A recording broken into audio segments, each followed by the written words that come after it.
What's up, everybody? I'm Bebe from G2. Hey guys, I'm FuriaCom. This is Vic, and today I'll be playing 5-stack roster. Okay, this seems like a lot of challengers players with Oxygen. If I'm thinking about Oxygen, there's only a few Oxygen players that are still relevant, which would have been Verno, Scuba, Redux. M80, MIBR Oxygen. This is XG2 last. This has gotta be. This has gotta be current Sen, yeah? This is current Sen. I'm pretty sure this is Sen because Redux Oxygen, Jerwin Sad, G2 Jonah P, MIBR. Who was on MIBR that was on that? Oh, Cortezia, and then John QT. Okay, this next roster, 2 Lev players, 1 crew players, 1 Energy, and 1 Sen. This is all previous VCT players on a team. Okay, yeah, I'm blanking out here. This is tough. This is tough. Who was on Lev?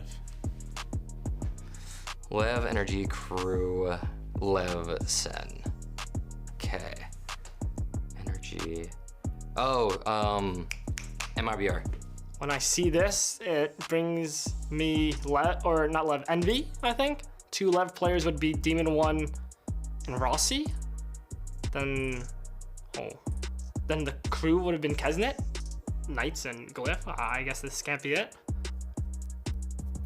Who was on NRG last? That's the question. I'm cooked. I give up. I concede. Who was this? Who am I missing? Who am I missing? Not Furia. Yeah, it's not Loud. Cruz? I don't know. I think Cruz like Latum. Getting a brain fart. Oh, who else is Brazil? MIBR? Is that MIBR? Oh my gosh. Verno was on Energy. Previous teams of Aspas, Tex. Mazzino was playing with them on Lev, but then he went to Crew last year. And Sen, who's that 5th player? Mazzino, Zakin. Zakin was the Sen guy.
Ó. Você me deixou com um.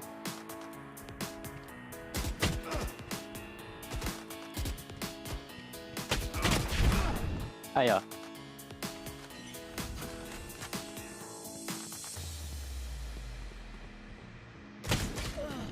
Oh.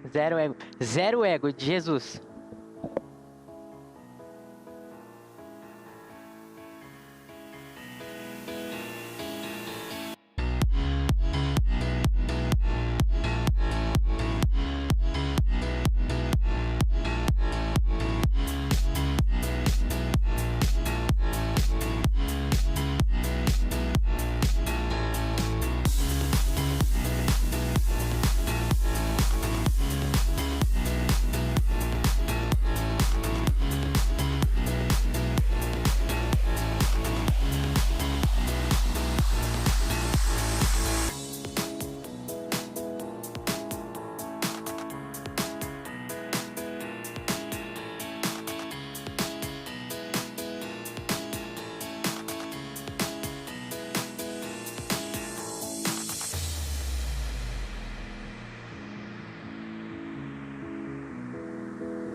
This stream contains fast flashing images that may affect viewers who are susceptible to photosensitive epilepsy or other photosensitivities. Viewer discretion is advised.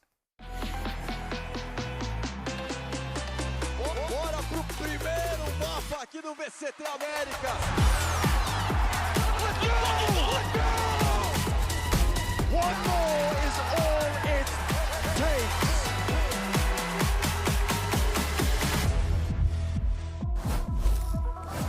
Today, 2 more challenger squads make their debut on the Americas stage. Can they score an upset though? That's the real question. Hello and welcome to day 2 of play-ins, coming to you live from the Riot Games Arena in Los Angeles, California. It's Athena here hosting this desk, and with me today is Alexis and Emily. You guys, are you excited about the matches today? Because I feel like I personally am. What is going on here? We're really excited. Yeah. Oh, okay. That's really interesting. Yeah. Okay, no answer to my question. That's fine because you're stoked. Yeah. There are a lot of new players coming in today, taking the stage at Play-In. So let's actually get to know them a little better. We're gonna do a quick little game of 2 truths and a lie. We'll get 3 statements about our players from challengers. 2 of them are true and 1 is a lie. We have to guess. Okay. We gotta pick an answer together. Okay. We gotta lock it in together. Yeah. Let's see the first one here. Alvin Boy is a Swiftie.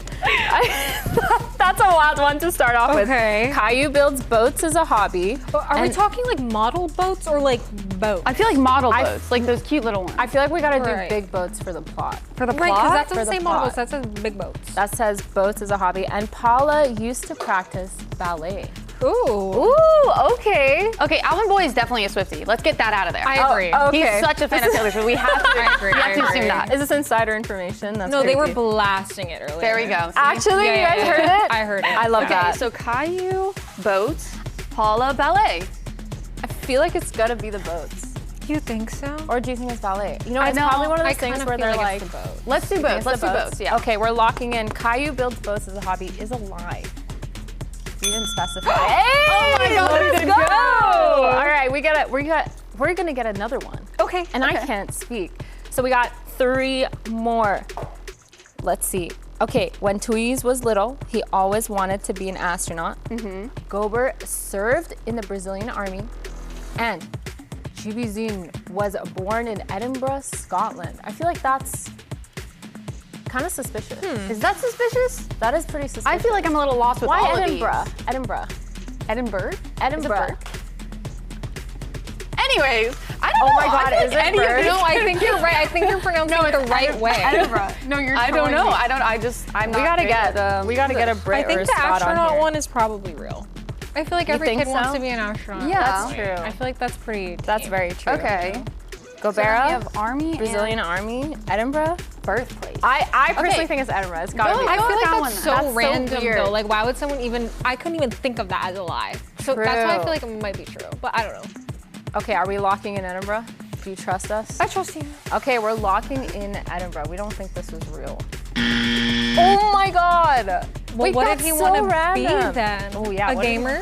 Probably. Fireman, a gamer. That's so a he's pretty succeeding. big dream. Okay, True. let's move on to the 3rd one. We've got Melzer used to be able to play the trumpet when he was in high school. That's really cool. That's very, yeah. I did that. Zanatsu's favorite animal is a corgi, and he brings a crocheted one on stage I with think him. that's true. Yeah. Surely we've seen that, right? Yeah. And FRZ God's pre-game routine involves cardio and eating a banana with 70% Okay, dark chocolate. but I think all that's of these real. are kind of believable. That one has to be real. That's what dark- every pro yes. gamer does. The dark chocolate is That's a like deep cut. Okay, sure. 70% is too specific. That's Yeah. real. All right, Fair. Melzer's capping then. There was no trumpet. He probably Melzer? did harmonica or Whoa, triangle what's or wrong with something. playing trumpet in high school? Nothing. He's just lying though. Okay. Nothing. No, I'm saying he probably played like the tuba or like Oh, something. yeah. super Okay. Maybe the awesome. saxophone? Yeah, like triangle? something. Anyone? Yeah, triangle maybe. Yeah, yeah, yeah. Sure. Is that what you played? No, but that's what we're gonna hear because we're locking in Melzer. Melzer did not used to play the trumpet. Hey, you see that? Go. You see it? Oh my we actually God. ate. That's crazy. Okay, Let's move on from this game though, because we have to talk about what happened on day 1 of Plains. It was kind of insane, you guys. We started things off with a LATAM showdown between Crew, Visa, and Bestia, and then followed that by Envy versus M80. Now, Crew, Visa, Bestia, a lot of us did pick Bestia to win this. By a lot of us, I mean, Speak for yourself. me and Dan did. Speak for yourself. Thank you very Crew, much. they had the, don't buzz me. Crew had the reverse sweep to win that game out. It was insane. I mean, Envy I don't versus blame M80. you. I mean, for that first match, it literally looked like Bestia was going to run away with that. But then, you know, Crew, they really showed up. And in that second match of M80 versus Envy, we saw a completely new team out of Envy. Yep. Like, that's not what any of us were expecting. They actually looked great that time around. And M80, I mean, the nerves, I feel like you kind of have to say the nerves got to them. Their first showing on a tier 1 stage. It was arguably an upset. Right? I was going to say, it's weird to me that the Challengers team winning was the overall consensus. Yeah, that is very strange. Okay, well, we're gonna look at the current bracket here. Only 4 of these teams will make it to playoffs. So you can see MIBR and Crew in that upper bracket with Sen and Envy, and then G2 after that. But coming up today, we actually have Furia versus G2, 2G. No, it's happening again, you guys. Why have you cursed us? And Cloud9 versus Fluke Show. We're gonna get into that first matchup because 2G, they were our Ascension squad last year. But when they descended, they got back up here by beating Shopify Rebellion. Alexis, why'd you look straight at me? I don't know. Why would I? They beat Shopify to get into here. And this team, they've been looking so good so far. Absolutely. I mean, obviously heartbreaking for my org mates.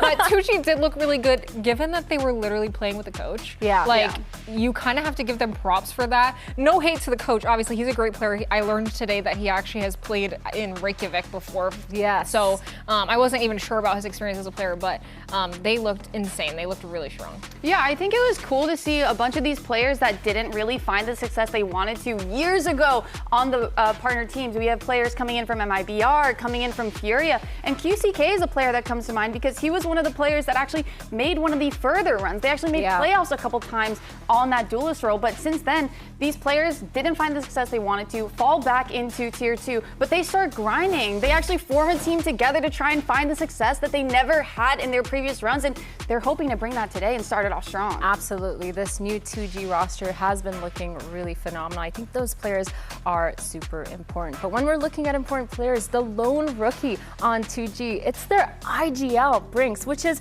kind of impossible. I mean, when you're a rookie, you're the new one coming onto the stage, and it's your first time, and you're IGLing. What is that pressure like? I would be terrified, personally. Because you think like, okay, the IGL kind of runs the system. They're telling everybody what they need to do. You're coming into another team system and kind of imparting your wisdom and kind of trying to take over what the game plan is. So doing that, being a rookie on the first time on the stage, I can imagine that being very daunting, but I think Brinks can handle it. And I think that just goes to show the fact that like all these other players, there's so much trust going on within that team. They're trusting in their rookie to kind of guide them here in the tier 1 stage and find that success for them. And also when I look at 2G and the way they play on a lot of their stronger maps like Haven, like Ascent, like Breeze, where they thrive is on that attack side. And I think he does a great job at having those reads. He already has a little bit of LAN experience coming in from LCQ. So, you know, things are looking a little bright for him, a lot less harsh and a lot less scary, you know, just stepping on, not having any previous LAN experience. Yeah, I feel like for the LCQ, that's where they really turned it around, at least for 2G, because they struggled a little bit against La Masia to qualify right away with that first seed. So going into this, what do we expect from a team like 2G? Do we expect explosive gameplay, or do we expect them to be a lot more calm, collected, and manipulating the map in a sense? I feel like they looked really confident in LCQ, I can't lie. Like, they were getting up and talking trash. I feel like that's a really good sign when you win on such a confident note and then you come in, new stage, you have rookies, like, you want to have that kind of a little bit of ego and a little bit of energy going into it. So I want to see that from them today. Yeah, and I think one thing that we can take from just their most recent run against SRB is the fact that they're able to kind of, you know, take their losses and learn from it. Because before, when they played against SRB, there was a little bit of a rivalry. I think they're 1-1 currently in that tier 2 league, just at LCQ alone. So I think the fact that they're able to kind of convert those losses into wins and use that to kind of fuel them here, especially if they don't end up winning this first match, I know they'll come back stronger in that lower bracket. Yeah, I think definitely definitely getting more games under your belt is never a bad thing. But we're actually going to check in with the team. We're checking in with Gobera ahead of his return to the Americas stage. All right, so we're back with Gobera, and it has been a while since we've seen our friend here. We want to know, now that you're here with 2G yet again, how does it feel knowing that you did this again with 2G, and what's going to be different this time around? Eu estou muito feliz, né, de estar de volta aqui no palco do VCT Americas. Eu acho que dessa vez eu estou mais preparado e muito mais confiante também. Cara, eu estou muito feliz. Eu acho que a gente vou dar tudo de mim dentro do palco, do servidor. E é isso. All right. Yeah, I'm very happy to be back. Feeling very confident too to be here. You know, and I'm just ready to give my all in the server. Awesome. Well, I know we're excited to see 2G once again, my friend. Well, for more on this matchup and the new 2G, we've got a special guest joining us all the way from Brazil. It's Nyang. How are you feeling today? I'm feeling good, guys, and you. Thanks for having me. It's a pleasure to be here. Oh, of course. No, we're so happy to have you because we have so many questions. And one of the first questions that we actually wanted to talk about, especially with a lot of the Brazilian talent coming in, is Brinks and Zanatsu. They're making their Tier 1 debut. Can you tell us a little bit about these players and their journeys? Yeah, they are not only, I don't know if I can call them the star player because Brinks is like the controller and sometimes he do like a support role, but he's also not only IGL but fragging a lot, and he also likes to clutch a lot. But Zanatsu is this kind of players that we always talk here in Brazil, that they are gifted players because they know how to do their role very good. And Zanatsu playing duelist is really a monster. I love that. Well, looking at former teammates from Loud, we also have Toys and STK.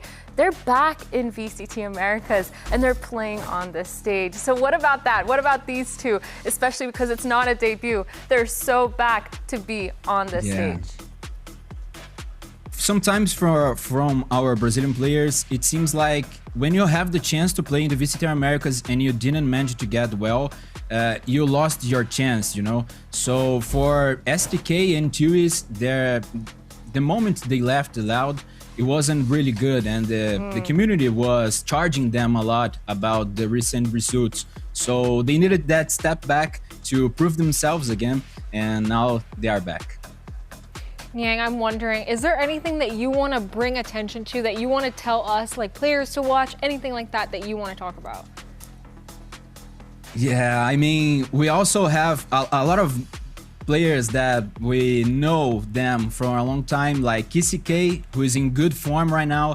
We have Gabi X, that is the coach from 2G, that used to be a professional player, and sometimes he managed to understand how to try to get his knowledge of a former pro player to their team. But FRZ is really good right now too, along with KCK. So if I need to say two players from Fluxo to you guys to look up, it would be Zanatsu and Pala. They managed to get a lot of kills for their team too. I love to hear it. Well, thank you so much for your time, Yang, and really good insight from us. So for more on this Battle of Brazil, let's send it back to Golden Boy and check in with Furia. All right, so we're here with Basic now. Look, you have some experience with these 2G guys. You actually teamed with Brinks for a little while as well. What can you tell me about, you know, your squad, how you're going to match up against these 2G boys? Feeling confident today? Eu sinto que eu tô confiante, sim, vai ser uma boa partida. Eu tenho uma relação muito boa com os meninos da 2Game e eu acho que vai ser uma boa partida mesmo. E eu tô confiante para a partida. Yeah, I'm very confident for the game today. I do know some people over there, and I know they're very good, so I'm really confident that it's going to be a great game today. You know, Calm on the side was trying to get him to talk some trash, but it didn't work out the way that he wanted, but instead he gave a nice, good, dignified answer. Love to see it. Well, if 2G wants to advance, they'll have to take down Furia. Now, this team has been struggling a little bit to find their identity. They haven't been able to push past a lot of the meta changes, and it feels like as just a team, maybe that roster change was going to help them, but it didn't. It just feels like they're stuck in their old ways. Yeah, it really feels like they were kind of grasping at straws, trying to find a system and a group of players that actually makes them thrive. And I think a big part of that was trying to find a leading voice, right? Because, you know, you swap out EU for Calm, and EU was a very strong voice of that team, oftentimes doing the mid-round calls, keeping them kind of composed in the late rounds too. And Calm has had to step up, not only just coming in as that voice, but actually taking over that IGL role to try and fix a lot of their big macro problems. But for me, the problems still lie within the micro. I feel like there's a lot of disconnects in between players. I want to see more from the individuals, not stepping up individually, but I want to see them actually forming little plans together, making sure there's not as many gaps in their post plans, in their execs, and always being on the same page. Talking about Calm. Period. As we were coming in here. Oh no. I was walking behind him. He had his little AirPods in. He's like, I was like calling his name. I'm like, Corbin Lee, right? Because we're cool like that. Okay, we're just doxing him. That's fine. It's on VLR. And he's like, oh, I'm sorry, I couldn't hear you. I was listening to my alpha male affirmations. Oh, this is I factual. was like, whoa. That's crazy. I mean, that's where you need to lead, I guess. That's what I'm saying. Yeah. So I'm thinking if they can kind of spread that identity throughout the team of like listening to the alpha male affirmations, like making sure they're on the same page about that, like listening to the same frequency. I don't know what they have to do, but +1 to what you said. +1. Okay, well, I think alpha male is really good because that's personally what I think Furia need to bring into the server. Yeah. Not just alpha male, their aggression has to be there. It feels like the koala we saw in kickoff is not the same koala we've been seeing. And I don't know if it's based on their setups for a lot of things or what is going on over there. I just wanted to sit. Oh, okay, that's fine. But I don't know if it's their setups, how they're setting up their duelists to go for a lot of those aggressive peaks, or if they're just not snowballing to get the operator. I really think it's just a mix of both. Yes, Koala is great on the op, but since he's taken that step and become their main primary duelist, we need to see him actually taking initiative and calling for the utility that he wants to be set up to find success, especially in those opening fights, because Fear, that's what they've been struggling with. They've been getting shut down a lot, more and more again. So they need to come up with a solution as a team to be able to kind of figure something out. Yeah, well, they might have had a rough stage, as you can see from the score lines they've had behind me. But on the positive side, Basic was putting up huge numbers in every single match. And I feel like he's one of the main reasons why so many of these rounds were so close for Furia. I feel like he's such a key component to their system. Like having a player like that who can frag out at any given moment just gives you so much confidence in these rounds. I think building a system around him would be great. I think Calm actually gives like a lot of good direction. You can see him on the player cams yapping away. Yes. So I think being able to like just build on top of that, you already have the fragging potential. All of these players can shoot really, really well. I think just getting on top of the macro, making sure the IGL, Artsyn, and Calm are kind of on the same page with their calling, I think is what they have to focus on going forward. Yeah, I mean, I agree with you. Like, I feel like he has been kind of the glue for this team, and a lot of their big macro problems when it comes to gaps in their execs, all those gaps I was kind of talking about, he's been the one to kind of pick up that slack and fill that in. But I really want to see how far he can thrive when they fix those, when they don't have as many gaps that he needs to worry about. Because when you look at his utility, whether he's on the Harbor, whether he's on the KO, it's always great, but how often does he actually get a chance to use that to set his team up when he's the one having to pick up all the slack, he's the one having to go for a lot of those traits and get those multi-kills? Speaking of those gaps, what are the kind of gaps that you guys see in Furia's gameplay? Tell me. I feel like, when they're going for execs, it doesn't feel like they're always aware of what's open and what's not. It feels like if there's presence on a site, they get so tunnel vision on that one player that everyone is just focusing on him, and that's where things kind of fall apart. That's where players that they're not aware of come into play and disrupt or dismantle their exec. Yeah. I feel like you can tell watching them that their win con is more hero plays than it is team play. Like it feels like they're waiting for Koala or Basic to get a 3K, get an opening in the round. And obviously you want your teammates to get openings in the round, but it feels like they need that to be able to convert. Like they need a 3K, they need a hero round, where I want to see them, you know, get that opening pick and then just build on it as a team, you know, not having to rely so much on one person carrying the rest of the round. Well, let's take a quick look at the predictions and see if we believed in Furia. Oh, whoa, okay, a lot of 2G on the board today. Emily, you're the only one who picked Furia. Tell me really quickly what you're feeling about them. Why do you think today is the day for them? Okay, I think this play-ins will be the day for them, or this week, or these 2 weeks for them. I feel like they have the players, they have the hunger, right? You bring in Calm, he's a guy that wants to win. He will do whatever it takes to win. And I think what Furia is going to be doing is kind of going back to basics a little bit. I think they're going to start simplifying things, especially now that Calm is IGLing, and really focus on the players and building plans, forcing players to kind of speak on what they want to hold, what they're going to do in the round, and just be more of a team rather than the individuals like you were kind of talking about. Alexis, tell me really quick, why 2G? They won the LCQ and they're building on that momentum. That's how I feel. Period. Dude, I love that. I just feel like their aggression, their confidence, and their momentum is really up there. But enough from us. Well, just kidding. We're going to keep talking because Furia and 2G, they're ready to take the stage. Day 2 of play-in starts right now.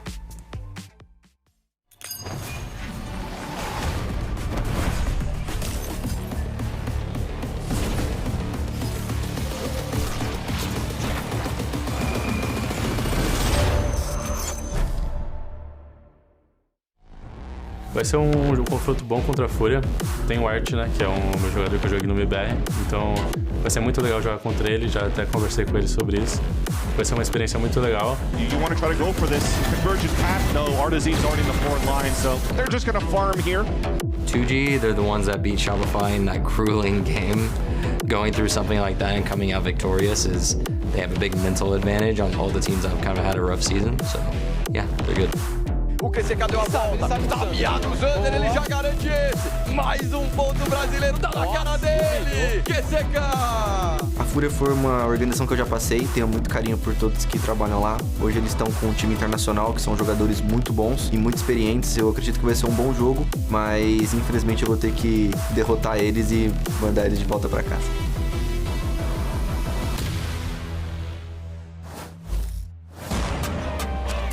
2G, they've had such a turbulent journey to get to the stage today, but this team, they're not holding anything back and they're ready to prove themselves on the stage. I mean, so many individual stories coming together to try and find success throughout all of Tier 2, and they did just that. They want to replicate the same thing coming into Tier 1. A lot of these players feel like they need to prove themselves because in the past, they weren't able to find success to kind of back up and show that, hey, we are just as insane and talented as the players that we've seen this entire year. And now they're coming together, wanting to really lock in and bring that momentum that they had coming in from LCQ, coming in from their whole Tier 2 run of just finding success and hopefully convert it here on the Tier 1 stage. Yeah, and 2G coming back to the stage just goes to show how maybe as an org, they've made that environment pretty good for their teams to be able to reach the top. And of course, they have so much in store for us coming into the stage. Furia is a team that really shines mechanically and has kind of fallen off in the macro sense. I think with the addition of Calm, he brings a strong mid-round voice that kind of pushes those shooters in a good direction. I really want to see stronger team play and cohesion from Furia today because they're absolutely capable of it. I know for me, I really, really believed in them during kickoff. I think I was one of the only people that predicted them to win the entire thing. So I think that was only a glimpse of what this team is due and what they're capable of, and I want to see them lock back into that kickoff mentality. I think for Furia here, this is their time to shine. If it's any time to do it, it is now. They're facing off an opponent that maybe they've seen a lot from because they obviously, 2G had to play in that LCQ to make it here. So a couple more games, a couple more things to watch. Now, both these teams really good at working together and making sure that they're on point. But as we go into this, we're going to introduce the maps, which is Ascent, Split, and Sunset. Do you guys have any hard feelings about this or what? I mean, when I'm just looking at this map, Vito, as a whole, these first two maps, Ascent and Split, I feel like it's very straight up. 2G should be winning that Ascent. Yeah. That is by far their best map that they played all throughout Tier 2. I believe they're 3-0 on it just in that last event of LCQ. Even though they've shown it multiple times, they're still able to come out on top, and I think a lot of that goes to show is how good Brinks is at kind of adapting on what the enemy team throws at them. And looking at Split, that's one of their worst maps. I think Furia had that prep going into it, and even though they haven't found that success that they wanted to, hopefully they went back to the drawing board, changed things up in the weak time that they had in order to prepare for this. I feel like 2G dominated SRB on Ascent in the LCQ. Yeah. So for me, if I'm Furia seeing that, I don't want 2G to get a hot start because I feel like they are really good at carrying that momentum. Ascent is definitely an incredible map for them. So if they start off really, really strong, they make this a very dominant map, I would be very nervous on Furia. Yeah, I would be really scared. For me, when I'm looking at Furia, I'm looking again, we talked a little bit about this, but a player like Koala Noob to be able to essentially make the map his own, especially on Ascent, using Jet, using that operator. It's so easy to go for those early round picks, whether you're on attack or defense. That is really cute. See, that's the crochet, right? Yeah, No. the two and the little in two line. cheeks in a lie. Hey, it's real. But yeah, so Koala, I think he's the one to kind of look out for me here. And I think it's going to be really important what comps they're picking, if they're going to be changing anything up. I mean, this comp looks it's the exact same comp they've been running the entire time. I think they do an excellent job, Gobera and QCK, at getting that aggression, whether they're on the defense or on attack, always ensuring that they have little trap plays going for them. They're able to take a lot of that main space so that, you know, Furia won't have a whole lot to work with here. Yeah, QCK's Phoenix has been phenomenal. I feel like his flashes too, they've been so quick. And then on the other side, we have Koala actually on the Neon, so still able to be a playmaker in a sense, Alexis. I feel like it's really tough for 2G to go against a Vice with their comp. They don't have much tools to bait it out. They're playing a Jet. They don't have a Neon, you know, run, do a little 360 no scope and bait out the wall. So that's gonna be tough. I'm really interested to see if they're gonna be able to work around that Vice util, if they're gonna be able to bait out the thorns, bait out the wall, get openings. I really want to see how they make that work. I think the name of the game for both these teams here is to be confident. But while our teams are locked in, so it is ready. The teams are ready. Let's send it over to our casters. Here's Shift and Ash. Thanks, Des. Appreciate it. Yeah, a little bit of a switch up here for Furia. Honestly, it feels like it's kind of time for them to try something a little bit more brand new, not just by roster, but also by composition. Where on the other side, I love that the Des touches on it.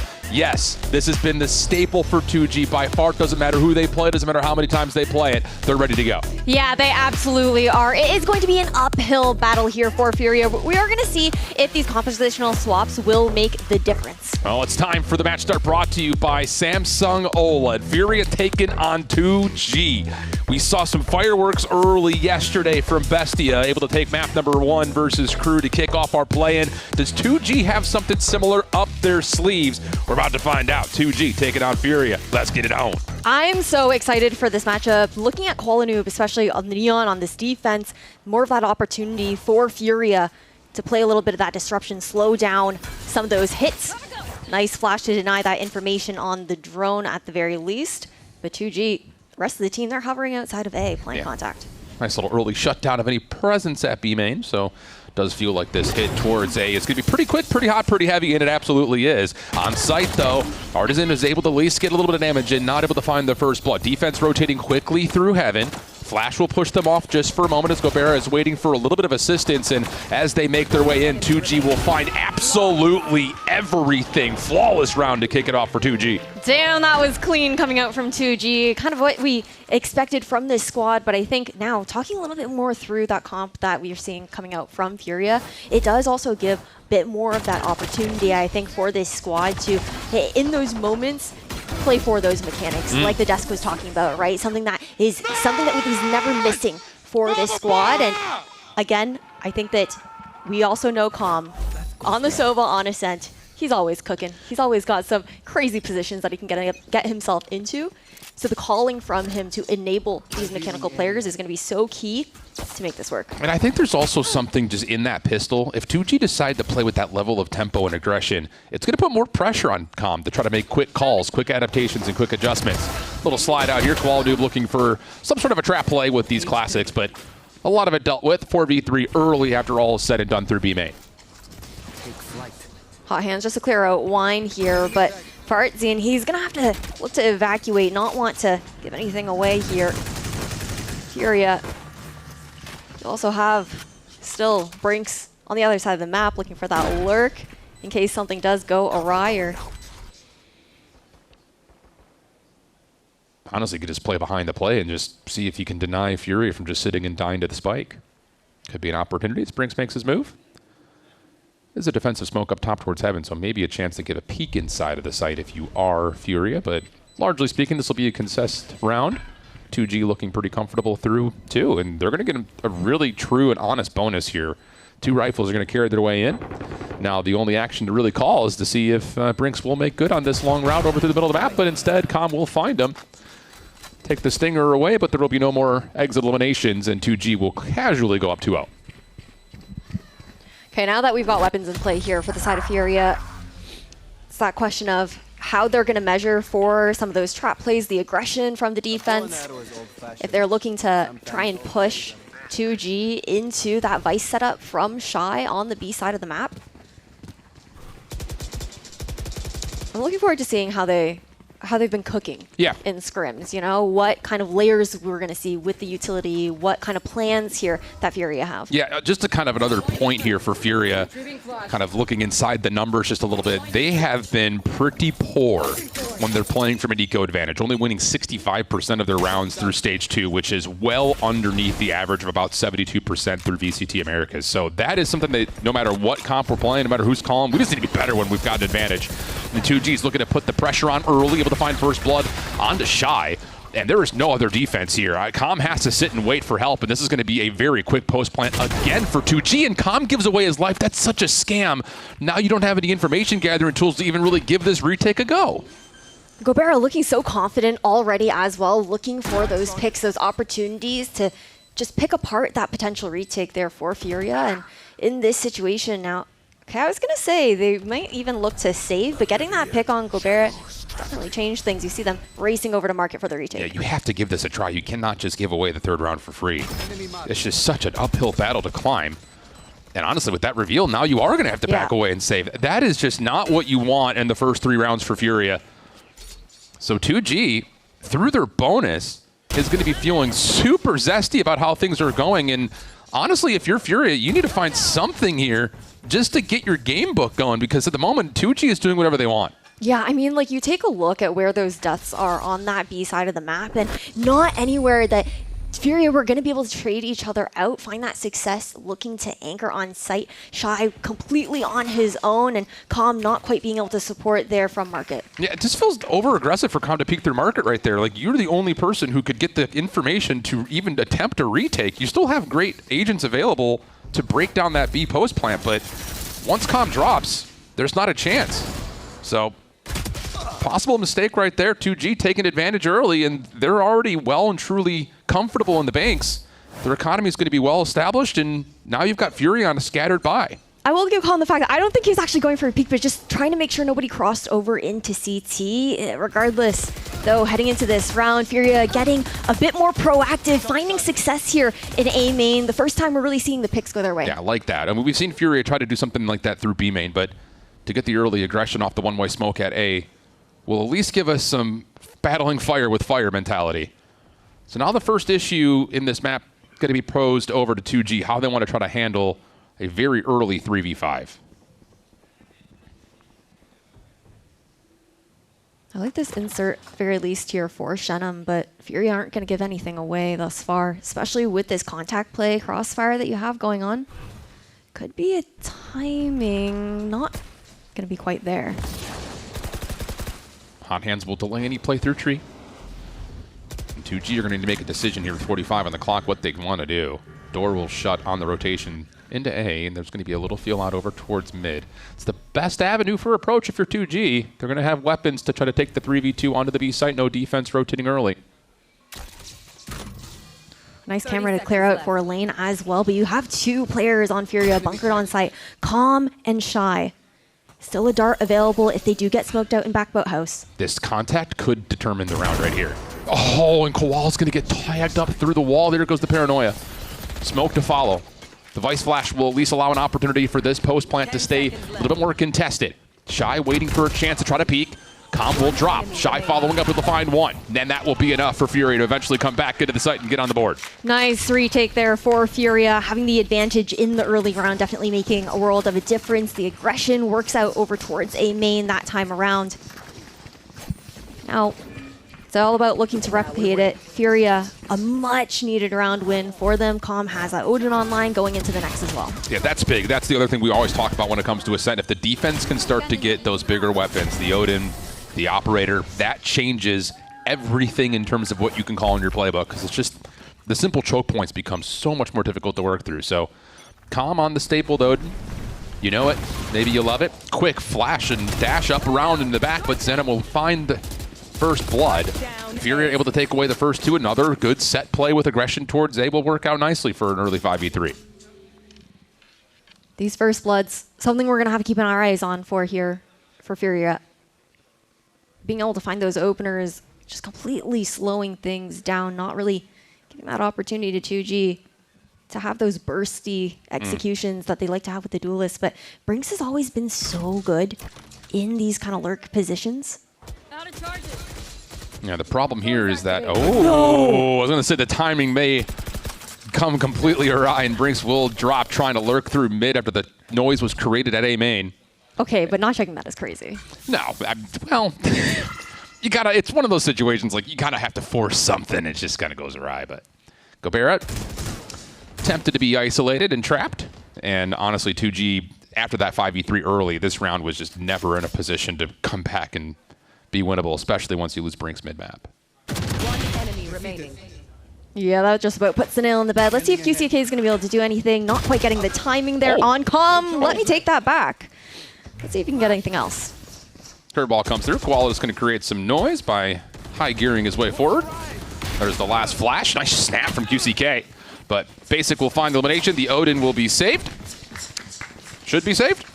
It will be saved. And we'll get a one-round game here. Furia right back in it. Okay, what do we have to work with? You've got Run It Back online here for QCK into this next round. For the side of Furia, not quite cycled up into any ultimates quite yet.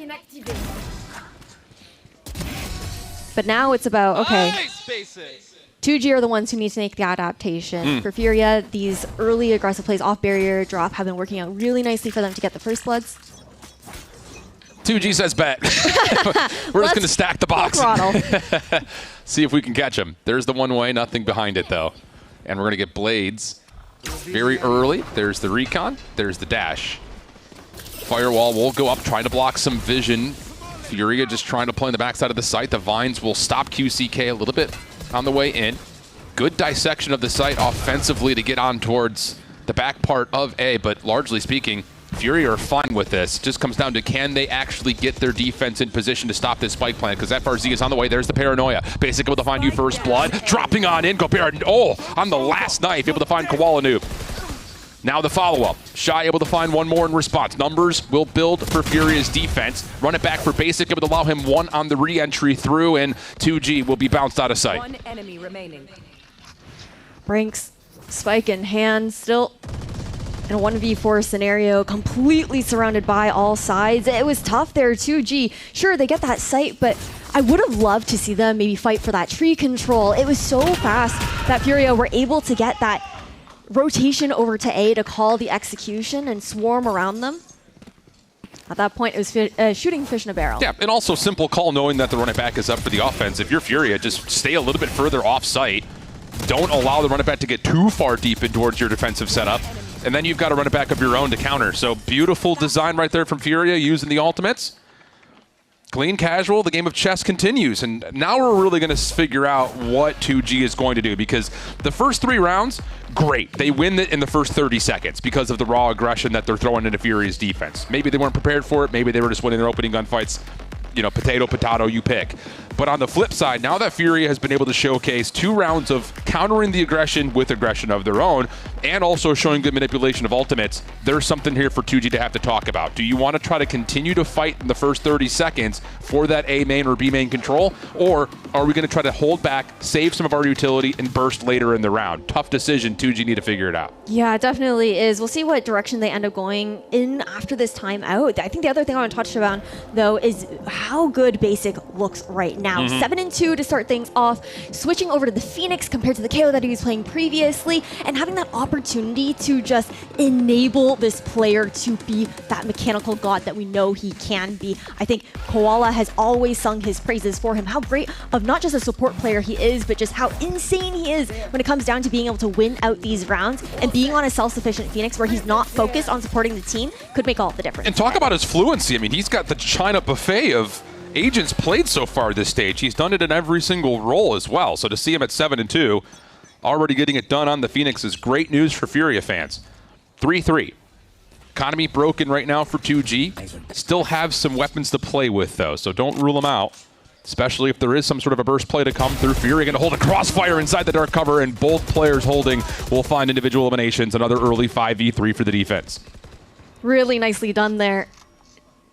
Sharded step out there for 2G, and for Brinks still just waiting around the corner of B main, knowing that that Vice utility is always going to be present.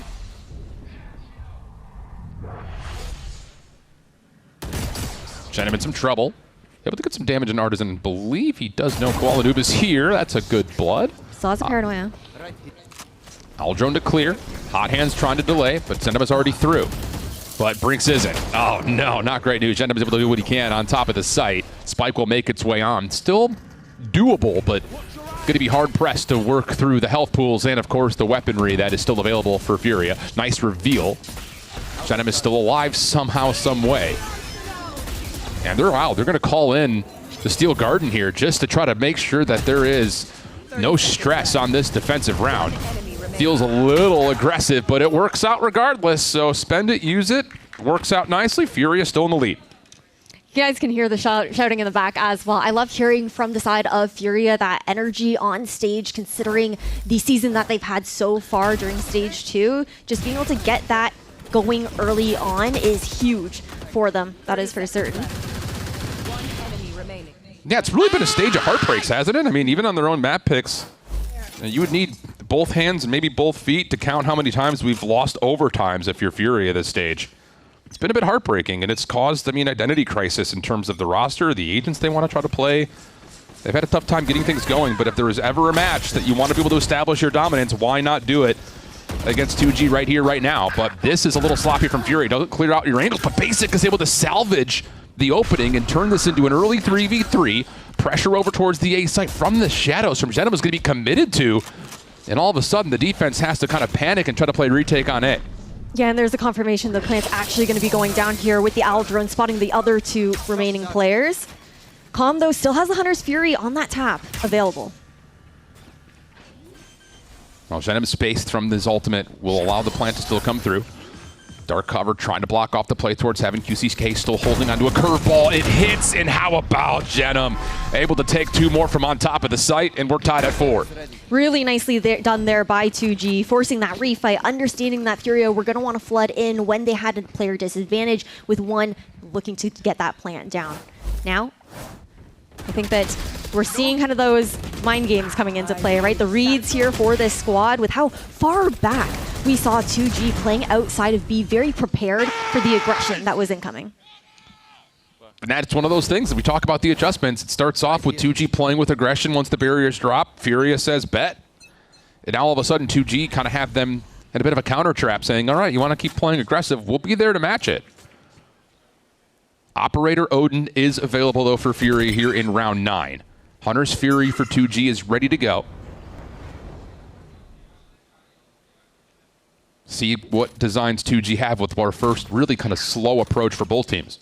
Yeah, just I think still waiting to see where Furia want to bite for any sense of defensive-sided aggression, but Furia not going to take that play this time around. So it's those constant pauses. You see how Furia have now conditioned 2G in those previous rounds to just wait a beat. Hot Hands timing here for Basic is going to be key. Here's the Hunter's Fury going to be called out for the defense. Counteracted by 2Gs, but one tag comes through. Another follow-up is there. FRZ is able to connect to the one defender on top of the site, but Koala Noob connects onto QCK through glass, and Basic holds his position through tree. Unbelievable presence there from Furia.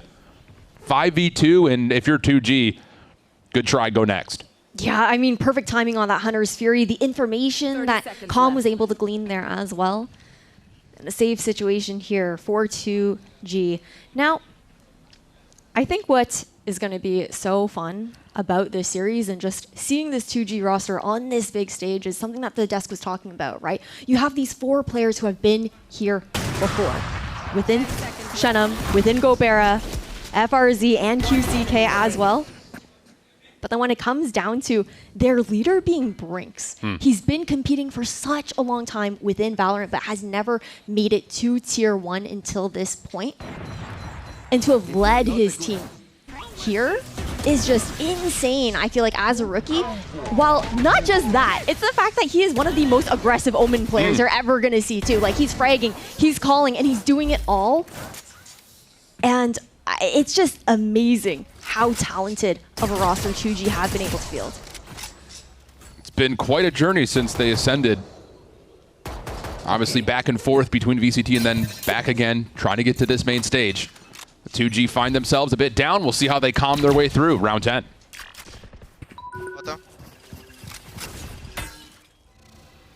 Nada. Sova B. Mano, vou dar um straight top aqui. Vou dronar aqui, mano. Cuidado do AP quadra lá. Relaxa, não tem nada. Vou dar varanda agora. Não renovou, não é? Parede, varanda. Cuidado, Fogão, vai estragar, tá? Tem parede, vou beitar a parede. Vou aqui, vai e Sova B. O Não, apoio- Sova dronou varanda, não? Sim, só dronou varanda. Já rodou. Pode ser Vaz e a Neon aqui. Quebra meio, mas eu vou Baga. bagar. Consegue side splitar esse É o mercado? Fênix. Consegue. Tá, vai. Preciso pegar essa arma, meu Gobo. Tem smoke 3? Não, smoke vocês. Não tem. Smoke base. Sova e Fênix, bora. Vem. Um de vida, Fênix. Boa. Só tá B, vai, B. Mercado, passa pulando. Vai. Ok, base. Voltou pra mim. Voltou pra você. Mirando você, Fênix. Um de vida. Embaixo, Quick. Acho onde? Standing. Spike down B. Embaixo aqui? É, tá embaixo da escada aí. Outro aqui, aqui, ó.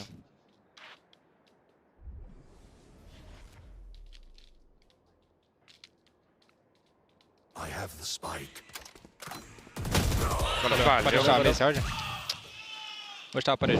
What a play from Shy. 2G set up that hit through mid perfectly. Everything was going right. You get the read. I don't speak great Portuguese, but it sounded like they called out where everybody was, what was being spent, how are we going to break down this play at mid. And all it takes is a small flash through the middle, a little bit of Odin play, and then Shy dancing with the devil for a mini 1v3 on market steps. Unreal stuff from Shy. Massive heroics here for Furia. Again, to reiterate, the firepower of the squad was never in question. It was always coming down to, some of those bigger ideas from this team, and I think this composition really enabling the double duelist so that Koala is not alone in those fights makes all the difference. Absolutely the case. Nice little snap there by Gobera. Koala lucky to be alive, catching a bullet to the dome. But is still alive to tell the tale. 2G looking to get a little bit deeper through mid here. This is going to cause some questions for Furia of how exactly can you deal with it. Now, the good news is they still have an Arc Rose deep on B, so they don't necessarily have to stay on the B site. But you need to try to re-clear out mid if you possibly can. And it looks like Furia are going to back up, join forces, and see if they can clear it with 50 on the clock. Wall still up over at A main, but this entry through tree, especially with Shenum already prepared with the paranoia, perfect to push Calm off the angle. Well, the run it back will be spent here by QCK to get the space. How much can be generated, especially with Gobera following behind this? That is a ton of vacancy on the backside of A, but do you expect 3 players walking back over towards This is a crazy You may insert. not. Gobera is able to find the first. Now it's just down to can you get the isolation to trade if you're Furia. Gobera dancing, able to get out of there. Huge. Not a lot of tools available in terms of Furia being able to retake here. They've got a recon bolt, and that's just about it. Really bolt as well for Koala if it can find a purchase, but it really gets difficult. The Arc Rose will be replaced back over towards Tree. Calm holding onto the recon bolt. And here we go. Hot hands over the top actually will flush FRZ out from behind the spike site. Diving on in is basic. Koala will fall simultaneously in 2G's post plant. Looks pretty stable. Calm, just the Odin left. Not going to be able to do too much with this. And we're going to get a 6-5 tally going into the last round of the half. Brilliant bounce back for 2G. Such a back and forth map of Ascent thus far between these two teams. So hungry to make their way through the play-ins, get into playoffs. It all starts with this first match. I think that's massive right there for 2G. I was about to call after that round where Shy pops off. That could be a spark that Furia just run away with this map with. When you see your teammate in an impossible situation, pull off a 1 versus 3, you're starting to think like you guys are invincible. So for 2G to bring them back down to earth that quickly is huge. I think the other thing with Ascent as well, for 2G, it almost feels like they need to win this map with the record that they've had. I agree, yeah. Just for ego's sake alone, like not even for the series, right? Absolutely. So far, it's been just as back and forth, though, as you can imagine. Spike will be left on the backside of any play towards B main. Furia once again able to bring the Op and Odin into play here last round of the half. There will be no ultimates, though, for the defense to work with, whereas we've got Knives and maybe a Nurdle Theft for Brinks if he can earn something. Drone out to get the information. They know that Brinks is lurking on the other side, and that pick with the Op changes everything here for 2G. They don't have that insert to B to look to rotate anymore, looking to commit to this pinch on A. That is an unreal shot. I don't know if we can replay that or not, but that's unbelievable. Paranoia is going to be traded here as we get the entry towards A.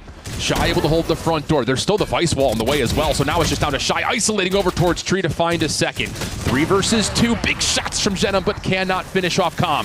QCK. Last one left for what had to be a 1 versus 3. Not going to be able to navigate onto the site, and it'll be a 7-5 half in favor of Furia. Really nicely done here for Furia. This is a half we didn't really get to see from them last time around with them starting on attack, but now having those rounds banked here gives them a little bit more of that room, and we're looking at them being a lot more comfortable, I feel like, with this new composition. That's all it needs to be right now for Furia. Find some comfortability.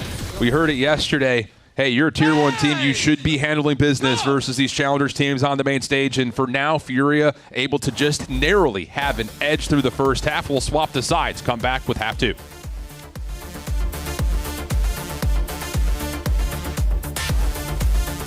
Yep, that's me. You're probably wondering how I ended up here. It all started when I got to the FIFA World Cup.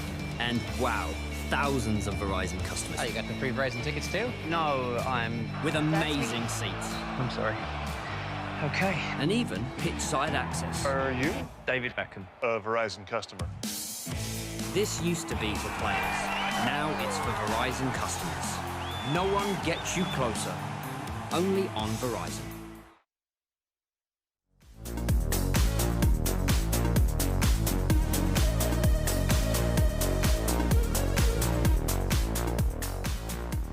So, Briggs, I want to know, because we have a lot of players that have a lot of different things that they do before a match. What is your pre-match ritual? Do you have anything that you do to kind of get you ready for the next match? Normalmente eu costumo acordar pouco mais cedo, tomo café da manhã pouco mais leve e chego aqui, converso com o Gabi X o plano de jogo e costumo me aquecer pouco. Yeah, I wake up and have a cup early on the game days. I have a light breakfast. So we come here and we talk about the game with the coach. Oh, wow, that's just such a straight up, simple, easy way to do it. Me personally, I would eat all the pan de quejos and then we'll just be all up in here, and then that's my pre-match ritual. Anyway, back to you. Pan de queijo. So sorry. Pan de queijo. Yes. Oh, how do I say it? Pão de queijo. There you go. See, they're so much smarter than me.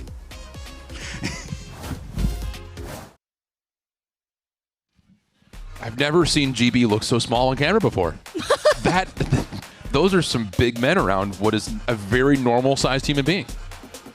Hey, we got some tall players. We got some tall translators. And I've seen GB on AEW. He didn't even look that small. Good grief. Let's get into the second half. Furia up 2. Big pistol coming through right now. Especially, I think, if you are 2G, just trying to get things back online, because the start of the first half was exquisite. Tempo was the name of the game. Immediately counteracted, though, by Furia. And even though there's a little bit of a back and forth in there, Furia really started to dominate the narrative of how that half was played, and they're not going to slow down here. Immediately through the fast lane, flashes all throughout, but Gobera backside of the side able to connect for the first blood. Couple of tags starting to come through the boxes. Gobera just barely able to stay alive. And Venom will put some pressure over towards Tree while Furia commit to getting on the site. Yeah, great tailwind to be able to get out at the very least there for Gobera.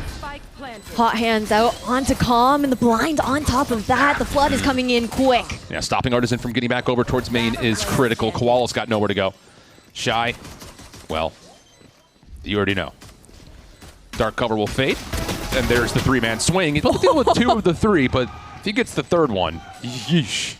Not going to happen. 2G, okay, but even getting the two. That's fair. That's fair. That's fair. Yeah, 3 players looking at you. One was, you know, a little bit out of view for a second there, but regardless, nicely done at the very least here.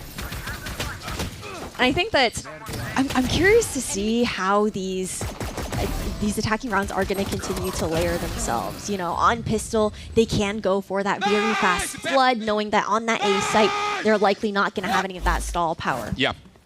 There's also something to be told, like when you're playing with a Vice on offense, you also want to try to just get on site as best as possible so your device can get set up for a post plan. So a lot of things to consider, but after the opening pistol falls, Fury will be just on classics and they will take their time this time around. Little bait tap onto the orb there just to get some sprays, me a bit of information out for Furia. Drone doesn't spot anything in mid. Right now, Furia are still just playing very far back, expecting 2G to maybe go exploring. Hoping that they'll make a bit of a mistake here on defense. Not going to budge, though. Yeah, this is also min-maxing your Phoenix right here, trying to get both orbs if you can. Just kind of a resource collection round right now for Furia. There will be an opportunity for 2G to choose to contest this if they want to. Gobera, just a couple of extra shots, but yep, there we go. Basic will farm both orbs. And now it's just down to, can you collect any more by way of just burst hitting something quickly and seeing if you can overpower the defensive setup. Honestly, I was kind of surprised that they were comfortable with just giving those orbs up in that regard, but drone now out here on the B site, and with 30 seconds on the clock, it's going to be the execution. Nice little slide out quality, but they'll find one. Those are good trades. Those are incredible trades. Oh, mercy. That's going to be a couple of weapons collected here on the B site with a post plant, and you have a lurk from Shy. It's timing. You can hear the footsteps. QCK head in a swivel. Oh my goodness. Not able to hit the shots. Now all of a sudden, which is just supposed to be a resource round, turns into a huge thrifty chance for Furia. Genum by themselves.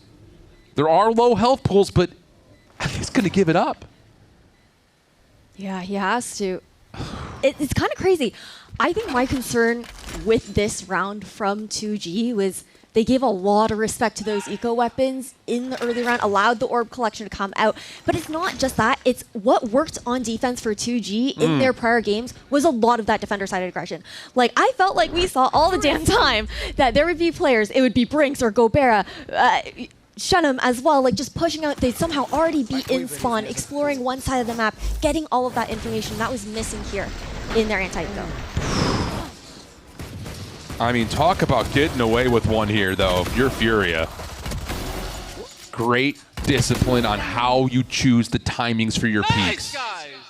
Really, really well done. So now all of a sudden, everything changes once again. After what looked to be 2G right about to tie this game back in, now you're stuck onto what was just the single Guardian that was saved. You're going to have economy boost like crazy for Furia, including the fact that Basic, give him one more orb, will likely be able to have to run it back by round 16. So great stuff here from Furia to recontrol how this map is being played. Shadows traveling. 2G looking to gamble that stack on the B side of the map. It's only Shenum with the Guardian that was saved from the prior round. Sorry, invested. Just anchoring that A site, and it's going to get dicey with the positioning that he's in right now. This timing is insane. Has a shrouded step to get out, a smoke as well to try to be into, but it's getting awkward. Yeah, this is just an island play right now that Genum just has to do whatever he possibly can from this position. The defense is hard gambling on something towards B. There's a flash, there's the Paranoia. Able to step up and still take care of the first one cleanly. Counter Paranoia may lead to an opportunity to get some extra space, but not the case. Rifle picked up, thank you very much, says Artisan. And now it's just down to seeing if 2G can bully their way back on towards site. 3 players up top at Heaven. Here comes the curveball play. And really good. Cage coming through doesn't really deny too much from Furia. They will deal with that entire play, and FRZ will do nothing through tree. 3 rounds to the good now, Furia up. Furia looking really comfortable into those post plans. Granted, again, for 2G, that was that eco round, right? They didn't really have too much to work with, while that Shannon was still able to get one. A really nice attempt to try and try to step away there as well, to try and live a little bit longer. Now that the weapons are coming back into play here, though, for 2G, I do wonder if we are going to see that aggression that we saw previously. And it's not unmeasured. It's always off the information of the other side of the map, and they go look to explore, and that's where a lot of their calling has come to fruition. Just that general information seeking. The other key to that now, too, is the operators out, so you don't have to worry about stacking. You can trust that Gobert can essentially isolate an angle on their own. So you did get an early feel on 3 A. Now it's a little bit of a delayed play as both Aldrones will pass each other here at B. Decent information, and that's enough for Furia, apparently. They're going to hit the run it back. Cage will slow things down, and uh-oh, that's a really good reveal off of the trap. Furia still able to come away with a couple eliminations, though. The defenders on the backside of the site not able to stay in position, and that's now Furia with free roam of B. QCK, Shannon trying to work their way back in. 2v3. Basic still playing over towards main. And you really can't afford to try to isolate here. You have to put the pressure on the site first and foremost. It's a nice throw early one, but the run it back that's earned is immediately countered, and Basic can just keep pre-firing the angle to shut down the round. Shannon forced to save now here. Man, that is actually crazy how much value Basic's run it back ended up getting on that entry. That was the difference maker in between. I know Koala Noob does end up going down there, but Basic even triggering that trip so that entry could come in for Koala in the first place. The fact that he even survives and takes out Brinks at the end of that before it expires, just honestly crazy, the shots that we've seen come out from Basic so far today. Yeah, it is also surprising just on top of that 2G fall 2 defenders on the B site, even though most of that play was coming through the sidewalk. I mean, you can see it kind of right in here. It looked like the defense is going to hold strong. But all of a sudden, because Basic survives in that initial run it back, he's able to open up the site beautifully. And yeah, that's a face palm moment right there. You get the run it back, you immediately hit it, but a hot hands is on your feet, you fall to that, and then an easy spam right afterwards. 20-7 for Basic. Put a leash on him. He is running away, and Fury is up to double digits, up 4. We said how much scarier he was going to look, enabled for himself on the Phoenix instead of that KO. Oh, here we go. Here's some of that aggression. 2G going to step forward, and I mean forward in towards mid. Now, Fury haven't committed to anything, and yeah, they've got protocols to re-clear this, so dark cover, Aldrone will make sure that mid is open, somewhat at least. Recon not going to get anything other than the information of presence. Can they set up a little bit of a bait and switch here to take care of the player in the corner? Yes, they can, right in front of the vice wall. Koala will drop early numbers, but the economy still has 2G pretty broken in this purchase. Neural Theft will be called early just to see if they can try to early stack a site defensively. Hot hands, dark cover. Another ping comes through. Artisan is a bit stuck on site, waiting for some help. Good trigger discipline from QCK. Does he find more? Yes, he does. Big double, and 2G have the numbers in a big way. What an insane position there for QCK. Just ships in the night within the smoke. And a perfect pinch that Artisan had no idea about on that site. Spike down, it's an impossible round here now for Furia. A huge round for 2G to be able to pick up. They really only mainly invested into the operator going into this round, and it was a big risk, all things considered. Really nice protocoling. 10 seconds left. I think it was a great shout there on that B main pick with what you were talking about, just the little bait and switch. Yep. Those little things making the biggest of differences. So a thrifty round comes through for 2G in a perfect moment. Like we said, we had to have that one. Resets you up not only in the eco, but also keeps you in this game on the scoreboard as we're getting late into this one. But being able to find that isolation before the vice wall picks up, absolutely crucial. And then, yeah, QCK, great trigger discipline, able to dance around the dark cover, knowing that Artisan is right in front of him. And Furia have one slip through their fingers there off of the setup. Weapons are still fine for the attackers of Furia, but this is a key round right here. You could possibly start to do some serious damage to the economy if you're 2G, especially knowing that Furia is very close to earning some ultimates of their own. We're going to get some early contact. And how about it, Zenom? QCK, aggression through A main, coming away with everything.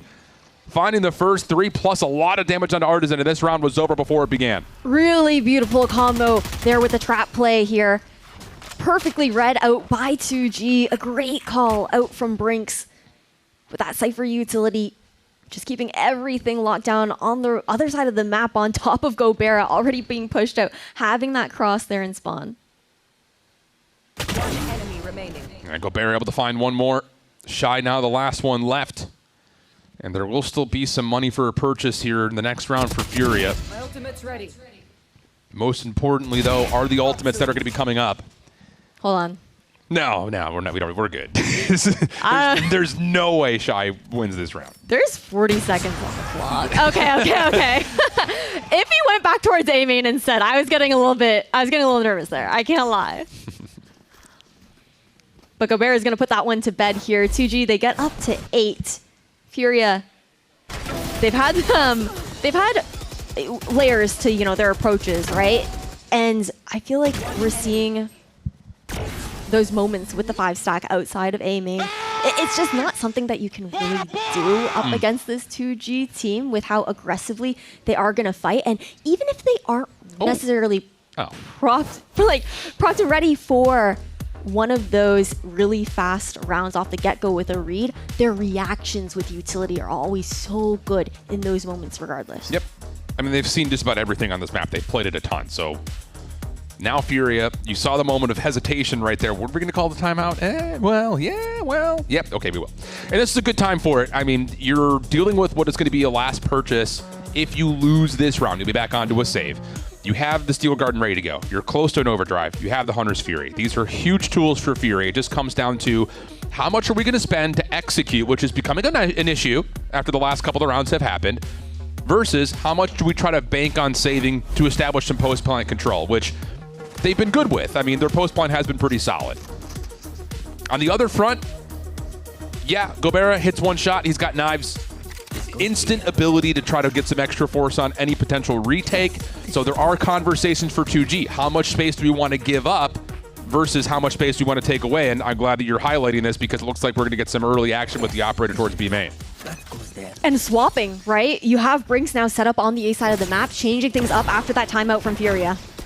And curveball over the top. Wow, Qualinoob tried to punish. Bold, to put it plainly, did not have a lot of support to make that play happen. Just kind of made his own call. And that's now Koala off the table, and that changes the dynamic of what Furia can even game plan at this point, because that's supposed to be your fast lane entryman, and now that you kind of lose out of the play through mid, this is what's happening after the timeout. Oof, don't love this. Granted, I think 2G Brinks made a really great call to make that shift over Artscene, looking away despite having that back exposed. It's still going to be a crunch over to the A site. Tree will be available for taking, but the trap here with the paranoia. There they are. Yeah, this is 2G just setting up their defense on site. You can see it with the traps that are currently placed, plus also the spy cam location. Paranoia cuts across the cage. Zenom will find one, Gobera another. And this was not it if you're Furia. Never a chance to get things going. And I don't want to just point the finger, but Qualinoob thinking he had the opportunity to go try to punish a 1v2 is bold and honestly ill-advised. I think maybe expecting anybody to be someone on a slightly deeper line. They hadn't started at a fast B for quite a while now. But really, it just came down to Brinks outcalling into that time. I don't know if it was necessarily Brinks' idea or Gabsh who made the call during that timeout that Shaw's picked out there for Furia, but the adjustment to have the anchor now on A and the aggression over here at B, catching the off guard. We're going to go aggressive here. We've got the overdrive, so Furia are going to try to force this round, and the early aggression is going to work out. Gobera on the back, and the cannot get the read at Artisan. And talk about just doing it the old-fashioned way. Force buy into the overdrive is going to work out for Furia into a 5v2. Now, FRZ, if you can find some timing, could very well spoil how this round is developing, and that's first one onto the spike carrier is huge. Can you survive through the double swing, though? No. And Brinks will say, yep, I'll take the op, try to stay alive, give Fury 11.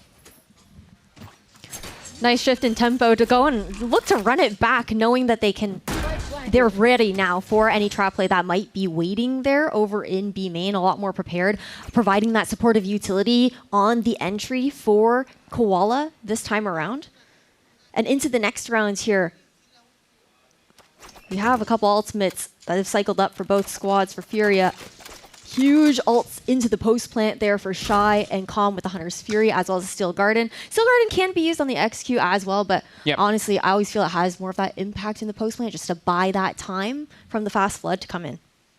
Yeah, that's an interesting round right there. I mean, it happens so quickly that you're going to need to see a lot of it in the replays. But 2G, I don't want to say that they were unprepared for what was a forced buy overdrive setup. It looked like they were trying to bully it before Fury could hit the execute call, and they just weren't able to find the opening contact that they wanted. And you can see it obviously by where the defenders have fallen. It's all through B main, so they were anticipating it, but not quite able to find the kills they need to shut down the play before it could get off the ground. And I'm sure we'll see a lot of that right here, because you have the hot hands, you've got flashes, like you're trying to get into position to stop this play. It's just Furia disrespecting the hot hands and just forcing the play to happen. Not even just that, though, but also the paranoia that was thrown in support. I don't know if that was there the first time around, like 2 rounds ago. So just additional layers to ensure that is going to pan out there. Now here we go, early utility dump at B main. It's going to lead to the commitment. Gobera in some trouble, but is able to stay alive and get on towards the B site. Artisan's going to commit. No, not to the From the Shadows. Hunter's Fury called in to support this play as Basic finds first blood. Gobera, what do you have for us in the backside of the site? The defense is rotating as fast as they possibly can. Brinks misses a huge one on the rotation. Shoulder scene. Gobera, you have to hit. Is able to find the first. And honestly, Fury is a bit stuck here at B main. They need to find a way to get through Boathouse. And at the moment, 2G have a good crossfire, and now Brinks is back into the play. Art's stuck with a spike here in logs. They have to be able to support him in this. Shrouded Step available, though, to get out. QCK sees everything, but doesn't have the support with the secondary peek. Brinks able to trade things back. 2 versus 2. 40 seconds. Chance for Fury to create a little bit of doubt, but Brinks tracing his steps back over towards mid is huge. He will know that there is no exit back through mid, and Gobera can keep his head up. And this is what 2G have been so good at on defense, is retaking this space. This timing is everything, and now all of a sudden, the round tilts to 2G.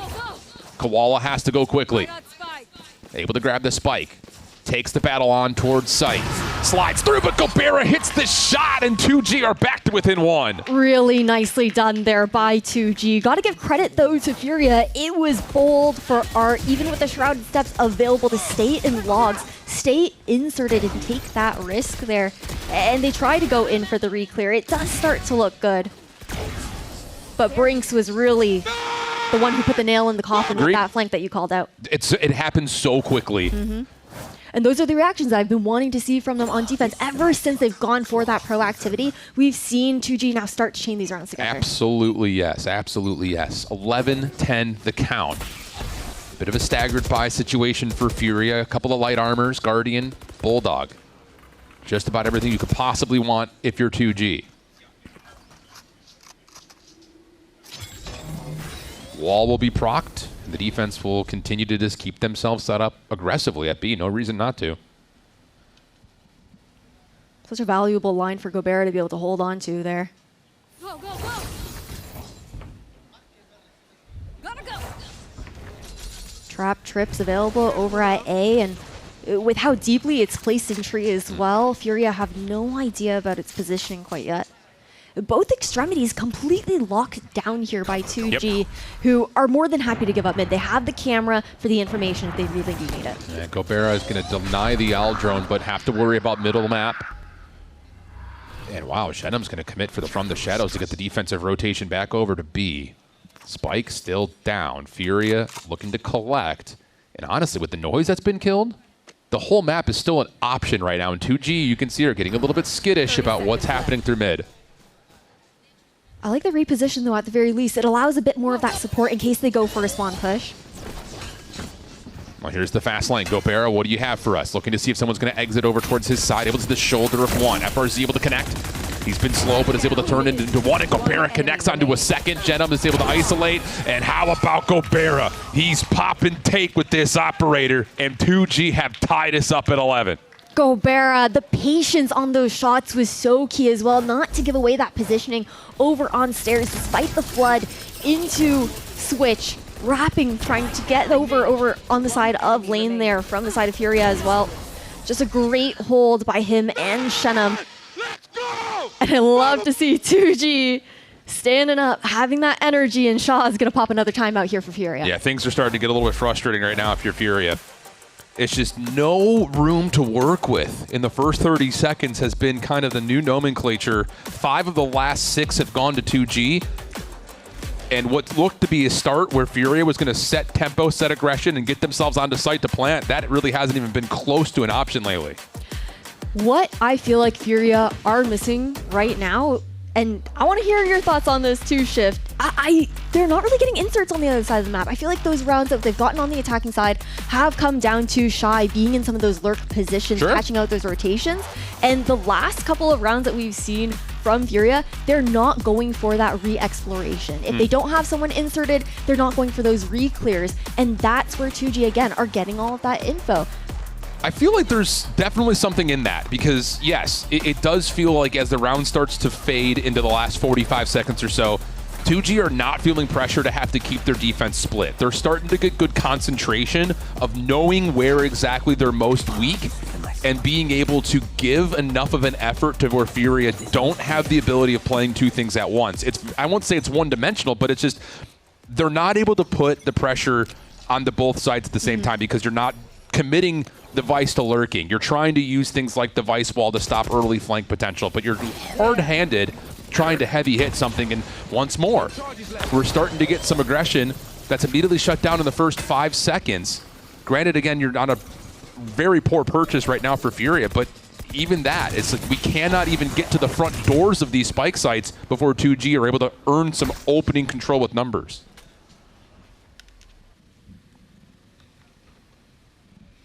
Let's see if you're going to be able to get anything done, though, into this round. Contact play up over a tree. You have a high-low being held, though. Really hard to break that. One curveball available here, as well as the paranoia. It'll need to connect. And that's just one layer of what is about 15 layers of defense that 2G have on this A site. Oh, we're just going to pre-fire it, no problem. FRZ! Easy 3-piece. Shy left, nowhere really to go. And it's going to be 4 for FRZ. And I'll tell you, Ashley, this is the point I want to kind of talk about. I've been sitting on this for a minute here, but now that we're dealing with a potential game point here, has it felt like there's been a neon on this offensive side of the map? Because it sure doesn't to me. No, I think it's been hard. I feel like Koala has been bit more supportive in that kind of regard with the relay bolts, but even then, it doesn't feel like we really get to see them come out because he's getting shut down so early on. And that is where he was struggling the last time that they played Ascent. I think in that map, it was tough for Koala to really get anything started in that regard. Oh, this is just not an angle you want to give away if you're Furia, but at the same point, you cannot just raw peek this if you're not going to put any aggression in the first 15 seconds when the barriers drop in. Shy will be aware of that. Arc grows to hold that position. Curveball comes through. That'll be some opportunity to play through tree, but once more, it's just a little show of force. Drone's going to spot out the trip. Look how far back 2G are playing, though, because it's not just Brinks in spawn. You still have support for FRZ. Hunter's Fury's going to get ripped there on Catwalk. Yeah, Artisan will be tagged, but that's a very early pull of the Hunter's Fury. Fury is still, I'm sure, are feeling like, okay, we can still put pressure through mid, but we're going to have to make a commitment on what we want to hit. And after that initial flash play over towards tree, it looks like they're going to commit that way, but FRZ is in position. Shock darts to come through, trying to delay. There's the fast lane. Paranoia right through the middle of it. And the defense is in a perfect spot to get a read on this. Relay bolt will come through. Jen will be the first contact. Not able to find the first blood, but is able to eventually tally onto another. Furia comes through with a couple of counters. Spike is still down backside of the site as Shy's putting pressure over towards Glass and wins a big one. QCK now currently stuck underneath Heaven. But able to find one, almost snaps to the second. Gobert, the last one left. 1 versus 2 for the map. Spike being planted on the backside of the site. Both players so low. And now it's time to see if Gobert can shine. Finds the first, but not able to connect. Able to find the second opportunity. Now to the 1v1 with Shy. Able to find the hit, and oh my goodness, Gobera! Have yourself a second half. 2G will take their map pick of Ascent, 13-11. Looking good here for 2G. The adjustments on defense as well. When those rounds were starting to get away from them a little bit, were great to see them playing their own game like we know them to. Gotta give a lot of credit though to Furia, especially what we saw on that first side of defense. They look a lot more comfortable, I think, with this composition. They're playing together a little bit more there as well, and you've also got a basic that was absolutely popping off. Well, I'll tell you, that is an unbelievable second half from Gobera. Will finish top of the leaderboard, supplanting what was initially set up by Basic. And again, it's just another one of those maps that feels like Furia is putting together the right adjustments, the right reads, but then we get into the second half and it didn't feel like the same sort of adjustments were there after two different timeouts. 2G just doing what they do best here on their map pick. It's been a bread and butter, and they come away now with the edge of the series. And we were talking about how important it was for them to scoop this map up as well, for their confidence going into the remainder of this series with Split and Sunset up. That's huge. No confidence, I would say, if you're a Furia fan right now after dropping this map number 1, 2G cooking on their map pick of a set. We're gonna head to break when we come back. Split for map number 2.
Vamos lá, bora agora. Tem restrição basic, quem brilha levando 4K. Gobera com sobrecarga, é apenas o nature na base. Gobera!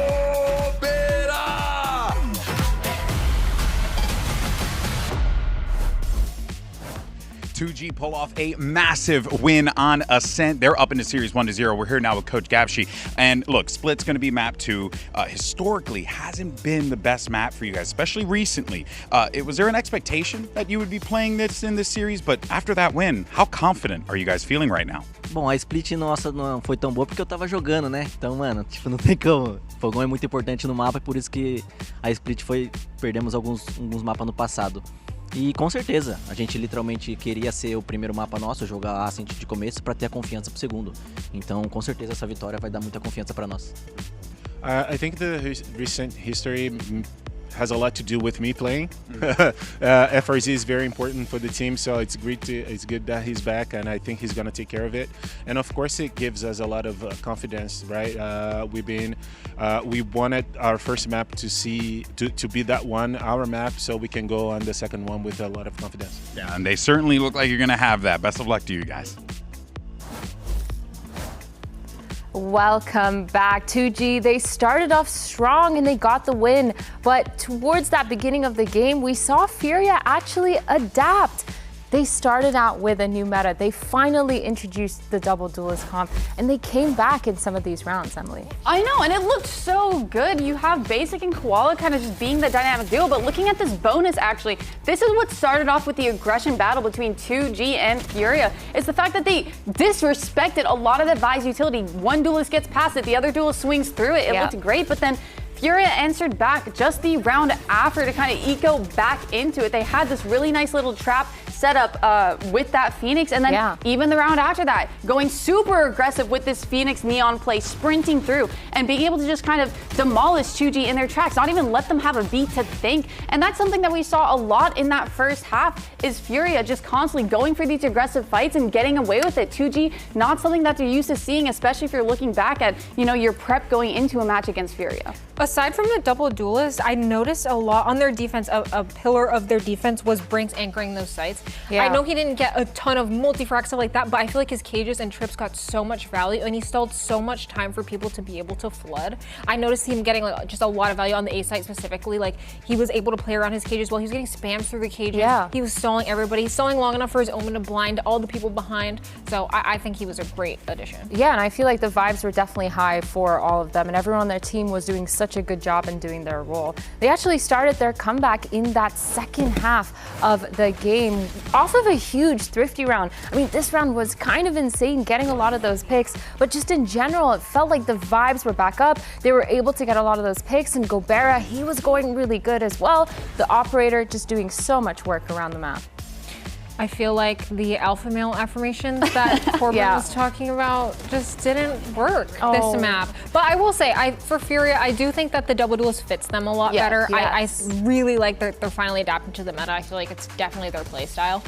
So I'm interested to see if they'll also carry that adaptation of the meta into the next map as well. I mean, I think it's just interesting looking at how aggressive they were with that double duelist comp and not being able to do that on the attack. And I think that's something that 2G greatly took advantage of, especially Gobera. When you have that op in hand and the enemy team aren't doing a whole lot of just aggressive plays going for straight up XX, it's so easy for him to kind of pick apart the original defaults that they were going into. I think that was a very big misplay on Furia's part, not kind of going for a little bit more XX, not actually fighting and taking for space early on with the utility and the agents that they had going into it. Another one? Alexis? A thirsty girl today. Just so a bit interesting. Well, gotta keep your energy up. Might be a long day. How about we head over to Coach Shaw and see what he has to say ahead of map 2. All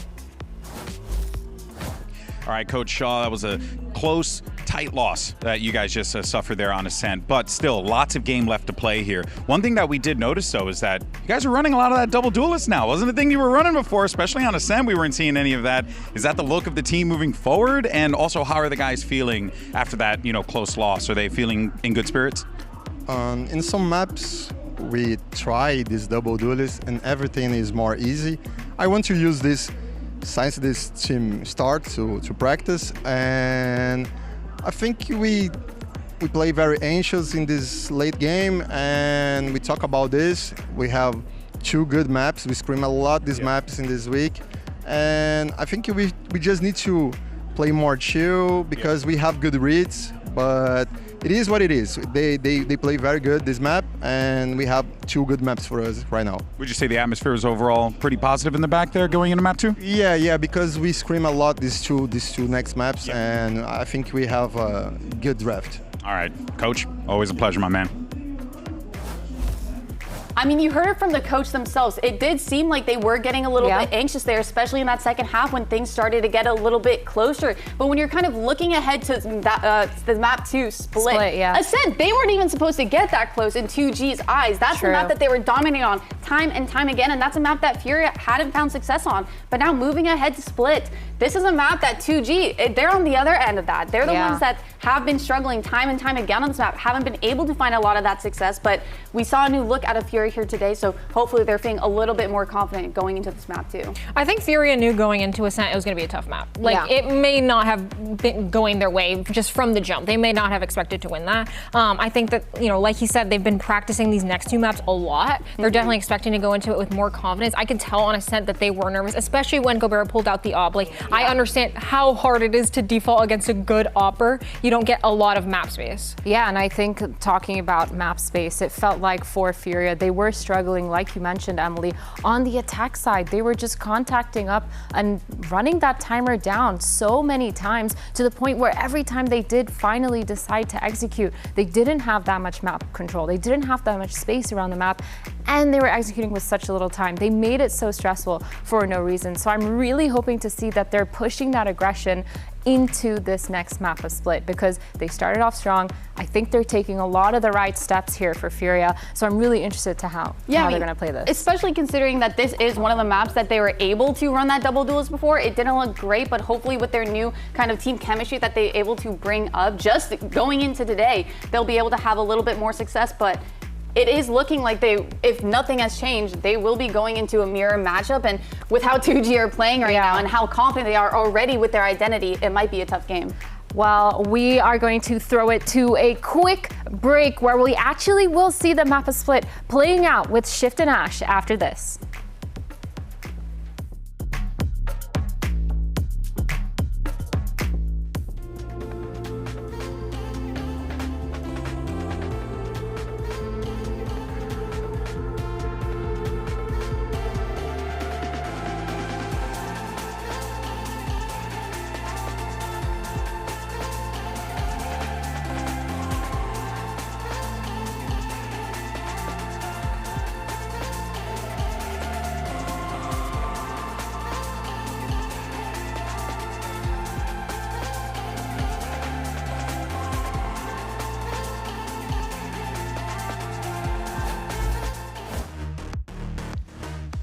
Welcome back. We've got 2Game Esports up 1-0 in this best of 3 heading on into Split.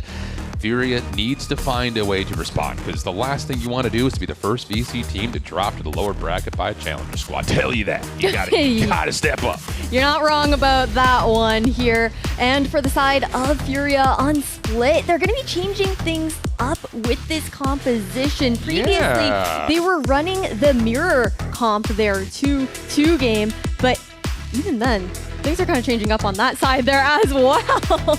Look, I just got to point it out. Like, this is immediately, if you're going to a comp change like this, I need to see Koala Noob adding the value in the kill department, because trying to step away from the Jet Raze combo, which they were running from before, at least gives you like a certain level of guarantee.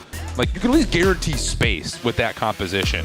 And this is supposed to be the same idea with things like Fastlane coming through, but like, that should have been the case on Ascent as well. Koala Noob went 4-11 on the offensive side. Like, that's just not going to cut it based on what we're seeing out of 2Game right now. Like, they're well prepared, they're ready to go, and honestly, their comp can still deal with the Neon by simple way of delay and stall, just off of things like the Raze in the sky. And the other issue that we saw on Ascent was they looked great on defense with that Neon for Koala, but it was the attacking side that was a bit of an issue. Some of the spacing that we saw coming through there as well. Not seeing the success when it came down to those first engagements there for Koala. And we also have, you know, Calm going to be on that fade. I just want to shout that out in particular because the last time we actually saw Calm play on Split was back in 2025, Stage 1 of VCT Americas with Leviatán. So it's been a long time coming to see him back on this map. Damn. Almanac over here, Ash. Goodness. Where'd you pull that one from? Did a little digging. Yeah, A little? VLR treats me well sometimes. Excavator style right there. Dang. Let's get this thing going on. We've got Furia going to be kicking things off on the defensive side. So all those conversations surrounding what they're going to be able to do on attack with this new double duelist composition will have to wait. I'll let you marinate on that a little bit, like a nice T-bone steak. Something of the nature. But I'm here for that. The other side, and like I get it, like the results on Split for 2G have not necessarily been great. I think especially when you look at kind of what had happened when they're playing up against Shopify, Rebellion Black. But hey, on one side of that, they failed miserably on the offensive side the first time they played. They came out and immediately repaired that. Yeah. So are there enough corrections to give them an early advantage here as we jump into map number 2? Let's go.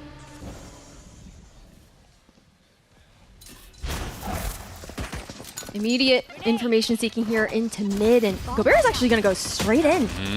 This Boombot's going to get some value here. Gobert is actually going to find a little bit of chip damage onto the defenders who are trying to stack up at male. That's just a show of force, though. Nothing but a red herring. As this play through A ramps is the main muse for this A attack. And Fury are going to take a little bit of an aggressive step and see if they can get a little bit of information. They will stagger some of this offensive push, but the post plant's going to come back over towards ramps. And now all of a sudden, Furia have a lot of problems they need to deal with. I love this call from 2G, the retaking of ramps, ensuring that flood can't come through. Here we go, up close and personal. Koala's able to put some pressure onto the spike. You have to clear out Heaven immediately here if you are 2G, but Shy is making that a little bit harder said than done. Koala's already more than halfway onto the spike, and as Basic is able to cover, that's going to be enough for the defuse to come through, and Furia take the pistol. Nice readjustment coming in from Furia, being able to re-pressure over at ramps, forcing 2G's hand to try and re-clear that space, making all the world of a difference there for Furia to find that opportunity, especially when that also meant that Brinks was going to be on an island on site after getting that plant secured. Yeah, that's just an interesting call from 2G. I think you're absolutely right. Like, you just don't want your post plant to be in two separate pieces, so go help your Sky get back towards ramps, and then try to retake by getting up top the tower, but really nice individual moment from Shy to hold ground, allow Fury to still execute onto the site for the retake. Another quick offensive look coming through for 2G. They have forced purchased into this with full SMGs in hand. Koala nuke, Judge out, able to find one. Is that enough? Shy right there with it. Nice dash coming through, but Shy's able to respond and keep the numbers in favor of Furia after the trades are all said and done.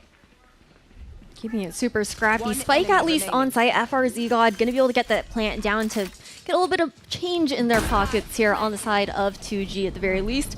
And this is about an impossible hold for him, right? Basic to clean that one up, and Fury up to 2. Yeah, that's a nice start. That will put a lot of pressure onto the rest of this.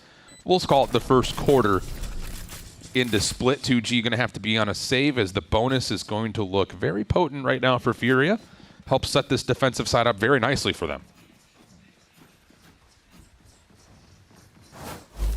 2G.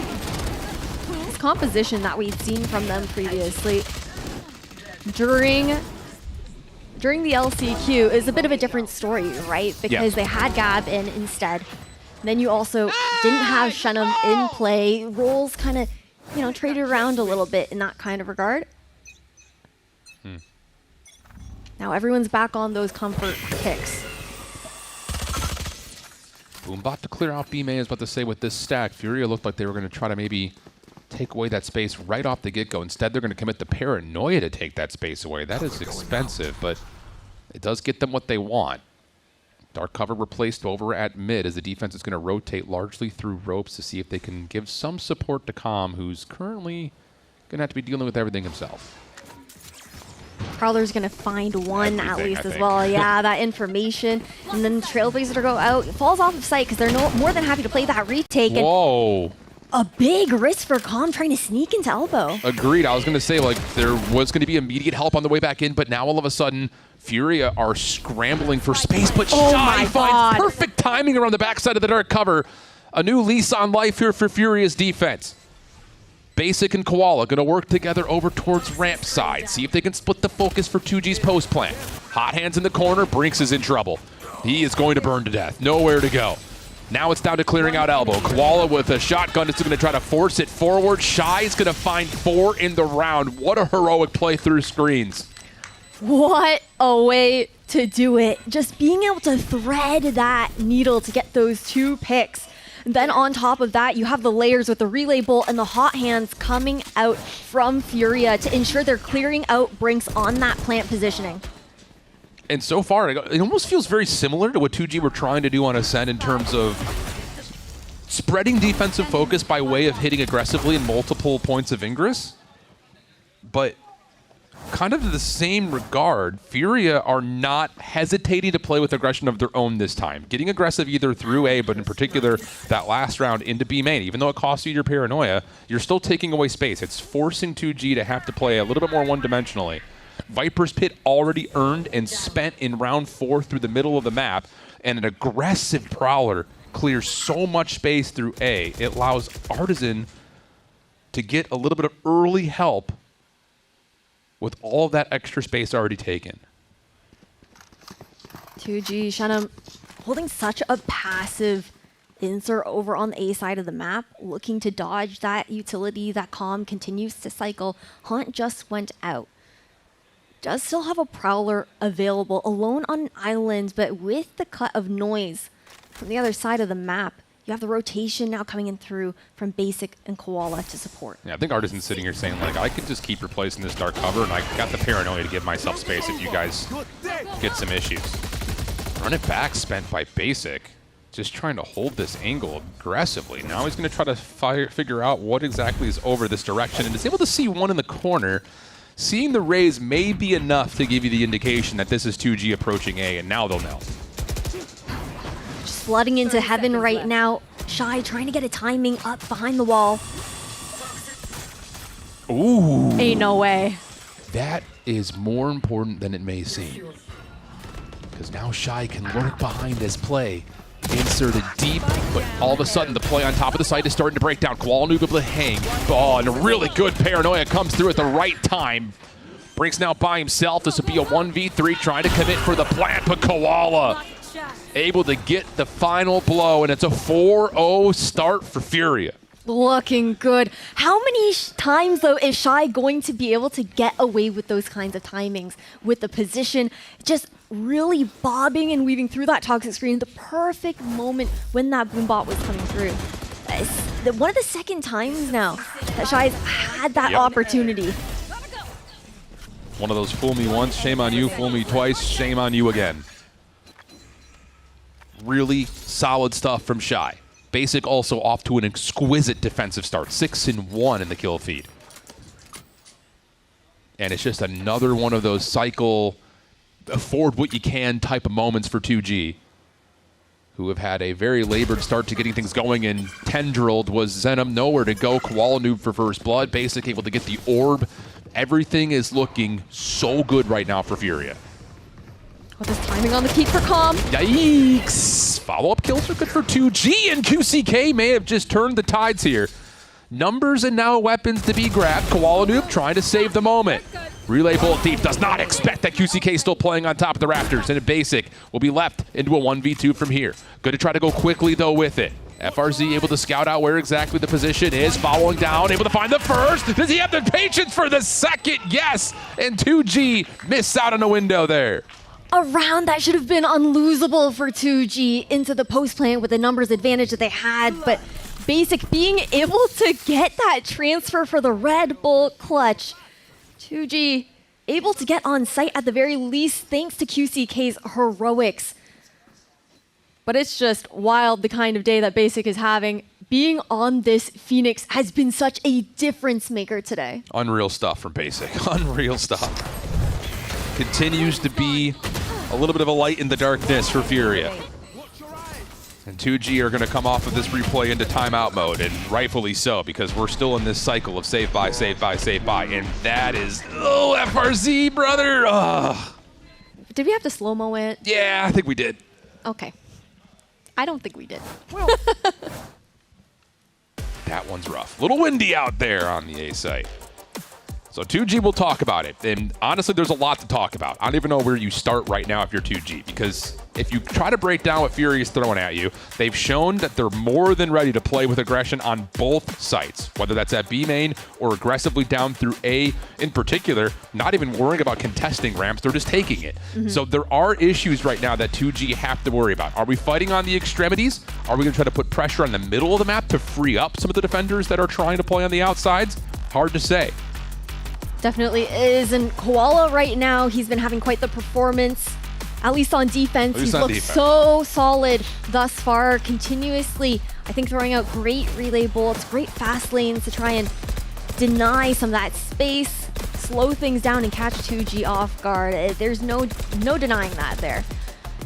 You're talking about, okay, what the game plan is there for 2G, but you also shout out how Fury have constantly been proactively clearing that ramp space, not allowing the lurk to come through. But for the first time now, Shenum actually is going to get that opportunity to cross. The Prowler will catch him out.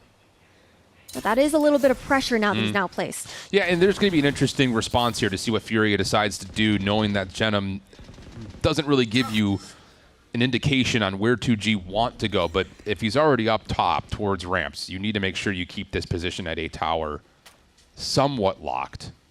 You can't just give it away for free. And they're going to bring Kwalanu over just to try to re-clear some of that space. But meanwhile, here's the play through mid. And I love this call. Hand's trying to slow. Gobert doesn't care. Showstopper's out, but it misses. The space is still gained, though, at top at Heaven. Defense will be playing off-site for now. No immediate tools for re-clearing in terms of ultimates, and QCK wants to get aggressive and gets away with one. Comeback at mid-map, able to shut down the play through mid. Now all of a sudden the offense is a bit stuck on site, but they will plan. Okay, how much is QCK going to be able to do in this smoke? Great flash out.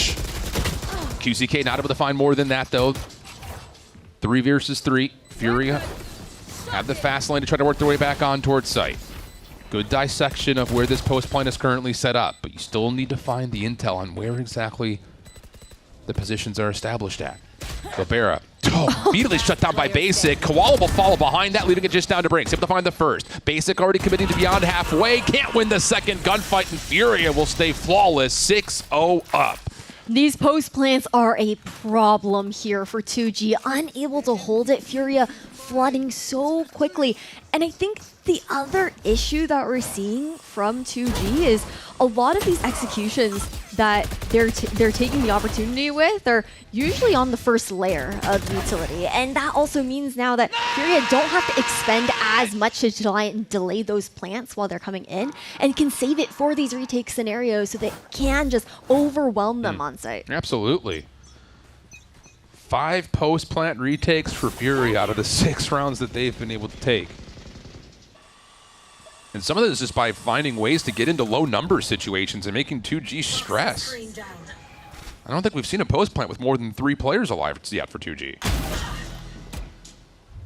No, but that pick was huge coming out from Shenum. Really the first time that we're seeing the impact that we want to from him on this side of the map. I like this call. Problem is, Brinks is watching the flank through B main. Basic does give you 1 off the run it back through middle. So re-clearing of that space. Com's going to hear some footsteps over towards A. If you could reduce this post plant again by finding a pick before the spike gets set up, that would be huge. You also have the Nightfall for the retake. Problem is, the post plant is so varied right now with the positions that they can hold. But it does look like this stack up is going to call the Nightfall over towards Elbow. Firewall able to come back into play to give some separation. And Basic is on the chase. They're able to find QCK. Backside of screens. Gobert is in some trouble here. As Com's able to tally another. And now Gobert essentially has to do something from this position, but not able to find a kill. Just down to Jenna. Able to spam out for 1, but completely flashed. And Furia are up 7-0. It is insane the form that we're seeing Furia in right now. They looked good on Ascent, but I feel like now here on Split, we're seeing them even more synergized than we did in that map. On the first map of the day, they were warming up into it a little bit. Some of the spacing was off, maybe the utility usage not quite connecting the way that they wanted to. But right now on Split, everything is going their way.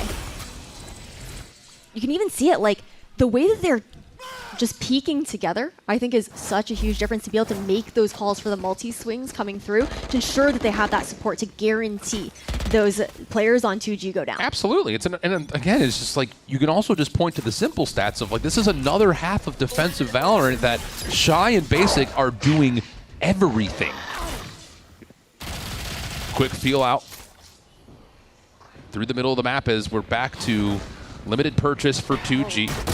Trying to make their play over towards Rams, but Koala's there to meet it with the judge.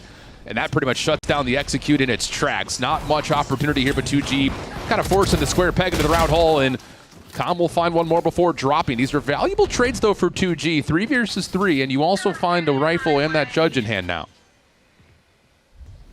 Positioning here for FRZ could be key in catching out Shy. We also know how good Shy has been in retaking this side of the map, and of course that Vent's position continues to be his alone. All right, now it's time to clear out the pit. Oh, and that was one way of doing it, just spamming it away. Unbelievable. 2G have now faltered in 7 post plants in the 8 rounds that we've had. I think what's hard here as well for 2G is we are seeing them make the adjustments, trying to retake space into the post plant, have those inserts over towards Heaven, but Furia are just shooting back better.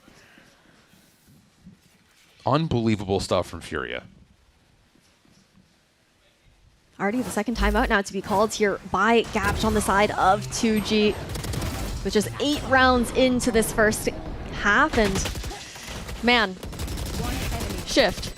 Furia have been cooking. Like the last time we saw them on this map was, I think, week 1 up against Leviatán. They've only played it once so far this season before going for this comp change into this play-ins matchup. Well, and you kind of heard it there, I think, with GB talking to Shaw. It's like, okay, you guys are finally jumping onto the double duelist train. Like, where is this inspiration coming from, and why is it maybe taking so long? And there's just a ton of trust in what Basic is able to provide, I think. And also just, you know, maybe this is just a comp that is just easier to call for comm.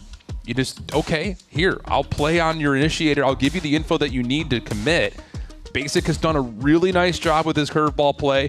Koala Noob has now really asserted some extra dominance again, especially from the defensive side. So it just feels like the pieces are coming together a little bit more concentrated. You could even say the same thing about what happened on Ascent, just because their defensive side was so good.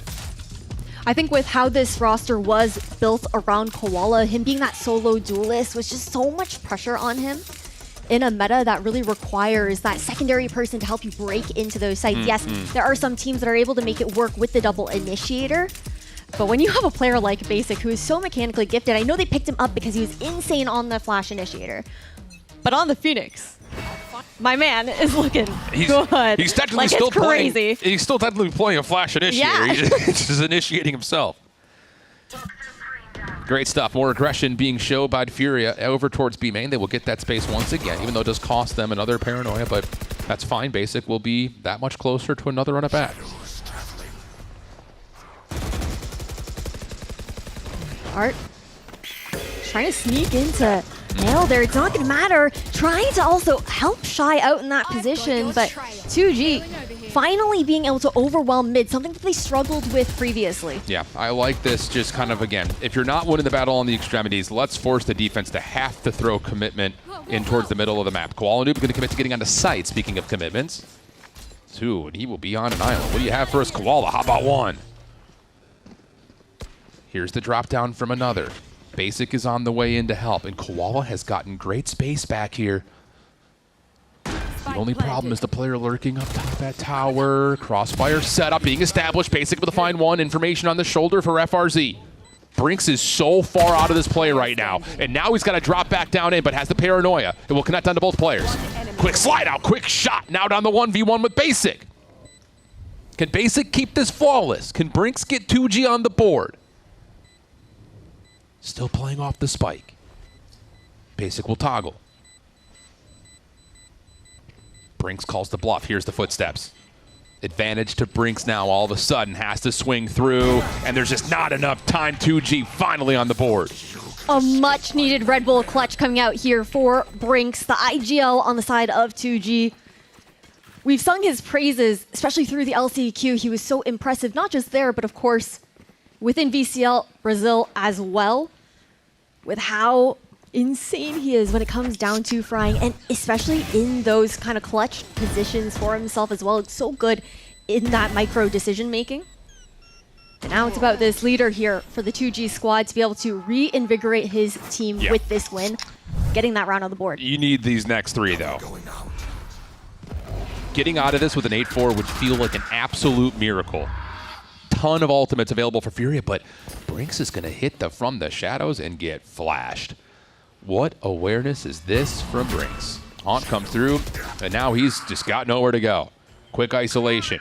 Artisan now on the other side of the map, going to have to try to read 2G, and there is nobody checking this position.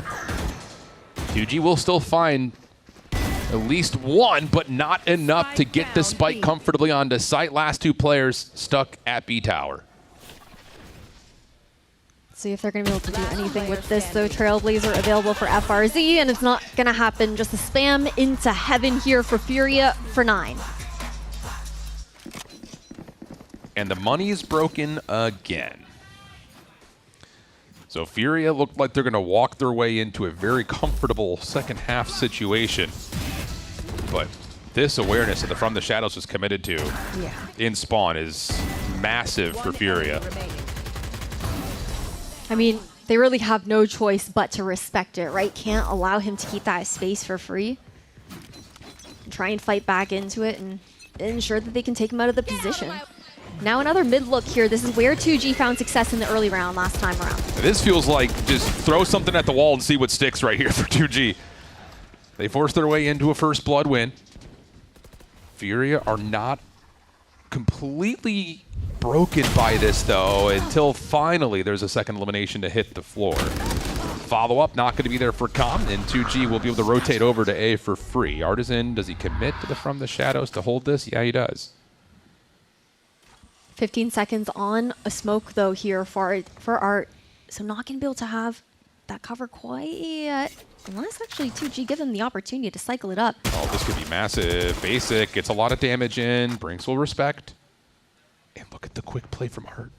Oh my goodness. If he runs behind this play, this is still very winnable. Basic holds the first. Now comes back over to the backside and finds himself a second to the 2v2. Showstopper is available for Gobera. Zenom able to find the Outlaw to connect on Artisan. So now it's just down to Basic, who has been anything but what his name would suggest in this half. But this is a different monster for a 1v2. I like the reposition here for Shenum as well, ensuring that 2G could play that crossfire if need be. Instead, Gobera is going to reposition. This means that they can't quite help each other out, but that's why you see the shift back over to backside. Able to find the connection. Does take a lot of damage. And if you're Shenum, you know that he's on 1 bullet of health. Yep, you just toss a snake bite and you should secure this round. There's just no way that Shenum can do any wrong there. And a thrifty round comes through. 2G get their second. But you have to win this next round. There's no other way about it. You have to take it. You do have to, but I'm still kind of stun-locked by that shot that Basic was able to hit. Sure, he takes a lot of damage, but man, really nicely done. I think the entry, though, for 2G in mid is huge. The way that they're using QCK with the updraft on that jet to be able to dash in and bypass the poison orb, which is where they were getting caught out previously when it was Gobera being that tip of the spear. It's made all the difference to get those picks underhand. Holy cow. Look at this aggression from Furia. They take away 66% of the map, and Shy just has to spam the crossfire, able to take down 1. That is everything you could possibly want from Shy. Viper's pitch is to establish the control at screens. Do not allow this post plant to scale deeper than you want them to. And so now you've got Furia able to retake Heaven control, and you've got a pinch on the back, and you've got Nightfall from the front. Everything that 2G tried to hit you with aggression is all of a sudden coming to a bit of a fold. QCK trying to step up. Furia on the rafters. FRZ will give you the first one. QCK still in position to deal with any rotate or cross, but Basic finds the elimination. 3v2. FRZ shut down to the backside of the site, and Furia clean everything up for a 10-2 half. What a retake to come in here for Furia. It looked like it should have been a round that 2G could win. But the way that we saw Koala get that information in the pick on that wraparound was such a big difference maker, really changing things up there for the side of 2G into the post. Yeah. What a half. Another one that Basic could throw into his virtual trophy case because it's an unbelievable display. 18-4 from Basic in 12 rounds of Valorant. That's about anything you could possibly want. Furia up big. We'll swap the sides when we come back.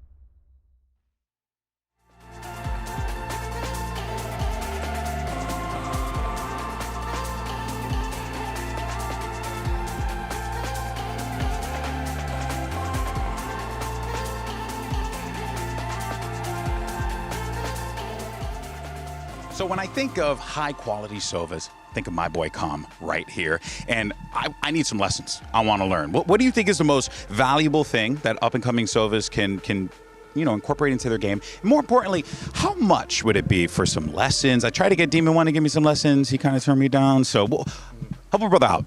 For high-level Sovas, like, honestly, just watch some of the top Sovas at the level, honestly. For you, I don't know. I don't know, GB. What is it? First you Demon 1. This is unbelievable. You know what? All my brother's trying to do is just climb up the dang ranks. You know, you hold the microphone, we're done here. So welcome to my show. No, okay.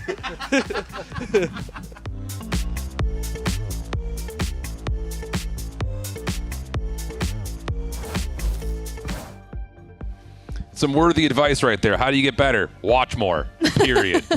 So far, lot to learn if you're 2G because Furia are dominating. An 18-4 half from Basic. Yeesh. Yeah, 8 retakes that they found successfully as well. It's yeah, just true. Insane there for Furia. 2G have got to be picture perfect from here on out if they want a chance at split.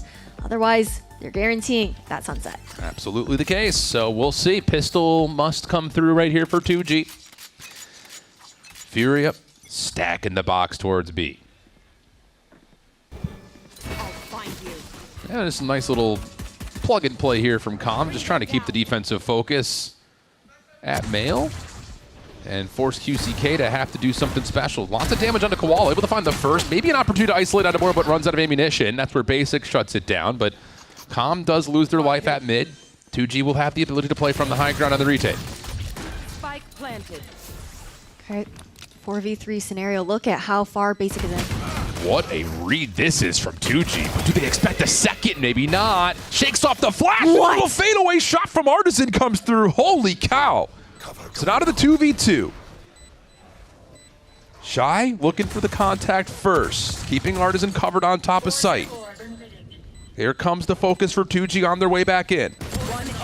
Able to find the first, and how about it? Wow, what a set of shots out of Artisan. I mean, initially you look at 2G re-clearing out dirt and you say, okay, you're crossing your T's, you're dotting your I's, but ooh, you forgot that J's also need to be dotted, and Artisan sneaks in undercover to find a couple. That was insane impact coming out from Art. The fact that he's able to just hop and skip away after as well to ensure that he can keep his life on the line here into the post plant. Let's go. And now we're just looking towards sunset here for the side of 2G. Feels that way. They're feeling themselves. I love the vibes. Gotta have it. It's always good to see these teams having a good time on the stage. A little bit of that banter. Well, 2G are in that very unfamiliar feeling, or at least that feeling you don't want to be familiar of, here we are, we're force buying. Pretty much from here on out. At least they're able to take some aggressive control, trying to get the lurker of Shy out of the picture. And Shy will make that a difficult prospect. Able to at least trade out their life, that is fine. Rest of the focus for Furia is right back over towards Male, and Koala Noob is just going to do Neon things with Neon. That will pretty much guarantee the round. Gobera and FRZ would have to work their way through a lot of layers, and it doesn't look like that's going to come through. No, it won't. Gobera in a 1v4 scenario, I mean, he's able to get Artzin at the very least. Koala is low. He's got a lot of work to do. This is the first problem. Not going to happen. Crossfire setup is easy. 12-2 the count. Furia on map point. Comfortable here for Furia. I think that for 2G, we did expect them to have a bit more fight back. The first time we saw them up against SRB during the LCQ on this map did not look great, but they bounced back so well into that overtime, and they looked like they, you know, made a lot of those adjustments that were needed, really figured out where their holes were on both defense and offense, and how they wanted to play a little bit more dynamically, but right now they're just absolutely getting snuffed out here by Furia. Yeah, in that second time they played Shopify, they only won 4 rounds defensively and then stepped up big on the offensive side by taking 8. So the fact that they weren't even able to get anything going on the attack is just, you know, the candle kind of fades out to nothing very quickly. So now Furia still with a weapon advantage in what would typically be classified as a bonus. Are looking just to get this thing done cleanly. Koala will take a bit of chip damage. Haunt's going to be able to make their way through. Jenim in some trouble, and Koala's going to force it. That's a bit of an ego chow right there. Jenim will punish, and the follow-up there from FRZ will give the numbers to 2G's defense. Oh, they hear this, though. Those steps that were made by FRZ were absolutely heard by Com and Basic and Sewers. Yeah, so trying to maybe isolate. Artisan will make their way back over towards spawn. Oh, and sees the shoulder. FRZ will be in a very tricky spot, but is watching the right direction and wins the gunfight. Spike down, attacker spawn. Where? I was where are you going with this? I was kind of surprised that he went for the peek when the other 2 players could have come in a bit of assistance, but FRZ gonna have to be aware of it. Curveball around the corner. Should be that, but with 20 seconds on the clock now, this is a done round. Sure is. Okay, that's 1. 9 more to go. We have to sell the dream. 10 seconds left. Yeah, it's tough in that regard. I think for Furia, a little bit of risk, but they have a lot of rounds to work with at the very least, right? Like they're chilling. Correct. You could come out and do whatever you want for 6 rounds before you have to start panicking. Okay. We see that, and then there are those series where those rounds do start to fall away. Ash, if this happens, what? I don't have any follow-up to that. Okay, I thought you were going to go for, you know, I feel like usually the dudes on the broadcast, especially for VCT, they go. Yep.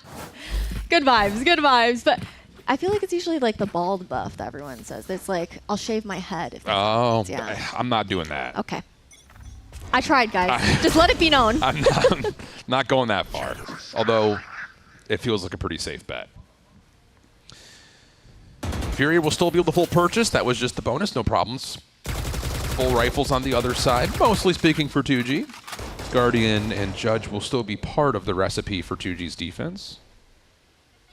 Not uncharacteristic, as space at mid will be early contested and then largely given away as there's going to be a 5-man focus to ramps. This high-low setup, though. QCK has always been good on those tight angles. Oh, okay. That's one way of doing it. That'll slow down the play and also take a big power piece out of position with Basic gone. FRZ able to follow up with the second behind this play, and the full gun run for Furia. Well, it's pretty much over.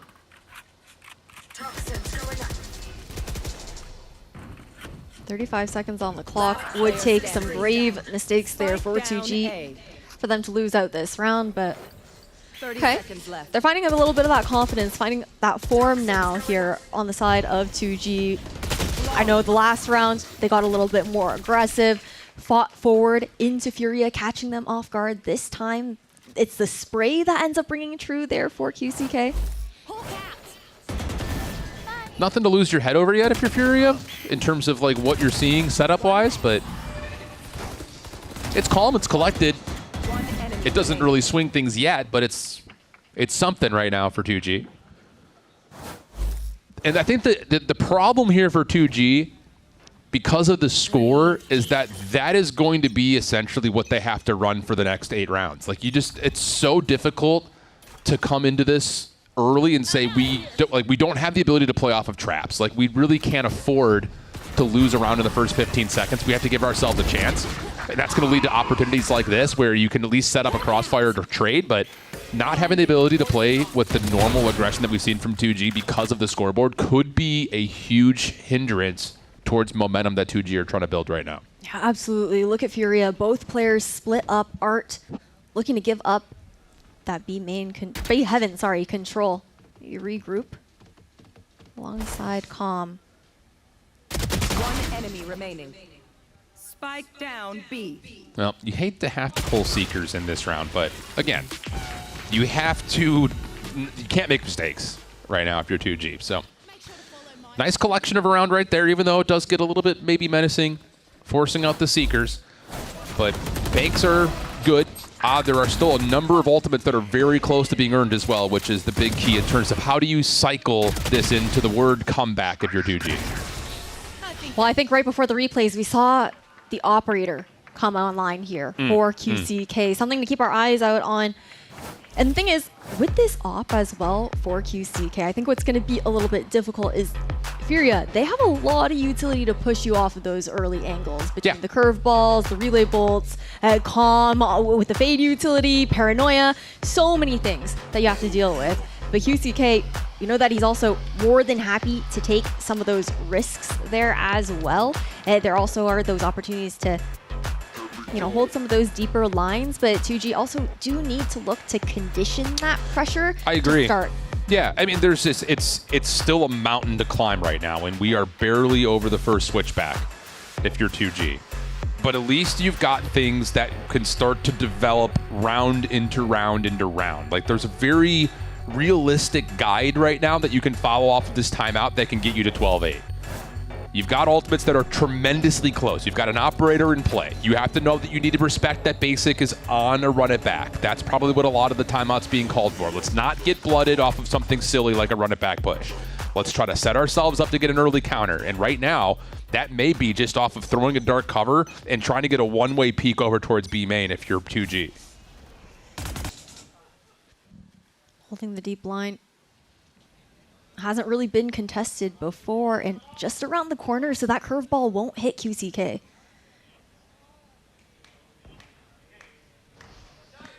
There's the sound cue. QCK is going to cue up the dash, miss the first shot. Presence established for Fury at B main. Not a commitment in terms of where the spike will be moving, but seeing it on Calm will likely mean that it's just, again, put a little bit of utility through mid, split the defensive focus, and then let's stack and hit. So much pressure being put onto Vents. Furia trying to bait that heavy presence. 3 players now on 2G hovering around that mid control. It's just QCK Has here to on hit. You have to hit. This is all Furia saying, let's force him to have to hit a shot. Run it back will be to be countered.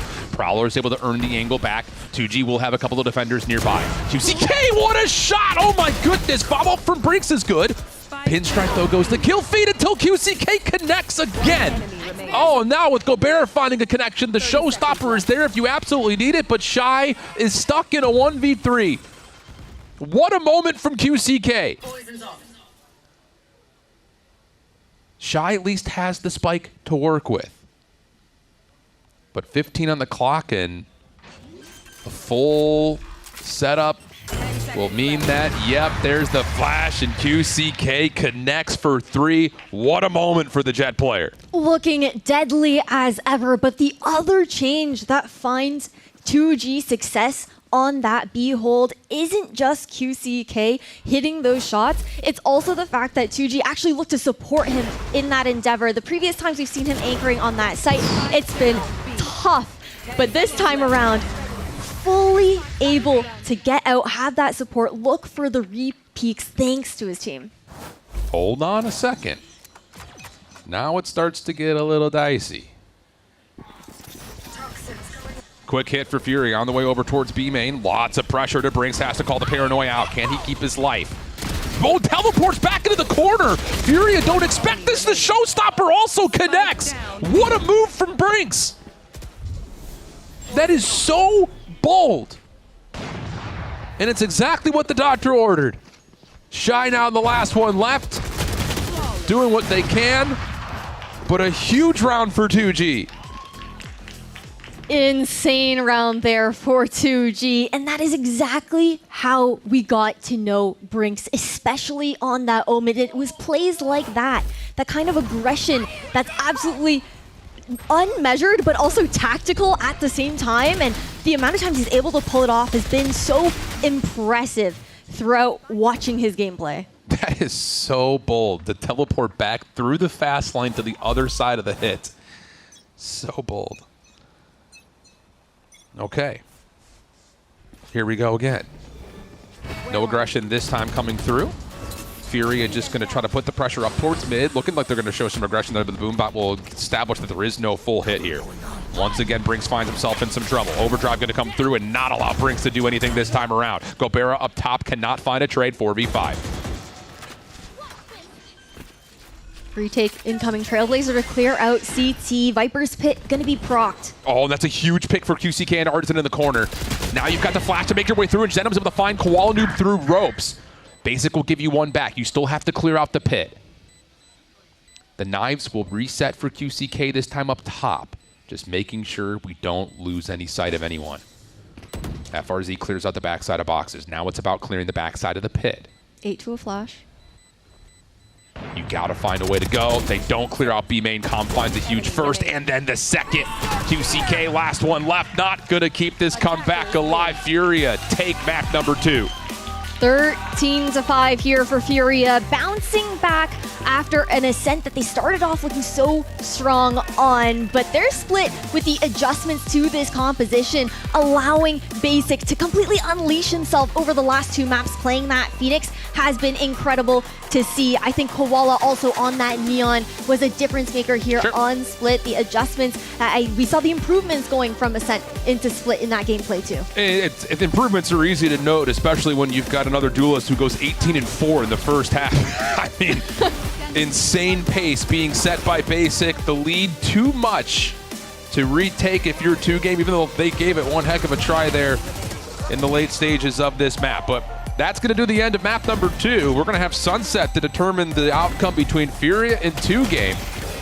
And I'll be honest, it feels like it could be a little bit of a curveball in terms of how this map may unfold. Doesn't seem to favor either team, so we'll see how the desk decides to break this one down. We'll see how much more Red Bull they've got stacked up on that desk when we come back.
Yo, what's up everyone? GB out here. Now, we're gonna come back and get to know some of our new talent, new casters out here. We got Ash. Ash, hello, good to have you over here. When did you first start commentating video games? Technically back in 2021. 2021? Yeah. Okay. But like very seldom. Yeah, no, it's fair. What drew you to Valorant? It was my first FPS actually. No way! Yeah, it's crazy. I started playing it during beta. Yeah. And then I went, I'm not playing this ever again. And here I am. That's crazy. It was actually my first tac shooter. So yeah, so it's pretty cool to do. I mean, I hosted once for another game, but that's about that. All right, Shiv, what about for you? Even though you and I have been working together for a long time, many years now at this many point. years, When did you first start? I think my first like actual cast was like 2013, but that was like free-to-play nonsense games. Yeah. Yeah, totally free-to-play nonsense. I mean, games. they were the best. I mean, they're legendary. No, that's awesome, man. What drew you to commentary? Oh my gosh, I don't even know. It's like random like happenstance type of stuff. Yeah. Like I was supposed to be a social studies teacher. Yeah. But like who wants to do that? Yeah. I'm just kidding. That's good honest work, right? Hey, to Like, be fair, I was a social worker, so you know, I mean, look at us. this is why we attach to each other. Exactly. Well, all right, I'm gonna get out of these guys' hair so they can go ahead and do their thing. Look at them. I'm so proud of them, like a proud uncle. Goodbye, everyone.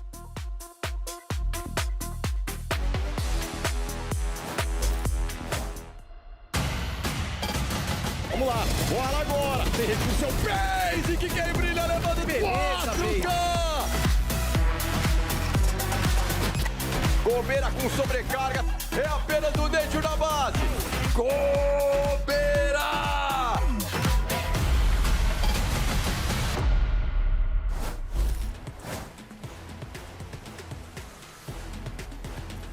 Essa tatuagem que eu tenho aqui é um anjo. Nenhuma tatuagem minha tem um significado muito específico. Essa aqui é a medalha de São Bento, que eu tenho 2 flores, 2 rosas. E essa é uma que eu fiz uns anos atrás, que é o Wish Do, que também tem um carinho muito legal. E aí eu tenho 2 no pescoço, resiliência e uma flor, mas nenhuma com nenhum significado específico. Welcome back after a really intense map 2 where 2G had a 5-round win streak to almost start their comeback. Furia looking absolutely phenomenal, taking that map 13-7. It felt like it was insane. I mean, Shift was asking about if there were more Red Bulls on desk. Absolutely there are. Not only one, there are 2. That's my house here. That's where I live. That's your house? Yeah. That's it? I'm in the process of building it. Oh, I see. Yeah. So, you know, this is just a window. We're gonna get some walls. It's like the foundation. We're gonna get a door. Yeah. I got you. Well, let's talk about the 2 players that actually build the house for Furia, and that is Shy and Basic. They were performing so good in map 1 and map 2, doing it multiple times in this series now. They've been looking so consistent. And it's a great new look for Furia, right? Just as a team, you know, before when they tried implementing that double duelist, they had Artson on that secondary duelist back when they had EU, and even then they were having a little bit of struggles, but Basic stepping up to the plate on this Phoenix role, looking absolutely insane in a lot of these aggressive plays, specifically on defense. The trap plays with his mollies, he's willing to kind of take any and every fight, especially when he has this ult. It just looked fantastic. And Shy, on the other hand, stepping up for our first time ever, seeing him on that Verizon Ascent. Even though they weren't able to kind of take away that map, he still looked phenomenal, and that's something that carried over into Split. I remember thinking it was a little bit awkward having Artson on the duelist role because it's not very conducive to like good calling, having the entry at the same time. But putting Basic might have been the best decision they've made ever, to be honest. He's owning on. He's almost averaging 300 ACS in 2 maps. That's insane. He obviously knows how to play this agent, even though this is his first time playing it on stage.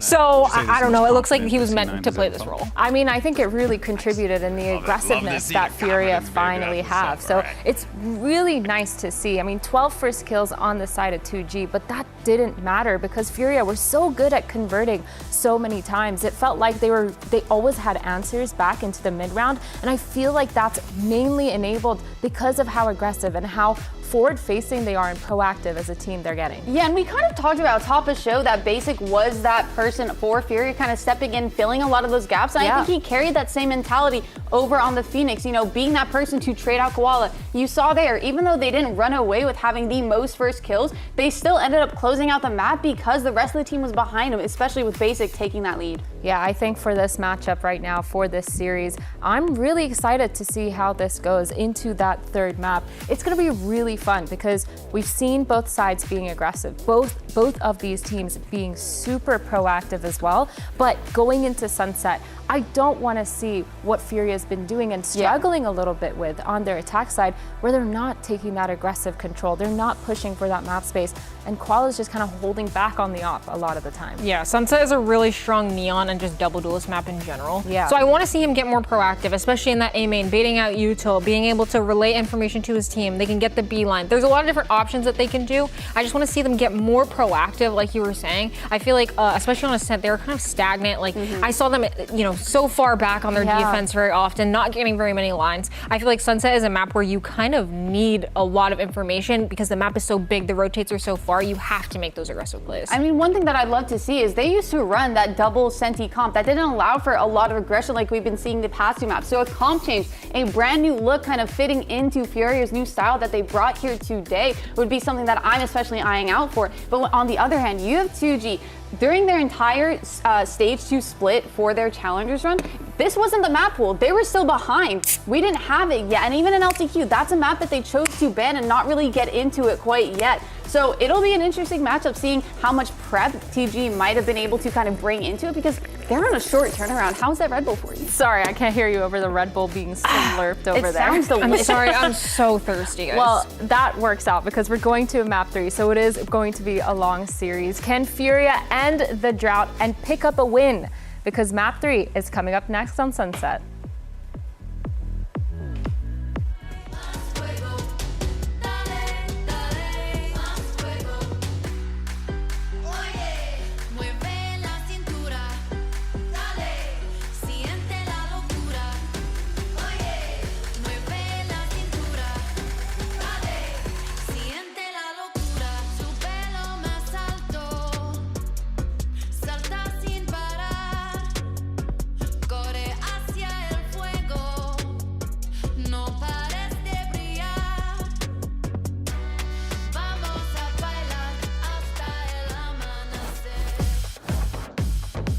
Ash, I'm not sure if you saw in that little timeline at the top there, but you're talking about bald buffs and bets. Someone in Twitch chat was saying if Furia win this series, they're going to shave their head. Right now, Furia putting on a show, looking to do just that. Was that you, Shiv? It was me. Oh. No, it wasn't me. Okay, damn. Not my alter ego. Sorry. I could wishful thinking on the desk here with my duo. But heading into this agent select, Furia are going to be changing up their game plan. They were previously running that double sentinel composition that the desk was just talking about. And again, leveraging Basic on that Phoenix. He's been insane these last 2 maps. This flex player turning into a Phoenix player. He was such an important piece of flexibility, I think, for Furia in the compositions that they were running previously. But now this double duelist allowing Koala to have that additional support. Absolutely. Take the weight off the man's shoulders a little bit. And apparently Basic is just him. That might be the easy solution right now for Furia. Other side of things, and it's important to note, especially as we look at a map like Sunset, and I think especially knowing that 2G just came off of what looked to be a lot of post-plant opportunities. They won 2 out of 10. That cannot be the case here on Sunset. No, definitely not. We'll have to see how that ends up looking in the second half, though. Here for Furia, the adjustment from the Raze to the Neon for Koala. We've seen how good it looked on defense. We saw how good it can look also on attack once we got to split for the side of Furia. But again, a lot of it has also come down to Basic having these unreal performances in both of these maps. Absolutely the case. Only other note here, the most recent time that 2Game played this map, they played Contra and they won 10 defensive rounds with this composition. So some success metrics to at least compare and contrast with, as Fury will have the opening offense. Little show over towards mid and tiles for a moment, but it looks like this will be a pretty aggressive look towards B, unless we're just going to do some more resource collecting for Basic, which would be typical. And not strange. Definitely not strange. That Contra map that you're talking about as well there for 2G was one of the times that I think we really saw Gobera come alive in some of these series there for 2G's previous matches within LCQ and VCL. That was really what kind of unleashed him for this squad to get that confidence back and be in that duelist role so comfortably like we know him to. Well, you saw the setup right here. 2G were trying to contest by mid by seeing if they could get contact off the spy cam, but instead it's breaks up close and personal, and now a little bit further and far between. Able to take down the opening 2. But into sight goes Shy. 30 seconds. Would have to be the catalyst for success. Basic is able to keep the focus a little bit split. But Shy is going to have to do a lot. Able to find a nice connection for the first. Quick swing for FRZ to get the trade. 3v2. Congestion here at the choke point. Haunt to give the entry, but Gobert is right there. Shed him on the other side, and 2G take the pistol. Nicely done there for 2G. And Brinks, again, continuously showing how good he is in those anchor moments. Whether he's on the Cypher or the Omen, it is insane how he's able to consistently hold his ground, no matter what space it is that he's looking to contest.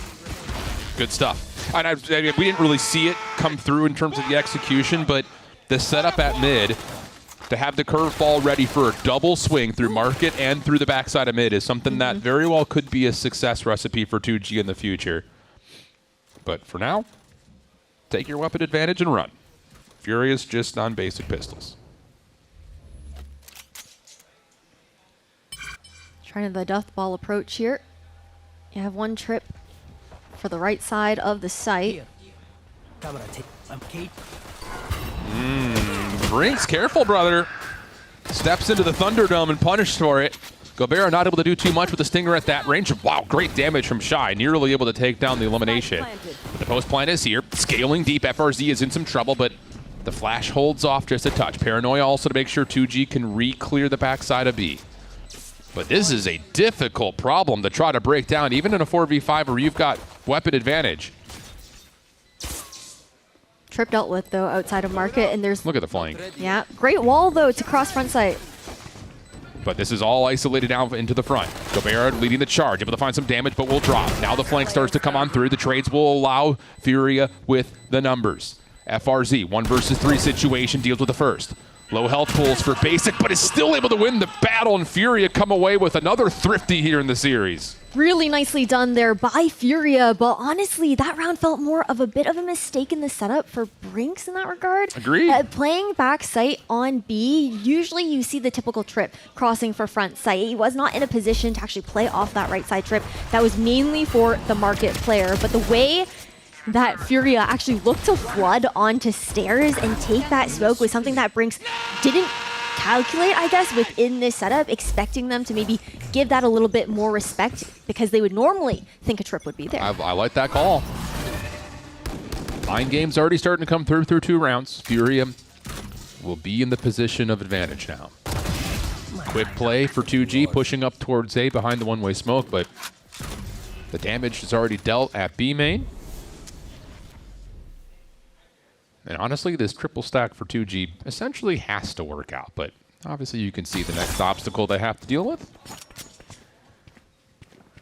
And Furia will envelop the play, trap it up, and not allow 2G to do much of anything.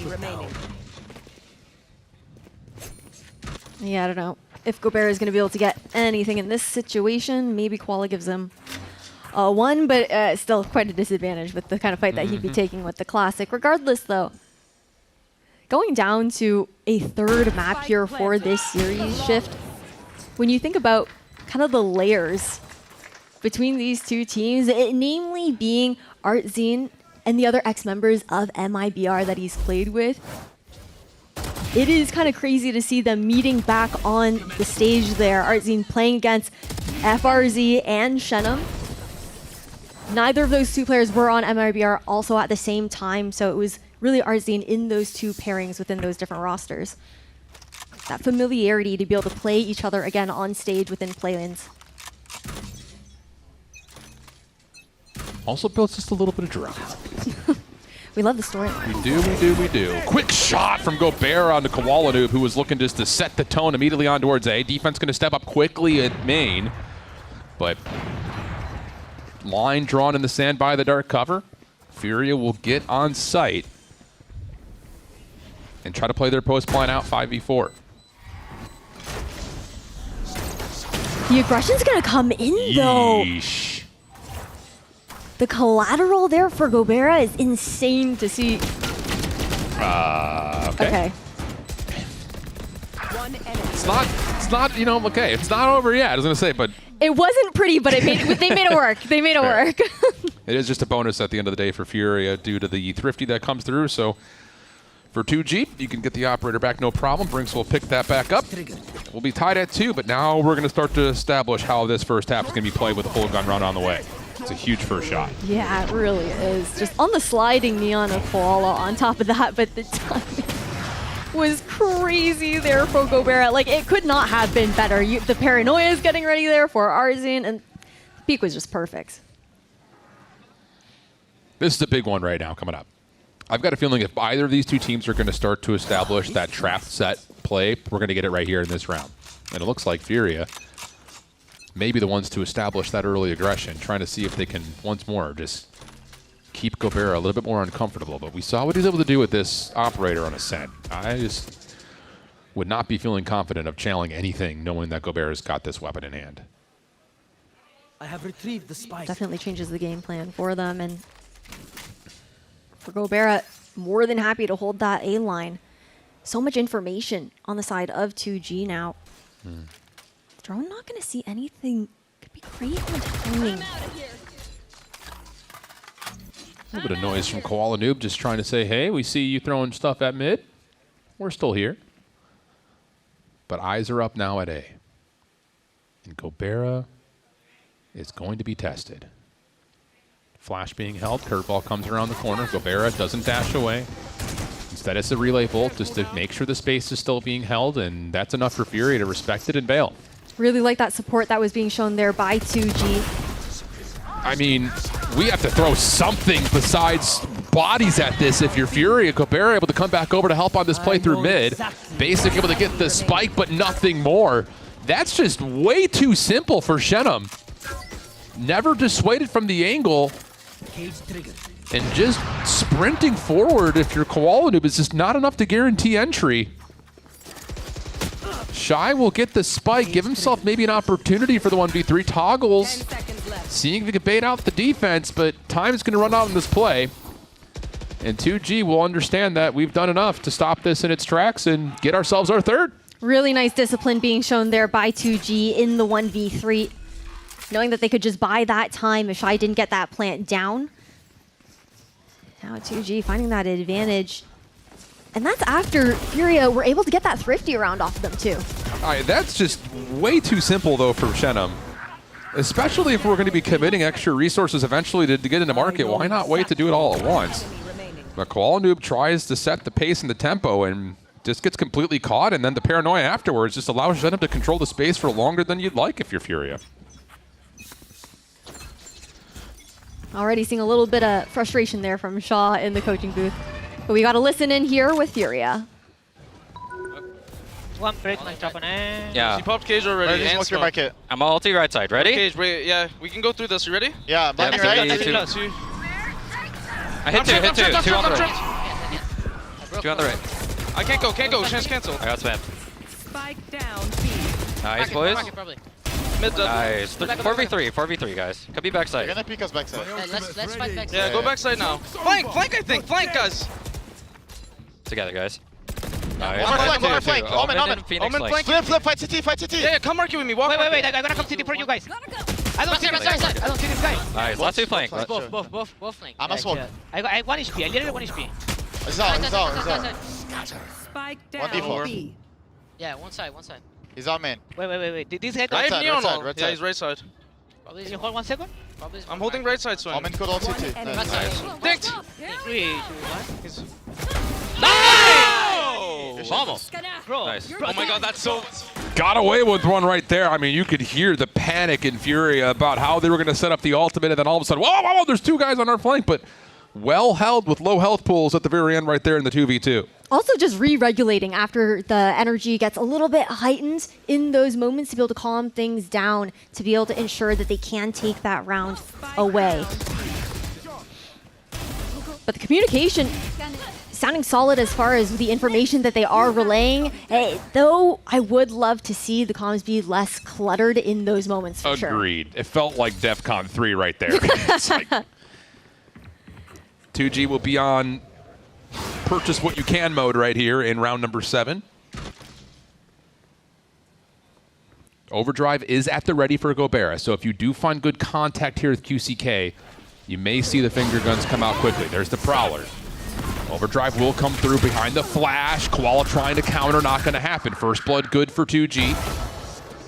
FRZ finds another through mid-map, and Artisan committed to the from the shadows in the dark cover. Hello? Really nicely done, though. Just the reactions with those curveballs from QCK making all the difference in those fights for 2G early on into B main, denying that space that Furia were wanting to contest early. I'm still... Oof.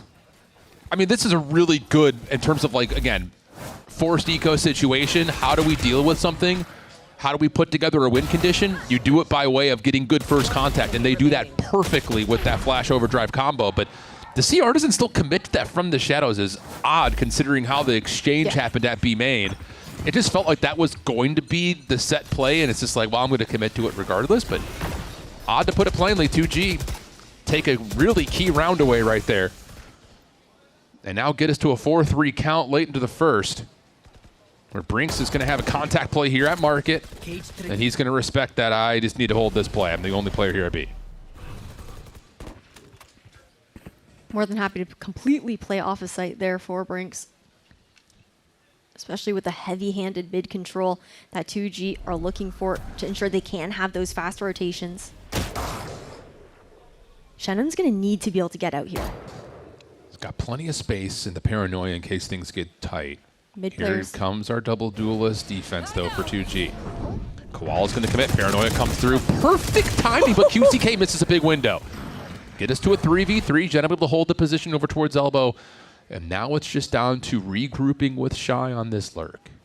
The way he's walked out on site. Still a camera, though, for Brinks to go and check. May have spotted. Brinks, once more, has to value his life in this moment. That's a really good deep trap, but Brinks is there to deny. Dark cover comes through. Spy cam able to get a little bit more information to confirm. And the post plant will be set up, largely leaning towards main. FRZ is able to get some space at Market. Dark cover to block. And FRZ is going to be the first one to try to make a move here. Can they split the focus, though? 2G need to create some noise from the backside of the site to allow FRZ a little bit more freedom on this entry. But they're going to wait for the smoke to fade first. Recon's going to come through just as it does. Deleted immediately, but Zenim's still able to find one. Paranoia still being held onto, but it doesn't result into anything. So now it's just down to Artisan, as FRZ is the first contact, doesn't win the battle. And now it's just you got to keep your head in the swivel. There's too many to deal with, and 2G going to take their 5th round, go up by 2. Yeah, Artsin 1v3, unable to stand tall against his former teammates there. Brinks on the defuse, and Furia. We are seeing moments, right? I think Shy does get impact out from his lurk, but the coordination when it comes down to these retakes and the timing, the communication on the side of 2G is such a boon for them in these moments. Absolutely. I think just even on top of that, one of the big keys to success so far for 2G is that they've never really lost a site. They've always had, even if they're giving the plant up, someone's still nearby to make that post plant not feel so comfortable. Yeah, it's really hard there for Furia in that kind of sense. As we get into this timeout that was called by Shaw once again on the side of Furia. I think the other thing too is we've gotten previews of both these teams' comms now across this series, and our preview into Furia, it was in those high stakes moments, they were hectic. But when we got to listen into 2G, it felt pretty clean, honestly.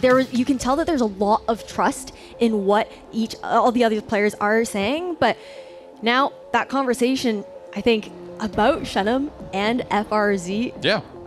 FRZ won. He's having crazy impact on this map. Shenum as well, especially with those vertical angles that you were shouting out.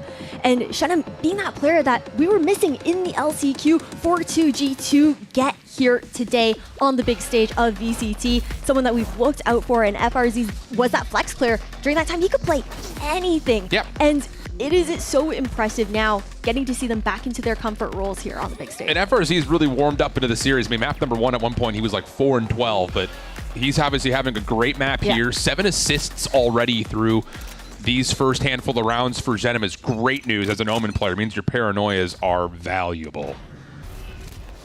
So Furia will come off this timeout with a hero rifle in the hands of Art. And this is, I think, a big position that Furia need to continue to work on. They really have not put much pressure onto this A site, and it's allowing 2G a little bit more commitment of what they want to resource out in terms of how, especially they want to play B market. They've looked really good at B market so far, and trying to stretch the defense is something that Fury, I think, really will need to do. QCK has so much in his arsenal to be able to stall out this push over an elbow. Oh, okay. Gosh. That was disgusting. Yeah. Little jiggle. Is able to get at least one back, but being able to shut down Koala Noob in that play is everything, because now you're stalled. This is like playing through molasses right now if you're Furia, but a really good flash comes through. Jenna was not prepared. FRZ gets shut down, leaving Gobera by himself, and that might be all you need. Able to hit both shots with the Outlaw, and the reset will start to come through. Basic is chasing.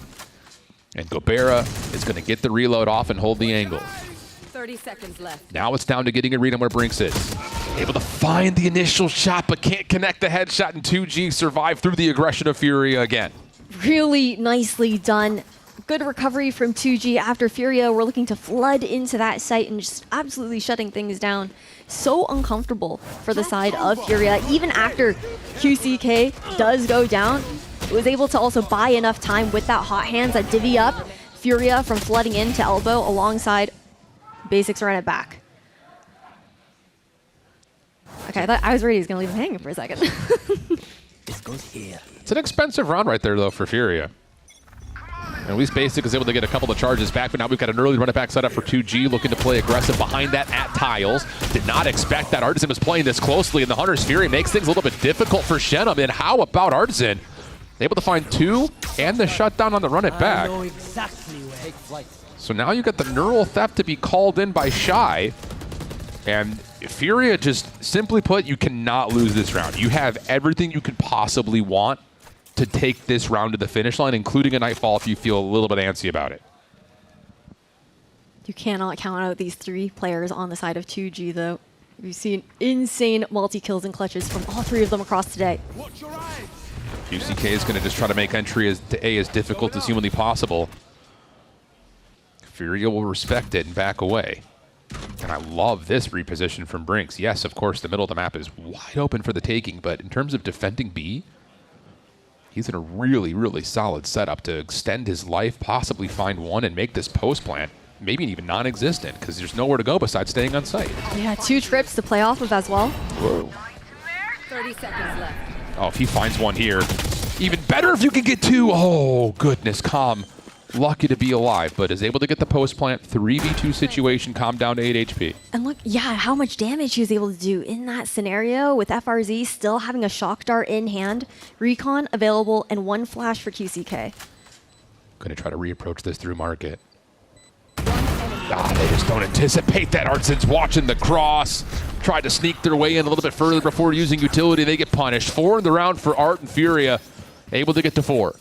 And Art, even though he hasn't been, at the top of the scoreboard throughout these last 2 maps before Sunset as well, it's the impact that he's always able to find with those picks, in particular, the multi-kills that matter to open up these rounds.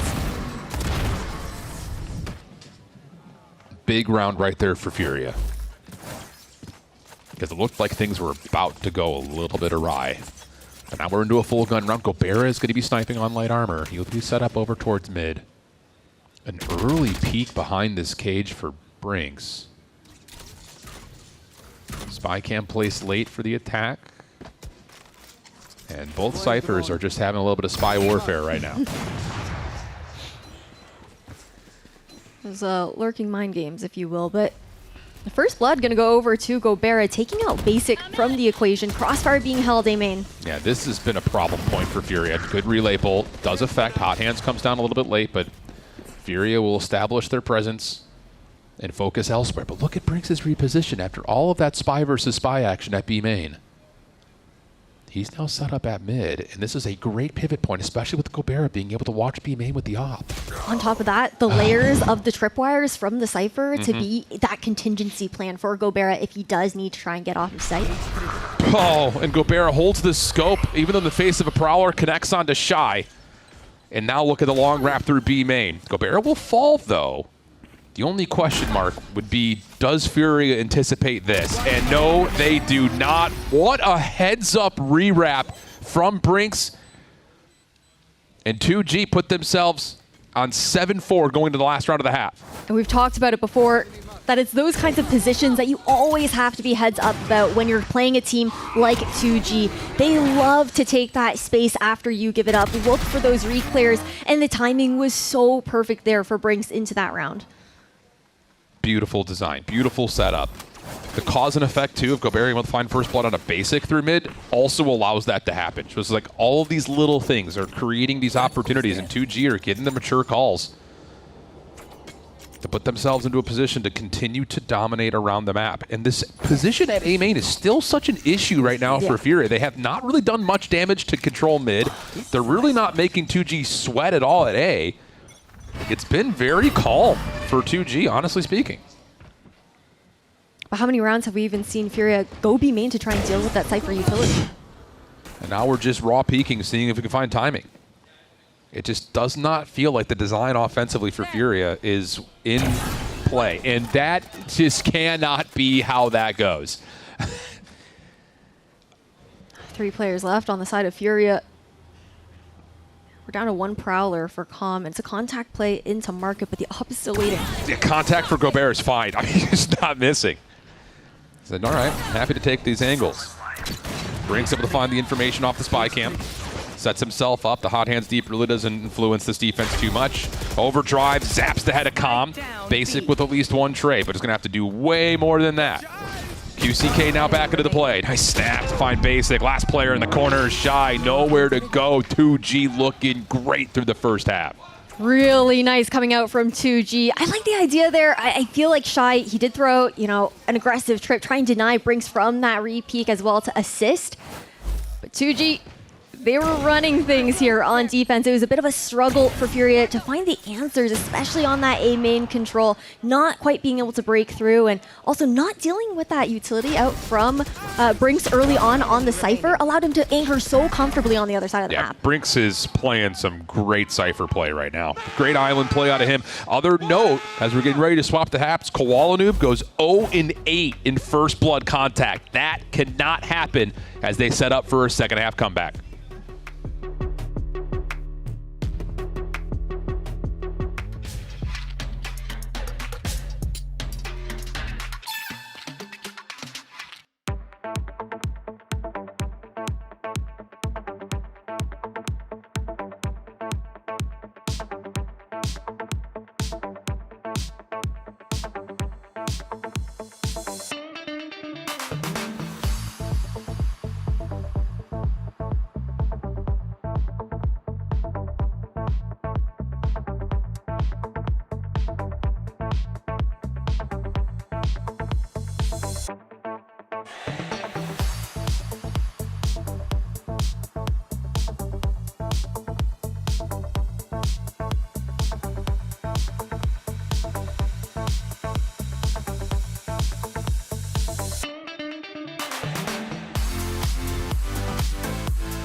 UG currently up big as we approach the second half of Sunset. And it just feels like another in the page of the Furia book of what is happening on their offense. We can consider that later. I'm sure the Red Bull mosque that's being built on the desk will have plenty to say about it. But on the second half here, this is where we can kind of at least turn back the book into what happened in Chapter 1 and Chapter 2. And that could be really the Spark Note version of basic was basic. That needs to be, I think, a spark here for Furia as we get into the pistol. Absolutely. And that comfort that we've seen historically throughout today, at the very least, from Furia on that defense side first. Having at least these 4 rounds to work with could be enough for them to look to come back into this map. I mean, it's only a 4-round difference so far, but let's see how this pistol starts. Now it's going to start with some aggression from Furia over towards Tiles, able to find the first blood. This time is Koala. Okay, maybe he heard me after the 0-8 start. 5v4 early for Furia. 2G going to have to try to navigate the waters here. And honestly, it may be on to see if FRZ can keep 2 members interested. He's able to see Shy. And a little bit of extra focus with that recon bolt. Gives some space to work with here for 2G to make their way onto A. Yeah, contact play up. And the rotation comes through here from Furia. These mid players leaning back towards that A side. And I like this from 2G. They want to find the pick first. There. Oh, and they may have just seen the back shoulder of Calm with that ping that comes through. Koala, long-range shots into FRZ are good. But as they try to come back in towards mid, 2G are here. Paranoia's going to cut across the backside of the site. Here comes the crunch for Furia. Artisan's able to find 2 on the backside of the Paranoia. And it'll be just down to Brinks with the Frenzy in a 1v4. 30 seconds left. Yeah, not really expecting it to happen there. He's done it before, but too much pressure there for Brinks in the 1v4. I think the idea was good coming out from 2G, but the timing there from Furia was great. I think the call as well to turn around together, ensuring that they're taking that fight with numbers, even better. Absolutely. I saw someone on the break say, why is Koala screaming so loud? We don't know. Hey, we gotta keep vibes up. We gotta keep vibes up for the team. Gotta be doing something. But a big pistol there for Furia, looking to follow up, but there's going to be no forced purchase this time for 2G, so pretty much a heavy-handed approach and advantage for Furia in the anti-eco. 2G going to do some resource collecting here initially. Firewall will come through. Looks like they want to try to challenge, but Koala Noob, he's got a judge. Only finds 1 with it, though. Nice shot from Calm onto Gobera. Shuts down the play through Market, and now 2G are pretty much resting their laurels on this 3-man stack from B main. Yeah, they just want to get that plant down for a little bit of money, if anything. Okay. Reaction shot from Shy is good. Calm follows. And Shenum is going to do what he can, but only so much will happen. Furia dropped 2, but we'll have still a lot to work with going into the bonus. They definitely will, especially with that Spectre pick back up here again as well. Actually, no, we're not going to opt for the judge in this situation. Furia, though, now only within 2 from tying things up against 2G. Do you wonder what that aggression is going to continue to look like? Because he called it out in the first half. Koala Noob was going in, making that space for his team, but maybe the spacing wasn't quite right for the follow-up from his squad. If he wasn't able to get that first execution. Is this going to be something that we see tightened up now on defense? Yeah, attempting to make the space, I think, is probably the more appropriate way of saying it to Koala Noob. But defensively, things are very different to assess. Furia have looked much better on all 3 maps so far. Obviously, it's early, but at least in the first 2, they looked much better defensively. One-way smoke at A will allow Artisan to essentially solo play the A site. Prowler to seek out what's happening at mid. Nothing home yet. And 2G will take their time on their approach. And I don't know. I would be happy to see them try to get some early utility battle and try to dump a little bit more over towards this A main hit, just to keep Furia a little bit off balance. I think they're just hoping that Furia looks for a bit of information right now, but very disciplined here right now on the defense. RZ has the recon back up as well. Can re-clear into elbow to get that info. I like this timing. They're trying to put the pressure on towards A, so you can get the defense a little bit looser over towards Market, but there are still 3 defenders on towards this B side. Koala in particular, holding up close and personal, but are 2G going to commit behind this? Do you feel like you kind of have to with the time? And yes, they will. Here comes the first check. Koala able to give you the opener. Nice relay bolt gives him the space, the separation, and the setup for the rest of his team. Brinks can only find 1. Genem able to trade at least another back. Gives an opportunity for the offense to still streak their way in to collect the spike and plant. But Shy is still in the neighborhood. Nice Paranoia cuts across, but Shy cannot convert. Art's in right there with it, and that will be the final 2 going to the Omen player. Furia back to within 1. A huge round for Furia to pick up, considering it's the bonus coming out from them.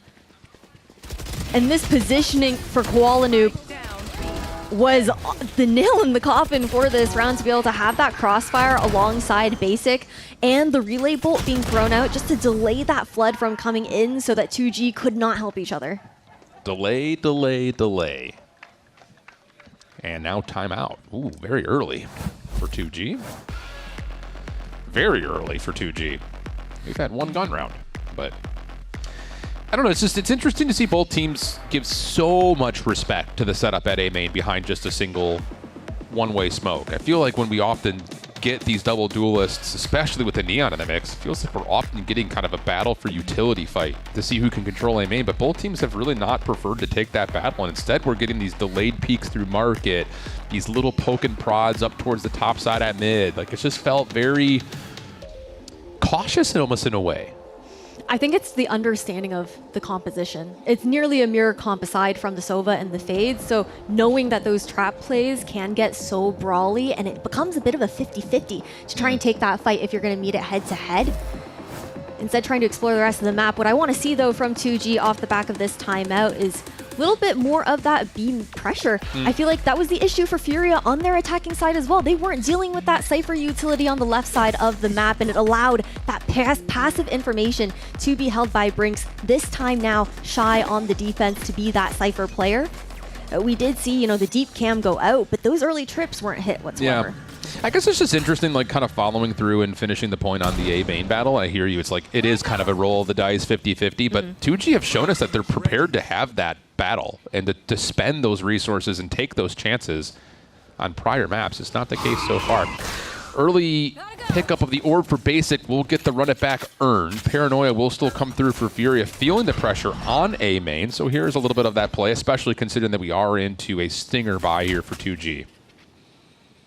Yeah, Artzine's going to have to give up that elbow control, play a bit pulled back there over at A. Great insert from 2G, from Brinks in that elbow space. Going to be able to relay great information to the remainder of 2G, who are now shifting towards that B side.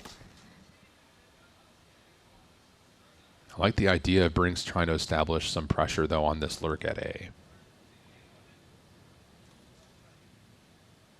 Just comes down to, will that actually amount to too much? Because here's the hit on B main. Deep relay bolts and recon's going to be tossed out. Shy just getting away, throwing out shots. We'll find a couple of connections, but 2G will get the site. Koala's able to find QCK, trying to take an extra step forward. Big shutdown there by Shy at market. And now the retake is well and truly underway. Run it back and overdrive spend in this round. Feels like a lot, but Furia do find it flawlessly, and we're tied at 8. 4 rounds in a row here for Furia since we swapped over to them being on that defense.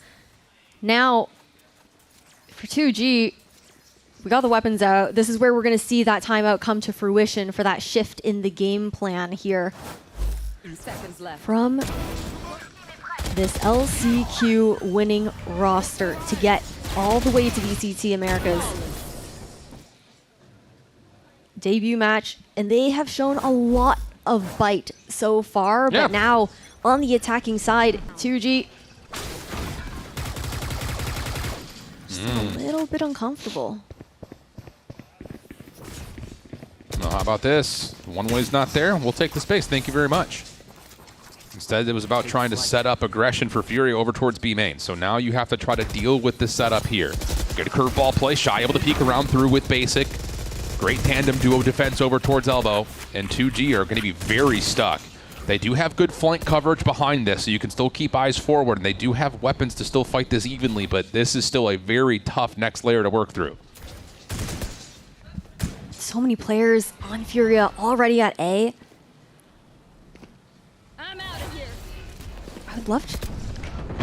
Honestly, I was going to say I'd love to see them take a beat first. Yeah, just no isolation towards the backside of the site. Basic still alive and well on the A point itself. It just feels like this round for 2G just got a little bit out of hand. Nowhere to go there for Gentlemen. Back-to-back flawless rounds coming through for Fury again. Their defensive sides of these maps looking solid. And the problem in that round, though, for 2G, when I was mentioning wanting to see them take that pause, just cut noise, put a little bit more of that pressure on the side of Furia, starve them of that information, I realized they weren't quite comfortable being able to do that because they didn't have presence on the other side of the map. It was just the trips to watch them, but they didn't know how closely someone was maybe encroaching from mid in case there was a flank coming through. Nice! Good shit! Would love to see in some upcoming rounds those inserts that we saw previously from Brinks, one side of the map or the other. Stinger purchase again in this round for 2G. They haven't run it back to work with. And an Earl Theft very well could be valuable, especially with how the defense has set themselves up. Paranoia going to be spent here early by Fury to contest mid-market. Koala springing through the smoke. Ooh, and a decent effort right there for Briggs. Coming back to the play as Koala. Running back will be spent now. Fury trying to shut down any deep scaling, and that's a big shutdown on the QCK. They're going to find more behind this. 3 straight eliminations in tow. Jenem will get one back, but he's stuck on the wrong side of the site. Brinks has nowhere to go but forward, and that is into the teeth of the defense. Absolutely well received. Furia now on double digits. Furia getting loud up on stage on top of that. Koala's getting loud. Man, 2G, these 4-1 splits are not doing wonders for them. It's just not working out. I would love to see them kind of spread out a little bit further around the map and try to work those picks, but it's been a bit of a struggle for them to find those opportunities. And now, look how contested this lurk is going to be. Now, 2G will have full purchase. Close to a Hunter's Fury. That could be critical towards getting maybe a little bit more freedom on these entries, because right now, it's been difficult. And FRZ will earn it with the orb there. And you have to imagine that whatever 2G decide to do will likely be behind the execute call of the Hunter's Fury first. But look at this setup that you have going on that B side. It allows for this really comfortable market hold from Shy, where he's more than happy to give up the entire site. And then the rest of the team can just continue to focus their energy towards mid and that A side. Well, 2G will be noted through this deep position at mid. Crossfire setup for the defense to hold any further play. Market will be isolated though, and ooh, Shy will drop. What a follow-up though from Koala. Timing on that peak is everything. Also sees, I think, a second player sneaking back over towards Tiles, but does not anticipate that Brinks was still going to be holding the longer angle. The rope up now going to be spent. Comp trying to punish their mid will be taken down in his own right. So now 2v4, but Artisan able to find 3. What? Oh my goodness. Basic behind the play, finds Brinks before he can get around the corner, and Furia grip one back from what looked to be certain death. What an insane multi-kill coming out from Artzine. We're definitely going to be seeing that on the replay, because I got to get another taste of it. Up against his former teammates from MIBR, now forcing 2G into another timeout. Unbelievable from Artisan. That is the only way you come back into that round, is someone finding a multi-frag. And the perfect Paranoia timing, and then to get a third before the double swing comes through is exquisite. Oh man, 2G are going to be kicking themselves. You dealt with everything perfectly. I'm so sorry. Good shit. Oh my god. Okay, different vibes here, different vibes. But I want to know who's louder between Shaw and Koala. Koala. Yeah? He's coming through our caster mics up here, Ash. Okay, but Shaw can't come through our caster mics up here. That's valid. Yikes, that is, oh man, remember that round. That may be what breaks the camel's back right there for 2G, legitimately. It really may be. Artzine right now topping the leaderboard for Furia, up against, again, a 2G that has 2 of his previous teammates within Shenem and FRZ. It is insane, the run that Furia are going on this defensive side. It really is. What a heartbreaker. Now we're back to light armors and stingers. And this is just the old-fashioned hold W. Hold W, hold mouse 1 if you see somebody. And to be honest, the first good look at an A take that we've seen from either team yet. More than happy to play that retake, though. Comfortable A take since Furia didn't look to contest early. The thing about this, though, is you're going to get a handful of stingers at screens. This is how this works if you're 2G. Here comes the relay bolt push. Shy in the corner. That's going to be a weapon collected. Koala's able to find one back over the middle, but FRZ is able to get the Hunter's Fury to connect plus a second. This may be a bit of an oversight here by Furia. 2G are going to get away with one convincingly. What a huge bounce back thrifty round for 2G off the timeout. And the thing is, with a squad like 2G, we saw it during the LCQ. It's rounds like that that can absolutely bring them back into a map and swing the momentum into their favor. A huge round there for 2G. You call it perfectly with the Stinger play into CT, playing those close quarters. And especially layered with the Hunter's Fury coming out from FRZ COD to create all of the chaos necessary to make that work. Yeah, and more importantly, it's not just the chaos, it also keeps the contest alive yes, the at zoning. A main. It just allows those Stingers to afford the ability to commit to that play through screens. What a bounce back for 2G. So now a really crucial gun round comes through right here. Basic able to get another Orbs, one off from a run it back for the defenders. As Brinks puts some pressure on Market. But that's all that is a show of force. Is there any contact here between our Omens? I don't know if Artisan saw that little barrel flash. I don't think so. It's a crazy 1v1 right now. The Omen cams. No one's gonna bite. Well, I like this. Again, just 2G keeping pressure at mid.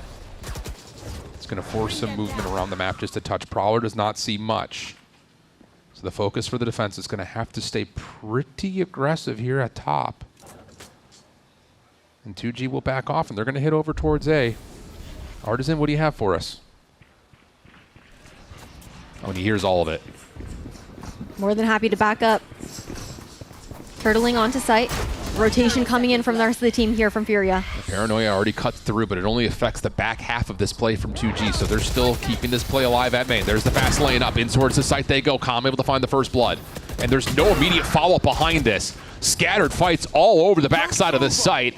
And at the end of it, it allows Basic an opportunity to hit the run it back. And that will be all they need to get to match point. Furia up 12-9. Nicely done there by Furia.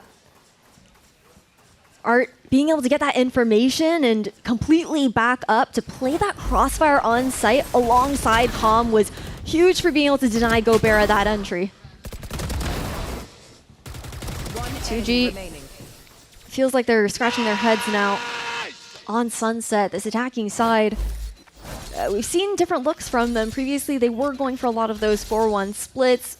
We saw the 5-man plays on those eco rounds there as well, and bit more of that mid exploration that has come through. But I think it's been so hard for this 2G roster to find any openings here. Any openings. It comes down to how Shy is anchoring on that B site. Again, giving up so much of that space and allowing the rest of Furia to look to group and take these fights together. Yeah, and it's been a nomenclature point across really all three maps. Shy has been unbelievable on the island. Run it back is going to be used by QCK to get aggressive through mid. That's going to force the defense back. That's free entryway into B. Shy's able to shut down the run it back pretty quickly. The wall will stop any further play through mid. So now again, it's just about how does Shy rally the troops on the site that he was responsible for. Spike going to be planted 5v5 here. Nightfall only going to be able to catch out QCK into Market. 5v5. Flood still not coming in off the back of that Nightfall. You got to be careful on this counter flash though. 2G are heavy stacked on the entryway towards the backside of the site. Initial exchange leads to a pinstripe kill feed, but Fury, we're going to have the numbers as it's just down to FRZ for the 1v2. Timing. Slides, now known. Time becoming a bit of an issue. Fury are going to have to move quickly. There's the first jump peak. FRZ gaining the space. Both players weak. Really good dark cover to come through. You have to work your way through the utility. Artisan's holding after halfway, but Artisan, he had the knife out for a moment. Is there enough time to fully get the defuse? Have FRZ done enough? Yes! It's about as close as it gets in a Red Bull clutch for 2G to stay alive. FRZ being able to win that out up against Artzine. Absolutely insane. Getting that pick on Calm and just being able to stay so measured in that moment. One enemy remaining. It's absolutely huge. Up to 10 now, double digits for the side of 2G. 2 rounds away from taking us to overtime. Oh, Shaw can't believe it. He can't believe it. Yeah. That kills me. Weapons are still affordable here for Furia's defense. Overdrive Probably not going to be needed unless it starts to get messy. 2G going to stack the box at mid again. And I love that we're keeping the pressure through this venue of the map because Furia have had to commit resources to making sure it doesn't get out of hand. Arzun has also been a very solid anchor for Furia on the other side of the map.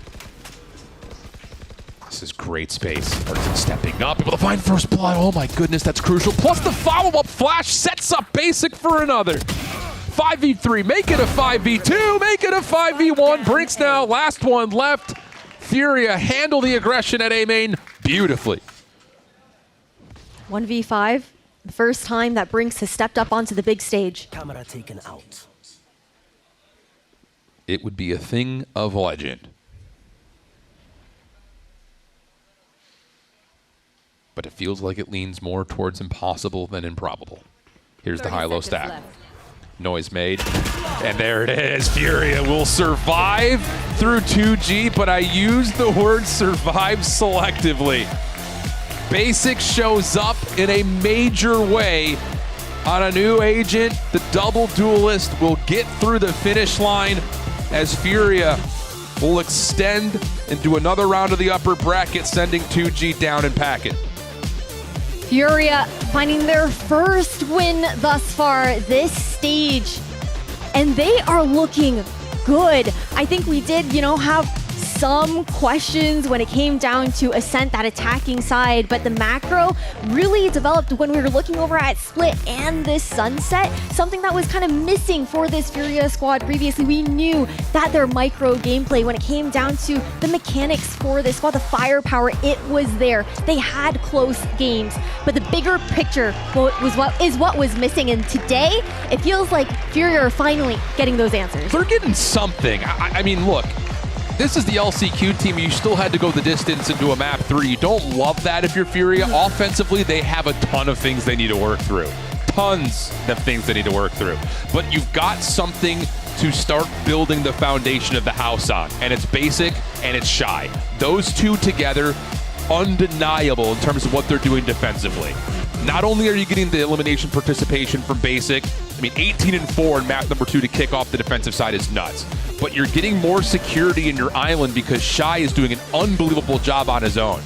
The next recipe that you need to start to build, though, on this restaurant build is how do we get Koala do more success on the offensive side of the map? Because I'll be honest, it's not great. 0-8 on first blood contacts on this map is not what you want to see. We need to be better at getting these first contacts on the attack, but at least you've got something here for Furia to work with moving forward into a meta that has been largely dominated by Phoenix Neon.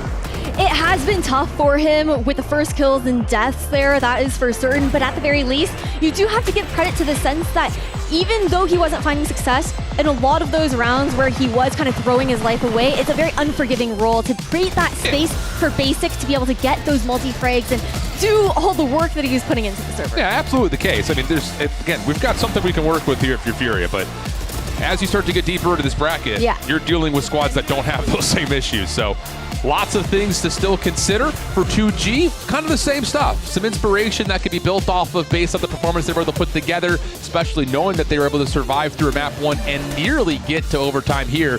But for now, it's GB down to the stage for our Verizon post-match interview with none other than Koala Noob.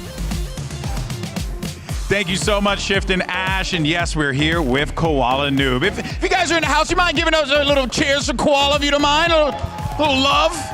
Love to hear it. Love to hear it. Koala, man, congratulations. That was a tough game. But one thing that stuck out was you were on Neon every map. Is that the new thing moving forward? I talked to Shaw a little bit about it. He said you guys have some different looks for different situations. But should we be seeing Koala more on the Neon? Yeah, I think when Split 2 started, we honestly thought that Neon was dead. And we overestimated how how silly man. Was. So we approached comps in a different way. Yeah. Obviously, we got to be honest with ourselves. It doesn't work. You know what I mean? Yeah.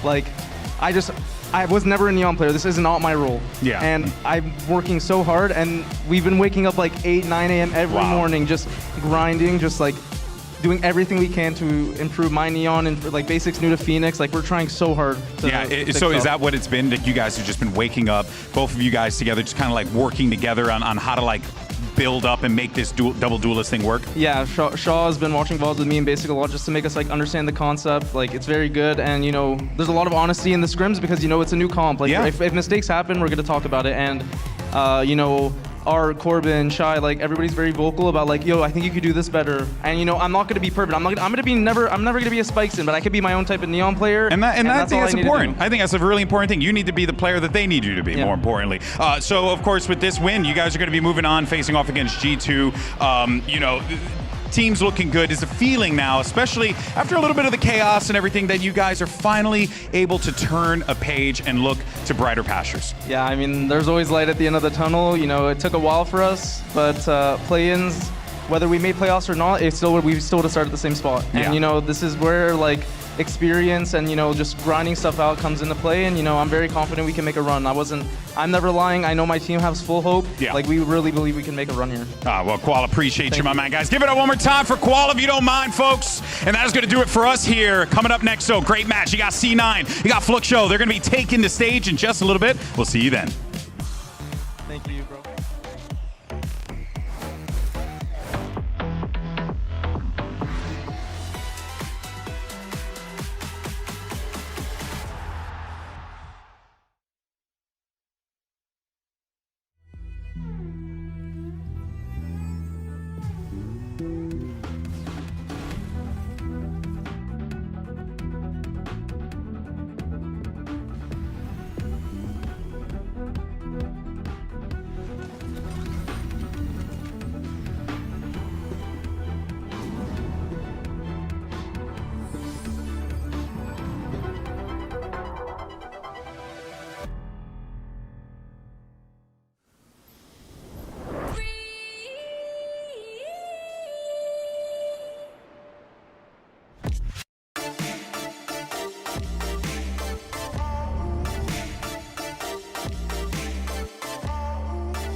Alright.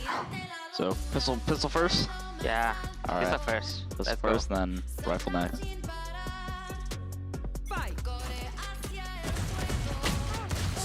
Oh. My sheriff is terrible. Yeah, me too, bro.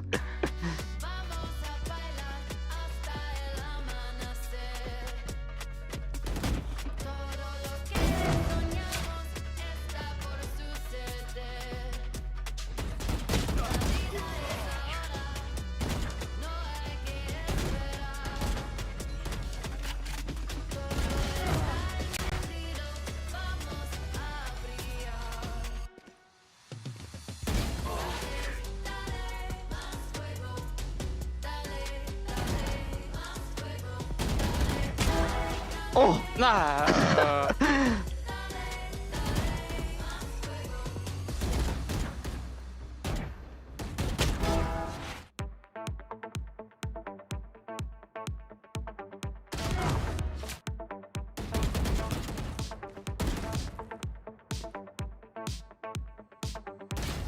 Oh my god. GG, Nice, bro.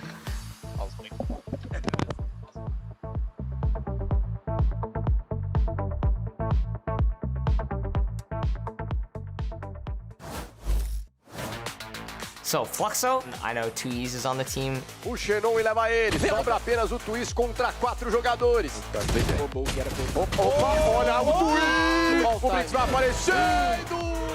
Cheese was on Loud by the time I played them. He was an incredible player when he was playing in the league, so don't really know what to expect now. He's still probably really good. And JZZ, he was on MIBR. It's been a while, but it'll be fun to play against him again. I think they have a really good individual players. Oxy is a good example. I faced him already once and he played super good. It was really hard to stop him. So we have to be super aware in his game and Cloud9 game. I think they have a good game style. They're a good team together. So it's gonna be a hard match.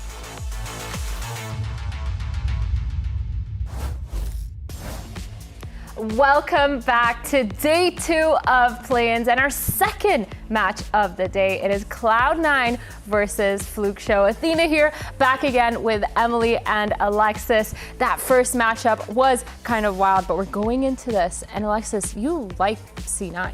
I do like C9. You like them. I was on C9. I was on C9 True. White. I've got very fond memories of that time in my life, so I have to root for C9 contractually. That's fair. I think I voted Fluke Show, so... Oh, happy for you? I'm against you, because until recently, Fluke Show, they were actually La Masia. They got signed at the end after qualifying for play-ins. This squad of Brazilian vets, they've won it at Challengers Brazil. They've beaten actually 2G to qualify for this spot, and they did it with a vengeance. It feels like this team has such a strong build and core, especially coming out from a team that just was not signed. Yeah, I mean, also looking at their run that they had in Challengers, they dropped to that lower bracket, match 1, and then they had to crawl through and have an insane lower bracket run. And for me, that shows that they have a lot of composure on top of the experienced players that already come into play here. I've scrimmed Flux Show a lot, I think because they're trying to avoid playing other teams in the play-ins. Yeah. And I'm not gonna lie, they're shooters. They're shooters. They are one-tappers. I'm gonna be so honest with you. I think they're mechanically really strong, but I feel that way about a lot of the Brazilian teams. I feel like their mechanics are just always on point. Yeah. So I'm excited to see if they are locking in going into the server today. Yeah, and 4 of these players on Fluke Show are actually returning to this main stage. JZZ, Mazin, Paula, and Tuiz, they've all played before. The only exception is that new player on Zanatsu. First time for him being on the stage, but we talked earlier to Nyang. Another Red Bull is actually crazy. We talked earlier to Nyang, and he mentioned how all these players were really good to look for, including Zanatsu. I think it's just crazy how their paths are so intertwined. Like, I think for JZZ, Mazin, and Paula, they all played on MIBR, and then Paula and Tuiz have also played on Fury. It's just so weird how far it goes back and how, you know, the strings are attached. The stars have aligned for them, kind of just coming together and being able to qualify through that tier 2 bracket. Do you feel like this whole thing where they've qualified first seed and they've had experience before on the stage gives them an advantage? Oh, 100%. I mean, I feel like for a lot of teams coming from challengers onto the stage, like for example, M80, I feel like that they probably had stage nerves going into it, but I don't think these players will. Like, I think that they've kind of passed that hurdle and they can actually just go into it, play their game, focus on their strengths, focus on what they're good at, what they've been practicing in scrims without worrying about the extra pressure and stress. Well, let's see what they're gonna do with that pressure. Golden Boy actually caught up with Tuiz because he is back to the stage. All right, guys, we're here with Tuiz. It's been a while, my friend. Good to have you back. You know, last time we saw you was with Furia back in 2025. Didn't go the way I'm sure you wanted it to go, but you're back. You're here as challengers winners. So how have you changed as a player, and what should the fans expect on stage? I think I grew up a lot as a person and a player. I think all this time, bad and good, I had in Loud and Furia, I think helped me to improve as a man. So I think I'm really more mature, and I think all the things can happen on stage. Now for me it's a little bit better to handle. Yeah, well, of course, it's a blast to have you back here, my friend. Thank you. Maturity is something that we don't have on this desk today, that's for sure. We don't have any maturity here. Speak for yourself. What are you talking about? Like I'm quite mature. Yeah, I don't think so, but Fluke Show has been really, really good, and I think one of the main reasons is because they are full of veteran players. Everyone has been on the stage other than Zanatsu, which is what we were just talking about, but his debut is really important because as a rookie, he's not holding back. No, not at all. I think it's been so fun kind of just watching his playstyle because he is that flex player for Fluke Show. You know, you see them run a lot of Sova, Phoenix, Race, and he's playing all that, but keeping similar playstyles across the agents. He's kind of like the wild card for me when I'm watching him play. I feel like he's that player that is willing to take any sort of aggressive play or even playing slower. It really just depends on the round for this guy. He could be the one to kind of toss things up, especially going against Cloud9 today. I love having a rookie duelist personally. I love having a rookie who plays these roles that they can just run in and get a bunch of kills. I don't have to worry about anything else. That I know the IGL will handle it. I just have to get my kills. I love having that be my rookie player. I love it. I think the interesting thing too with Fluke Show is that they're actually pretty slow on their defaults. They work the map really well. And I think that's actually how they won out versus 2G in that final game before they qualified. So I think the way they're playing it, the way they're setting up Zanatsu is really good. But they won't have it easy because guess what? Cloud9, they seem to have finally found their footing. I don't know what it is that's changed for them, but they got the big upset versus 100 Thieves, which I didn't expect to happen, but they're looking so much better. I mean, I'm really impressed because 100 Thieves was looking like they were going to win it all, to be honest. 100 Thieves was looking really strong. So for C9 to be able to take them down with that to start their kind of win streak that they're going on, I'm really, really impressed. I think that they found their team identity a lot. I think that the two rookies, Fireball and Jack, have definitely found their space within the team. They kind of know their role now. They're fitting in a lot better than they were originally. So I'm really excited to see what they pull out and if they can keep their win streak going. I mean, I got to give a lot of success to kind of their whole mentality going into those last few games that they played is kind of going back to basics, finding their footing just together as a team and how to play together individually without having these big, deep strats and deep plans already going into a map. I think a big part of that was the coach swap we saw. We started to see them play a lot more loose, play a lot more reactive, and it's looked great so far. I think for Cloud9, the biggest thing is Zellsis has constantly tried to build this environment of listening to each other and making sure the comms are all set. And it feels like every time we've listened to their comms, it's been pretty chaotic. But recently, that's when it started to click. It feels like the comms have been there, the environment's there, and the fragging power is there for sure. But when it comes to playing against Fluke Show, do you guys think they're going to keep that up? Or is there any kind of flustering you think might happen? I feel like after taking a win against 100 Thieves, I would be really confident up against a team who maybe they perceive as, you know, worse because they're a challengers team. I feel like you're taking out one of the best teams in the league right now. You're gonna have a little bit of an ego going into this. I personally would. That's funny. No, that's actually crazy because ego is huge and the mentality is huge. But Zellsis, he's always loud in the server. But you can't go in underestimating. I think that's been the name of the game, especially for seeing a lot of these tier 2 teams kind of, you know, if you look at yesterday, M80, everyone hyped them up, almost overhyped, and then they fell underneath the pressure. Whoa, and I think here, are you calling M80 overhyped? No. In that matchup, they might have been compared to Envy, right? I mean, they were the underdogs, but they were able to kind of secure that win. And I think as long as Cloud9 kind of keep at the same pace, stay consistent, and not start to panic, that's where they should be able to kind of see it through. That's a heavy agree on that part. But we're actually going to send it to Golden Boy to check in with Fireball Ops. All right, so last week I was watching you guys go up against 100 Thieves, and I could not help but see how impactful you were on this cipher. And it feels like it was certainly like a missing piece that this team had needed, and it led to that victory to you guys against 100 Thieves. Do you feel like that was the missing piece for the team? And if not, what was? Personally, I think it was deeper than that. I think everything's really clicking for us, especially in practice. Jordan Zellsis has been calling amazing. Veer and Emmy have put together great game plans for us, and us as players, we just have to follow it and just execute their vision, and I think we're doing that. Would you say this is the most confident that C9 has ever felt? For sure. Nice. I love it. Love to see the confidence, baby. That's what's up. All right.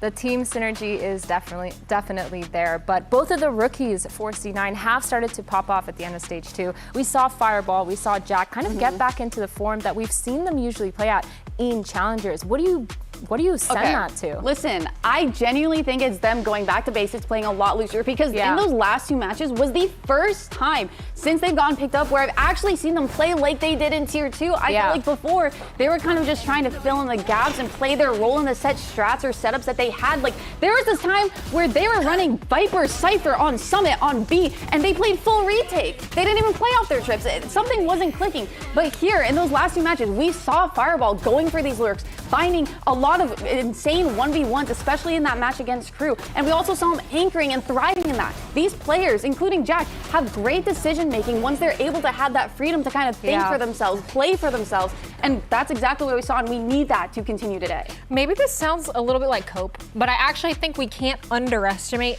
how important it is to get comfortable on stage. Yeah. It feels very different. As someone who's played on several different stages, each stage also feels different. Yeah. So being able to get comfortable literally like with your chair height, desk height, like stuff like that, it actually can create such a big difference for these players. So I think also part of it is just them getting comfortable in this environment and playing in front of a crowd, playing on this new stage. And it really feels like they're coming into their own. Yeah. Well, let's actually take a look at the predictions really quick to see what this desk has gone for. And oh my God, a C9 across the board. I gaslit you guys. I was trying to bait a reaction about the Fluke Show comment, but C9 across the board. I don't know about you guys, but for me, the past 2 games that they've played, the past 2 games that they've won, it really cemented that they've built the correct foundation going forward. And these 2 new additions, Fireball Ops and Jack, have done such a great job going into it. And I think the main reason for that is they're just finding their form, like you're saying, within the server. For sure, and I think that's going to be really hard to go up against a team that's already running off that momentum. Fluke Show, they have been running off that momentum, but they've also been on a little bit of a break considering that they didn't have to go through LCQ. They've had time to kind of sit back, kind of cool off a little bit, and now they're going here, having to face a team that is finally coming into shape. Not only that, but if you look at the Tier 2 team success rate so far, they have been struggling, so they would have to make a great upset here. Yeah, I'm really impressed with their growth from these last 2 matches. Yeah, I think it's going to be super interesting, but we actually have Cloud9 and Fluke Show ready to take the stage. These 2 teams, they have so much to prove, but for Fluke Show, they're coming in hot with 4 veterans. Yeah, they're really looking to try and find the success that they haven't before. We have so many different weird variations of teammates that we've seen from the past. They know each other, they have experience with each other, and they're hoping to bring it all together today to try and find a win and try and find a Tier 2 team to actually have that success on the Tier 1 stage here in Americas that we haven't seen so far. They've been looking great in their run so far. They've been keeping composure. They look like they're ready for this matchup against Cloud9, but it's still a tough opponent because they're starting to find their way here. Yeah, they've had a lot more time to prepare as well because they did win from challengers. They qualified to play-ins right away, did not have to play in that last chance qualifier. And they beat 2G, who in that last game got it really close against Furia. So we're looking at Fluke Show to be that first team to bring a win onto the stage for challengers. We've already seen some really, really great improvement from C9 in their last 2 matches, and I feel like it's obvious to me that they've put in tons of effort in and outside of the server. That being said, they definitely shouldn't go into this match underestimating Fluke Show, like you said, Emily, but I do think they should be confident going into it, given the amount of growth that we've seen from them as a team in these last 2 matches. They're really implementing, you know, what we call the Zelsis way. The Zelsis way, the Aussie way. They've heard it all at this point, but I think now we really got to give a lot of credit to Veer for being able to bring these players out of their shells, bringing them back to life on this stage. And hopefully that's something that we're going to see today is Cloud9 riding on that momentum, continuing to improve every single match after match. That's really going to be the key here, is for them to come in confident.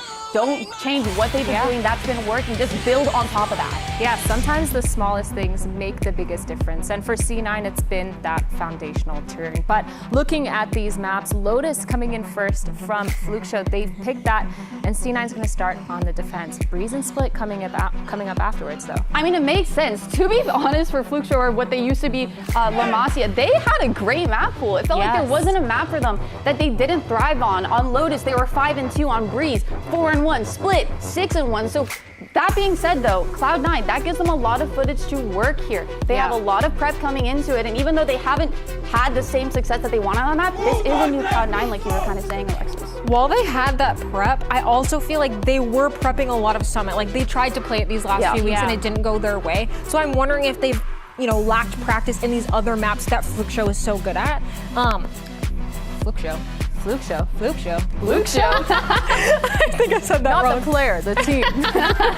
Yes. But yeah, I think I agree with you. I think Fluke Show kind of has strengthened the map pool here because C9 has kind of been gimmicking a bit with the Summit, trying to get it right, but they just didn't. They weren't able to. They ended up banning it here. Am I seeing a Yoru on Oxy's screen? That's a little crazy. That's kind of wild if that's true. I didn't think I would see it this time around, but I guess we'll never know until Agent Select. Well, you know what we were talking about earlier is that Yoru is still valid. We are convinced. I think this was yesterday, actually. We're convinced Yoru is still valid. He still works. Someone needs a one trick. But do you, You know think what it's I like mean? one of those agents that are kind of more of a one-off? Or like you use it once and then pivot later on? Yeah, the thing is, for me, when wildcard picks come in, I'm always worried because it means it's kind of a band-aid fix going into it. We can't be sure till we see the comps or the agents up on the screen, which is coming up shortly. But it's just a band-aid fix. That's something that I kind of struggle with, but we are getting the double dive duels from Zenatsu and Paula. These two players we've talked about a little bit. They've been really good with that movement. We don't see a lot of Waylay on Lotus lately. Yeah. It's either like Raze solo duelist or like double duelist with Neon Raze. We don't see a ton of Waylay. I really like that pick. And yeah, you were right. Oxy on the Euro. Wait, it's the solo duelist. It's the solo duelist. Okay, that to me, a little bit sus. No, I don't like that. A little bit sus. I mean, maybe they want flashes. I don't know. I feel like if you want flashes, you should opt to play the G2 comp and just swap Faden for Sky. Yeah. This feels a little bit weird. I feel like map control is going to be kind of difficult. Like taking that rubble space, usually people use, you know, the Neon Stun, the Nade. Yeah. I feel like that's going to be kind of hard for them, but we'll see. Well, let's get it into map 1 and send it over to your casters. Here's Bren and Sideshow.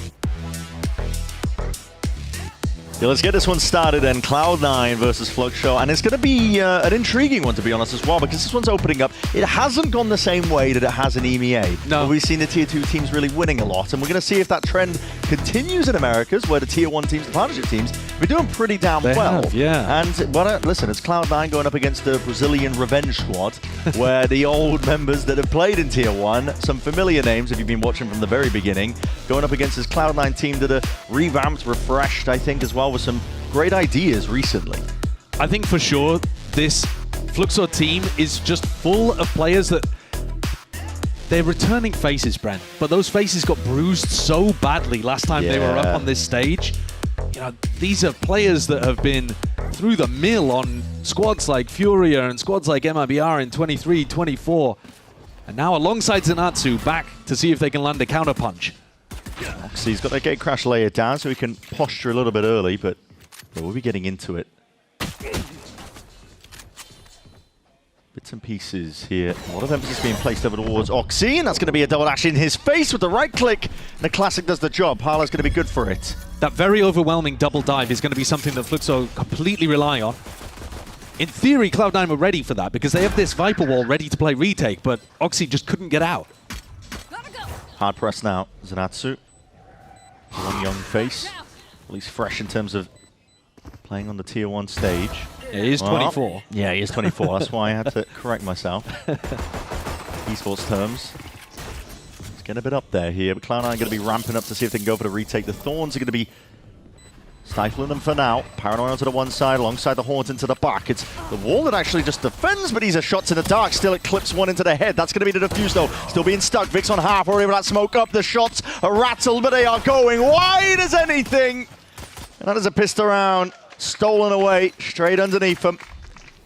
Fluxo just playing their own game there, backing off, looking to play that post plant over towards Mound, not realizing that with Vic alive and with the wall still up, you can't reliably play a post plant like that.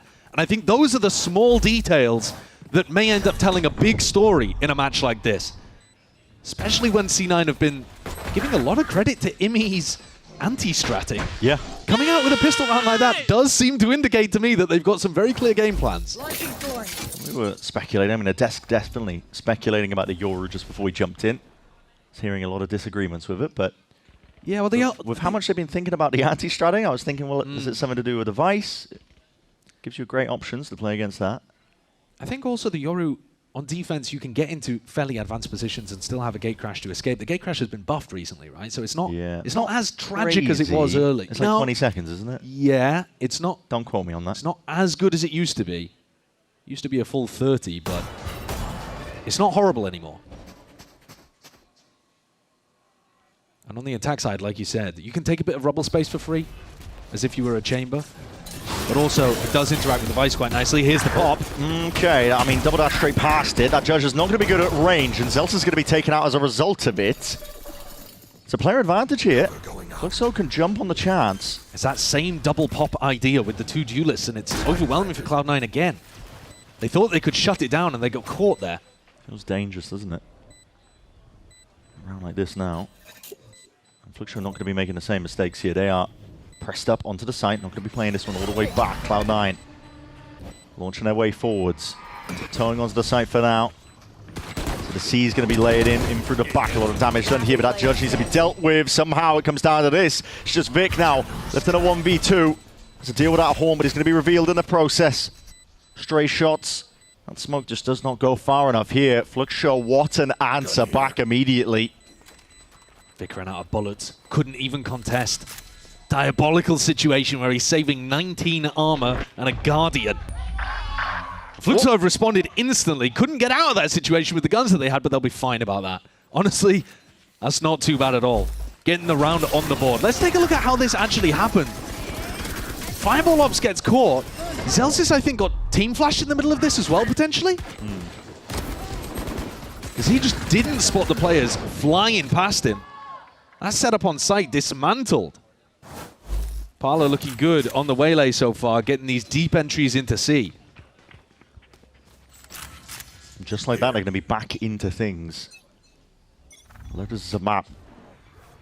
Fluxo are going to have to play this in certain manner, especially when they're not running the Viper.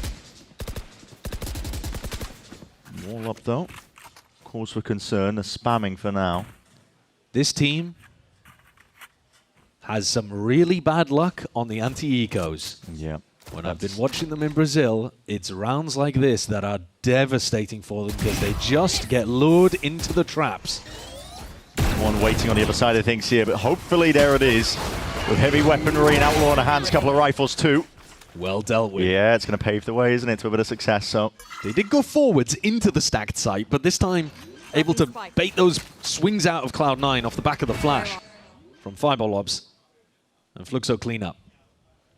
Spike planted. Parla's 2 away, 1 away now that you got the plant down from having a waylay ultimate that could be pretty good at keeping this momentum going forwards too. Yeah, stringing ults together. So just trying to figure out whether or not he can even die from the spike from this position. Yeah. He's worried about trying to avoid Parla. He knows the game that they're going to be up to. Trying to sidestep a door. Oh my god, okay, just takes him out. Well, I mean, if you take him out, you still give him the ultimate. Yeah. But fair enough. You can't really reclaim the gun either, so he is watched and surrounded. There's no hope for him here.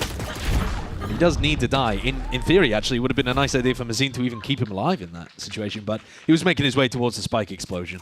Would have gone down in either spot there. And now Parla does have that ult online. Situation for Cloud9 here where they need to stabilize. Because that round, and it's been a very clear theme here, it's been C execs. Yeah. It's been just, let's pop into C as far and as deep as we can with Parla and Zenatsu. Listen, if they're not fighting over C mount, they're getting all the space for free. Yeah. Able to walk all the way up to the choke again, and there's, I mean, yeah, Cloud9 are not setting up too much out of it. It's just Fireball Ops. Thorns are not going to be doing much, I think, when they double dash over it. Yeah, Zelsis might get there with a snake bite, but you could say the same again. It's Zenatsu that you would need to take down, but Parla's going to be in on top of it.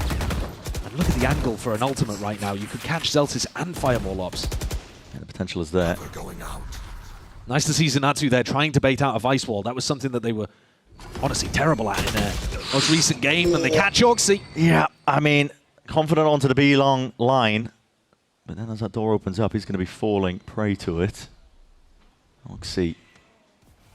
Not having a great time so far. No, a couple of situations where he should have been able to escape probably, but didn't have the gate crash available, couldn't get backwards fast enough.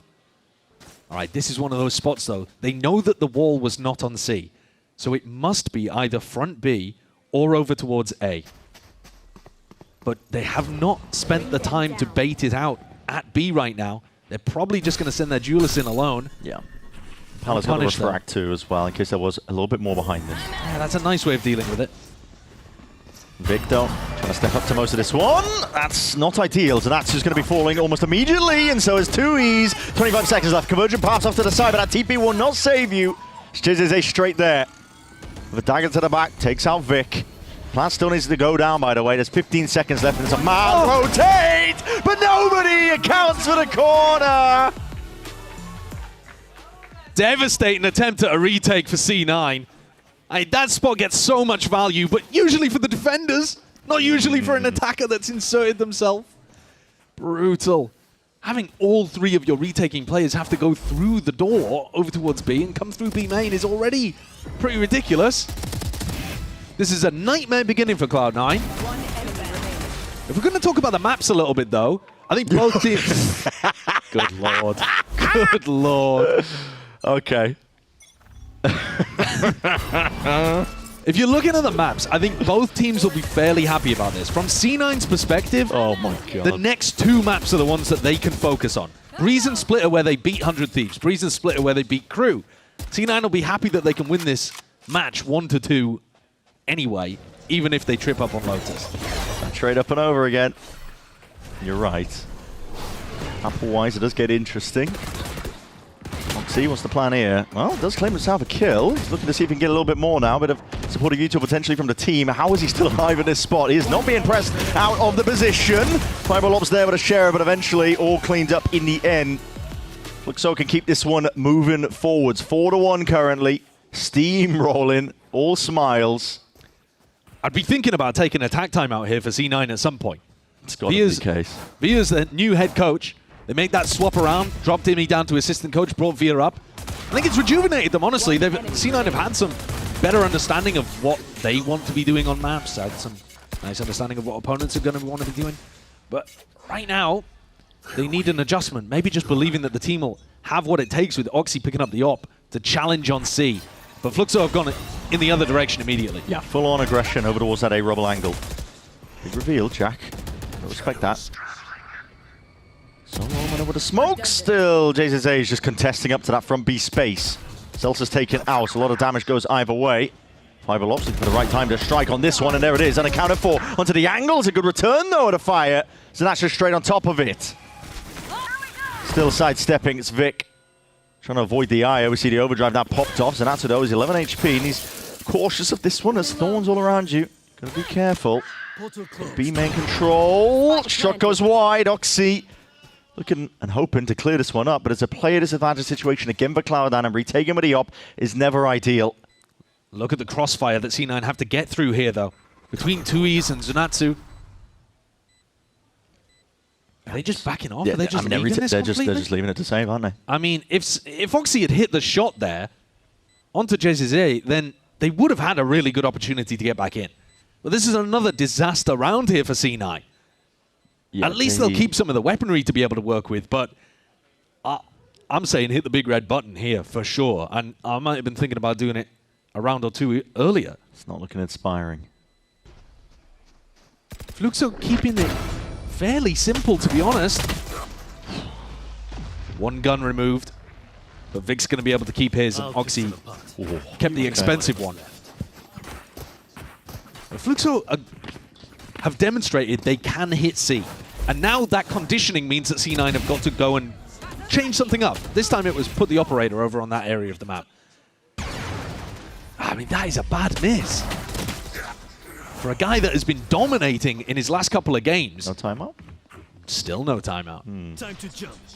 I mean, maybe they're trusting in the process. Trust the process. Finding over that C-mount here. They got a Viper's Pit. Oxy's immediately TPing all the way around. Vic with a deep TP onto a rubble is punished. Let's take a listen in. Deixa eu falar, guys. O Alp pode ter rodado A, tá? Ele rodou, ele tepou. Rodou A, menos 80 na escada. Vamos ser. A gente vai terminar o Hot C, sim. Mano, junta C vocês. Deixa eu ver aqui. Só junta C vocês, hein. Mano, pega essa orb e eu ulto o bomb, tá? Quer smoke na boca? Não, já tá. Se liga, galera. Presta atenção. Eu vou fazer um fakezinho no B. Vocês entram no C, tá? Só pra segurar a rotação. Troca de arma comigo, Twist. Vai aqui, vem cá. Troca aqui atrás pra não ver. Vai. 2, 3 e foi. Mano, me dá o time, por favor? Eu preciso de uma smoke pra mim, tá, Twist? Tá. Só pedir. Você vai smocar o Secret. Você vai smocar o Secret. Tá bom, só pedir. Vou stunar na esquerda. Eu vou stunar na esquerda, vocês stunar em cima aqui. Fechou. Ligou o spin. Tô pronto. Agora, guys. Pode entrar aí. 2, 3 e foi. Esquerda, guys. Céu, um. Morto. Um céu, um comigo aqui no B. Vai direito. Tô com você. Tô do seu lado, só vai. Abre CT comigo? Vai. 1, 2, 3. Vai, ZB. Vou plantar aberto. Mano, a Vice vai querer abrir a porta e lutar pelas costas. Volta pra trás, volta pra trás. Eu ulto ela. Calma, relaxa. Tá bom. Cuidado base CTR também, tá? Tá, vem cá. Eles juntaram. Tá. Eu tô cachoeira pra comer tempo. Tá, vou cravar a base do top, tá? Base é do... They're all gonna be bad side. I think you just wait, Cam, let the Ural clear this, and then you cross and ult. Push it, gonna push water. 2. Go back. Two. You know now, Cam. One bend, neon bend. I'm holding. Ben dead. I'm ulting mound. Yeah, there should be no guns that are deep. What's left in deep? One enemy remaining. Last player standing. Save.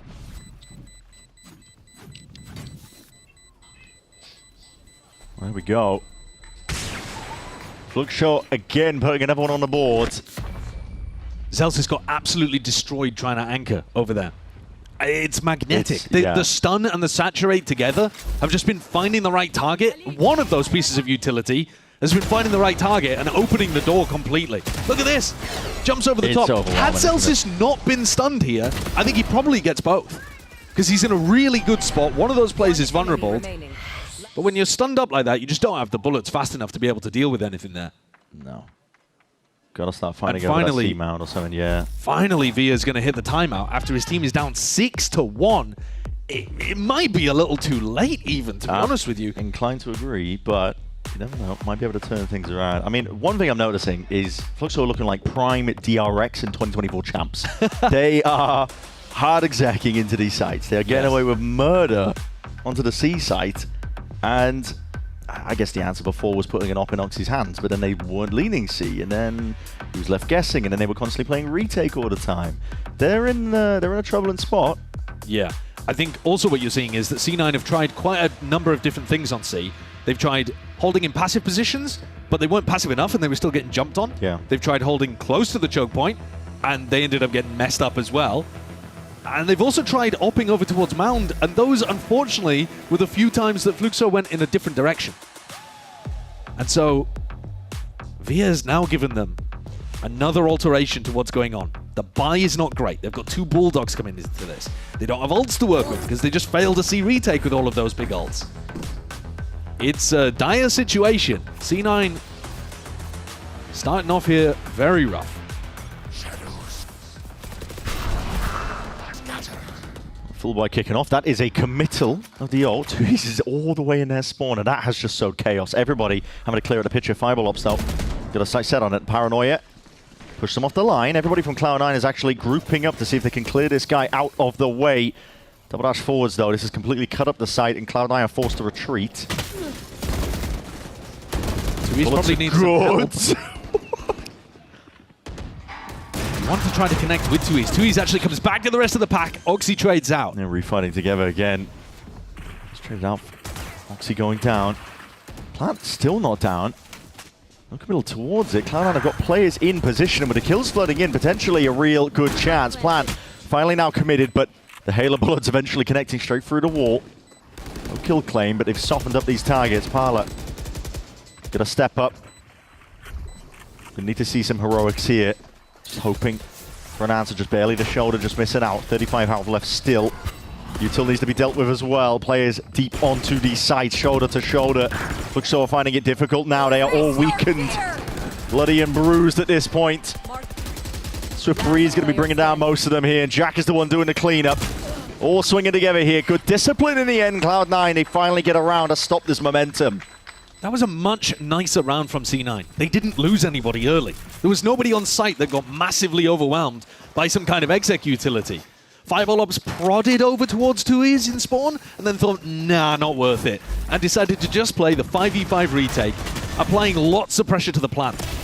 These players were chipped down so weak when they finally got the plant committed.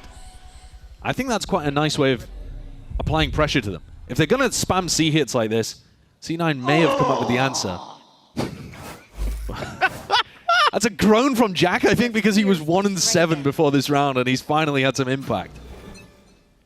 Love to see that. Okay. Looks so.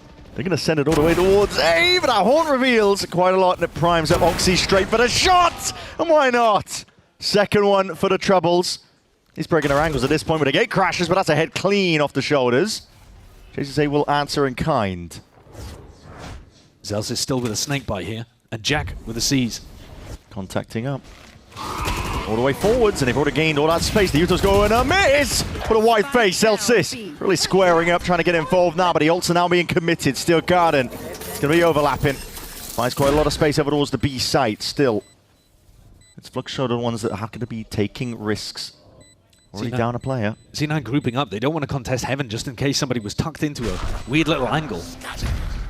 No one else going to be committed here. So Vic just looking to see if he can gain some information. Did he? Not too sure. What a cracking shot. It's Vic's head. Clean up. Parla! He's not stopping! They can't remove him! How's he done that? He's unreal right now! 14-7. This is the guy, by the way, who you've seen before at the Tier 1 level, joined mid-season to two teams who are already in the dumps. This guy has had the most brutal Tier 1 showing up until this point, and he is out for blood. He joined MIBR midway through 2024 when they were already in a massive slump. He joined Furia 2025, one of the worst teams we've ever seen in Valorant. He was 1-8 prior to coming here today, and he is out for blood. Taken over with something to prove here. Half of the course of almost all the Brazilians here on this squad. Wasn't joking when I called it the Brazilian Revenge Tour. Yeah. No kidding. Something to prove. Conversion path's going to be used to push this one back. Cloud9 were just flipping the door, making it feel like there could be a bit of a squeeze onto it. Still no plant down, but Fluxo looking like they want to try and fight into the back of the side. Zanatsu's way ahead of the paranoia. Blind's going to be dodged and avoided for now, but that's going to be an overwhelming amount of you to hold on. The guns. A couple of rifles and the bandits doing the work, and these players are unaccounted for, not looking in the right direction. Single to praise you want, Cloud9. It's brute force to get the job done there. Well, two things to note about that round. One is that it's the same way that C9 won a round earlier. A full 5v5 retake on C. Don't allow anyone to die when the exit comes through. But the other part is, man, it's one of these thrifties that has just been a nightmare for Fluxo. They fight so heavy into spawn on medium-ish range angles, exactly where C9 are dumping utility. It just feels like not the right way to play into a team that doesn't really have guns. Oh, now they do. Oxy's got the op back online. That's flipped it, hasn't it? Completely. It's given C9 a breath of life back in, because if they can make a 7-5 half, that's more than they could have hoped for, frankly, when they were 6-1 down. Back with the operator. Very deep line over towards the C-mount area. This was point of contention. Fluxo again, though, just avoiding this. For now, they're actually headed back in this direction. Gatecrash fading away, though. Dissipating. Oxy's going to have to throw another one out, I think. Yeah, here it comes. Waiting for the right timing on it. He's caught a beautiful timing. Doors opened up, and Parla's gone as a result of it. Backs his way all the way up to the side here. There's some value from the Yoru pick. Yeah, I'm already finding it. Bit of a lurk play from Zanatsu over towards A. And it would be Vic to try to clean that one up. Might be a B finish, but that's where Zelsis has, Fireball Ops has been anticipating the finish the entire time. The wall hasn't been baited. It's the first time that he's dumped all of his Vice Util on B, and they've been ready for this final finish. Double Thorns, we're seeing a lot here. Vic spots the presence, and Neon might be pulling players out and around, but here, Fluxo looking to make the most of this one now, but a spam down onto the line, and it goes up towards heaven. They're all falling before the Utils even popped off. Just the slightest of angles. Oxy can work with it. One bullet left, though. Got to commit to that reload and the plan. Finally down. Gate crash. So the deep angle is spotted, broken out. Not going to be allowing him that luxury. Clone going to be broken, but Oxy's still here, paving the way now for all his squad. Forwards, though, not looking. Up to heaven, the trade is there. It's Vic now brought into that 1v1, but does he anticipate this timing? It's Tui's on the wrap of his life. Inspired by Com, perhaps. As Vic is left guessing. Not even putting the time pressure down onto it. Smoke overlap, deep TP inside. Vic, defuse, doesn't get off of it. Sticking, sticking, sticking! And the guessing game of Tui's does not work out. He was miles away from where the spike was planted there. Tui's wrapped so far around, he lost track entirely of where the spike was actually on the B site. Vic, with a smoke, seen him get away with these earlier in the map as well. It was a little bit messy, though, from C9 this one.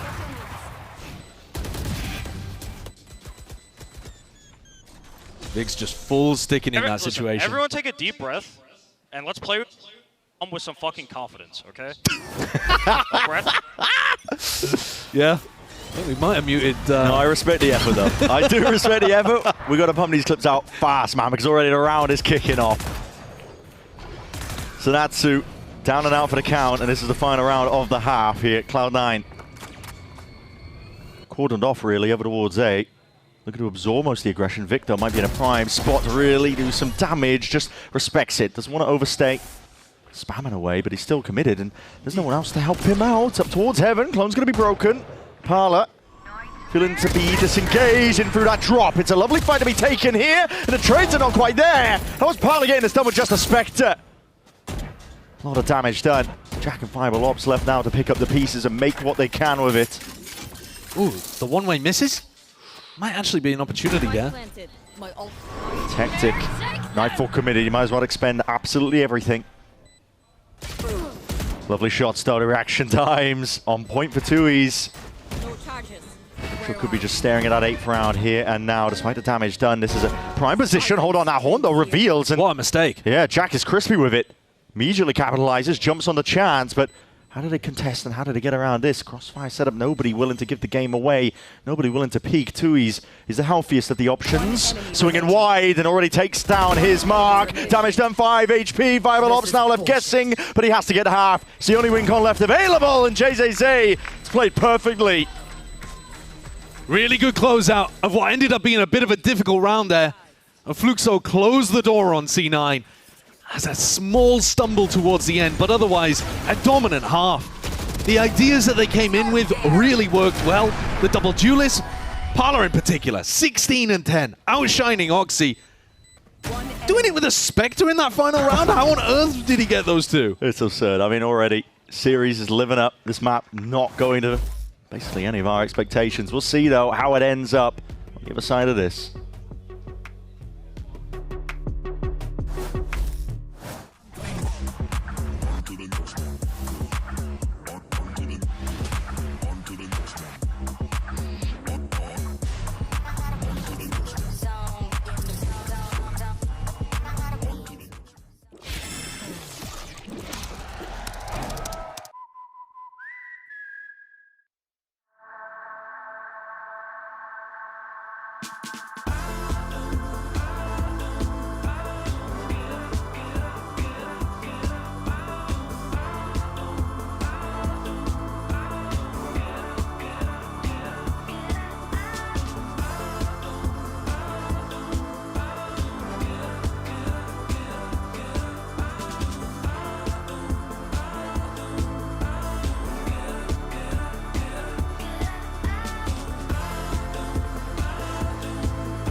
Currently, Fluxo, they are playing like a team that did not fly thousands of miles just to go out early. They are giving it to Cloud9. 8-4 here on Lotus. Coming out with some stellar ideas, to be honest. The double duelist. High octane action, and it's working. It overwhelmed Cloud9 early on, barely giving them time to breathe. Yeah, there's a reason why these guys did so well in Brazilian challenges and earned their spot here to fight against the big teams. It's a return to the big stage, as we said, for 4 of these players. Parla, in particular, seems to be like a fish back in the water. Yeah. Tui's, though, a former winner as well in Americas, returning here. I'm interested to see how this composition works on the defense side. They're going to look to try to get aggro a little bit, but no refract prop. Oh, we'll see how this one's cleared. There's an acknowledgement there. Vic, straight on top of it. He had a great idea about that. The pressure's already being absorbed up into a different direction. Mazine is just sprinting up through B. Yeah, look at this push. He's all the way behind them. Are they going to be aware of this at all? I mean, this timing is so rapid. He just saw, I think Zalsis just retreating, and there it is. That's a spike drop down in their laps. They're still trying to hard commit into most of this one here, but a stun is even excellency on display. JCC eventually removed the trade there, but this is turmoil for Cloud9. It's chaos, and they can't seem to really make the most out of it. Still, as I say that, the kills do flood in. Yeah, that's a rough one from Tui's. He probably shouldn't have committed to that with Mazine trying to wrap back towards him. Would have been a nice time to drop back and just play the 2v2 and threaten that Mazine could be on the flank. The one advantage that Mazine has is they don't know where he's coming from. Cloud9 just happy to double up, aren't they? Yeah, I think they've got an idea now. They'll be able to spot this one out. That's a lot of damage, though. Two of these players are low. Cloud9 not out of the danger just yet. Mazine tapping away. That's not going to do anything with the orb up. Yeah, it doesn't really reveal too much at all. This orb from Zelsis has really just cooked them. Maybe just using that to see if they could exec into the C site. Yeah, it was a bit of a weird orb to go for in the first place, but he was able to wangle his way around it and come out with some results. That's C9 winning both pistols in this map. It didn't help them in the first half, though. Immediately ended up giving it away. Good round from Zelsis, actually. Yeah. Getting some crispy shots there. It was looking dangerous for a moment. Navigated, though, pretty nicely. This is where I think on the attack side we could definitely see, yeah, this gate crash play. So gate crash used and you go and take some space for free over towards A. You're looking to just see if they're going for a rubble fight. If they commit heavily to rubble, Oxy can disappear. If not, Oxy's got a really good position for the rest of the round and realizes that they're playing a passive defense on A.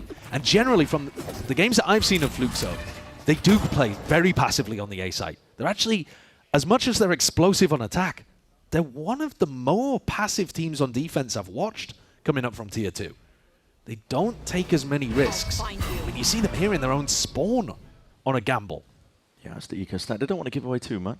But, okay, just popping out towards heaven. Oxy has another gate crash in the back pocket, so he's going to be able to rejoin the rest of the pack. Now, he only spotted a one. Didn't give away entirely the game, but here they're still going to be using the Uto. Cloud9, diligent shown. Towards C, both Prowlers, not seeing much at all. Got to get the plant down early, though, because the Fluxo are on the way. Yep. It's not a great plant spot either. You have to play on site here. Closer avenues, but it's only classics. Zelsis. Heard that one before. Zelsis, he's twisting and turning now. He's only got that Spectre. He's going to be at least getting the one down. Rifle towards the back, Jack. Happy to help out. Once at least broken. Flash in your face. It's Cloud9 just trying to make it as difficult as possible. That's a Guardian, and can happen. Tap, though. At some point, got to try and swing into these fights and eventually cleaned up. No cause for concern. Nah, pretty good. They managed to keep a Vandal and two Guardians into the next round as well, so C9 will be feeling pretty happy about that, especially with how badly the first one went on their defense side. The follow-up round was a disaster. Zelsis, in fact, is even one away from getting a pit online, considering he got that plan. Vandal spin's kind of nice. I'm saying, serving. Let me get that shit back, though. I love that. What Vandal skin is he talking about? Hold on. I don't know, but Zelsis, he's demanding it back, but he's got the Guardian No, now. it's the Oxy POV. Yeah. I don't know. Looks like they're setting up for some kind of, at least, if not a B default, maybe even a B pop here. Look at the Vice Wall covering an A push just in case someone like Mazine went on a crazy walk, like he did on the pistol. There he is, though, picked off. Yep. A bit too easily. Parla could be in a very uncomfortable spot here. He does have a potential exit. He wants to lightspeed dash and get the hell out, but... Dude, get out, brother. Stay in his ground. He's standing his ground. He wants to just... Listen, you'll take C-Mount off my cold, dead body, apparently, and he's squaring up. He wants to try and fight him. It's going to be down. Oh, he's got it. Saturate down. He's called for it to squeeze. Fluxo, who dominate him through B. And with it, the spike drop down. He's way ahead of it, though. I believe on the other side of the door, needs that flip switched, and it's Cloud9 the ones that have to somehow reclaim this. That's gone far too wrong for them. It's 37 seconds left. It's a very, very weird round. I mean, C9 are going to have to commit down mound here, open the door. Presumably, Parla will fight them again. They're going to run out of time here unless they go really quickly to get this spike back. Good smoke, though. Concerned, yeah. Going to be blocking off the angles. Change the weaponry. Spam! But no one accounting for this one. The tiniest of gap still. Fiber ops. Twists and turns, takes a head clean off. There's 12 seconds remaining. You've got to get a move on now. They will have pit. Got to get that plant down, a pit down. Do you go for it? Do you? That's the question. There's barely any time left, and guess what? They're still onto the side. He's straight there. The pit's down. Spamming, spraying away. It's a panicky situation.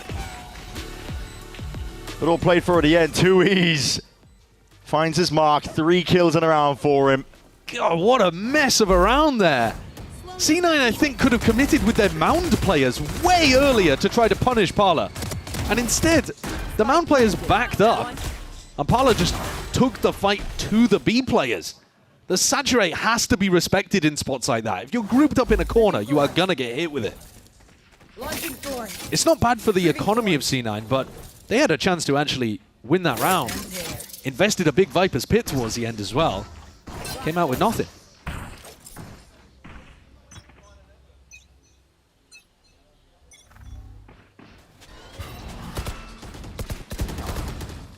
And that's not ideal. I mean, talk about ways to try and fight into the C-mount aggression.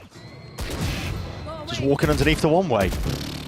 I mean, we were hearing from the desk that they were critical of this composition because they were wondering how you're going to take mount control. That stun-locked me. I would ask the question, would you like to use any utility? Like smoke at the floor, maybe? I genuinely, I was stun-locked.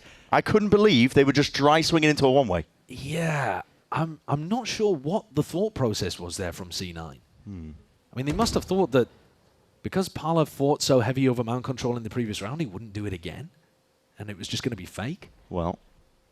And Parla was playing on the A side of the map a lot. It's going to be a long 50 seconds, isn't it? Oh, yeah. I mean, this is... Let's take a listen into the comms. One of those kind of let's not. Tui's, though. Listen, any opportunity to gas this guy up. He plays quite a passive role on the team generally. When you watch him play on Split in particular, actually, he's really safe in his positioning. And that's kind of a bit of a throwback to his role when he was playing for Loud. He was a very supportive player. Yeah. But on this squad, he is the guy with the most experience, the most tenure, the most success as well, which is hard to come by, actually, on these rosters that have the Tier 1 Brazilian talent that have now fought their way back up through Tier 2. And they've had a hard time of things, I think, in a lot of their careers. It's brutal. Yeah, the collective tissue between a lot of them, to be honest, is that they have been, a lot of these players being thrown into systems that weren't working well in prior years and expected to try and, come up with some return of the investment. Parla's story is absolutely brutal because when he joined those teams, he already knew those teams were bad. And he was asked to come in and...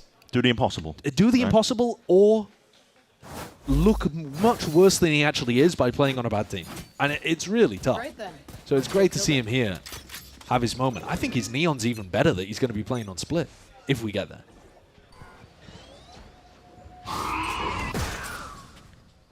It's like Jiggle. Is A just contesting early. This time no one-way, though. Still a crazy light take of Mount. One Prowler. Yeah, not too much at all really being used. Zelsa's going to be seeing that. It was a big contestation over towards A Rubble. And that's the Eurotech. This is what the clone is really good for, putting pressure onto Jezzy's setups. They're not going to break the Thorns, but they do bait out the wall completely. Having said that, though, this is where Parla's Waylay can get into really deep positions. He didn't even burn the Refract. No, so has full utility available. He's been very greedy today, actually. Oh. Okay, I mean, Jack's just throwing a horn as a paranoia off the back of it, yet Oxy also squaring up towards A, and Fiberlops finds his target. Every single fight going the right way at Cloud9. Credit to the observers, that was a tough one. All across the map, yep. Different members of Fluxo are toppling. Celsius will be very happy he got bailed out by his team there as well, because he got pressured right as his Viper wall dropped. The double face forwards as well, too. He's overwhelmed onto the angle. If C9 could make every round look like this, they'd be having a walk in the park. Everything worked for them everywhere all at once.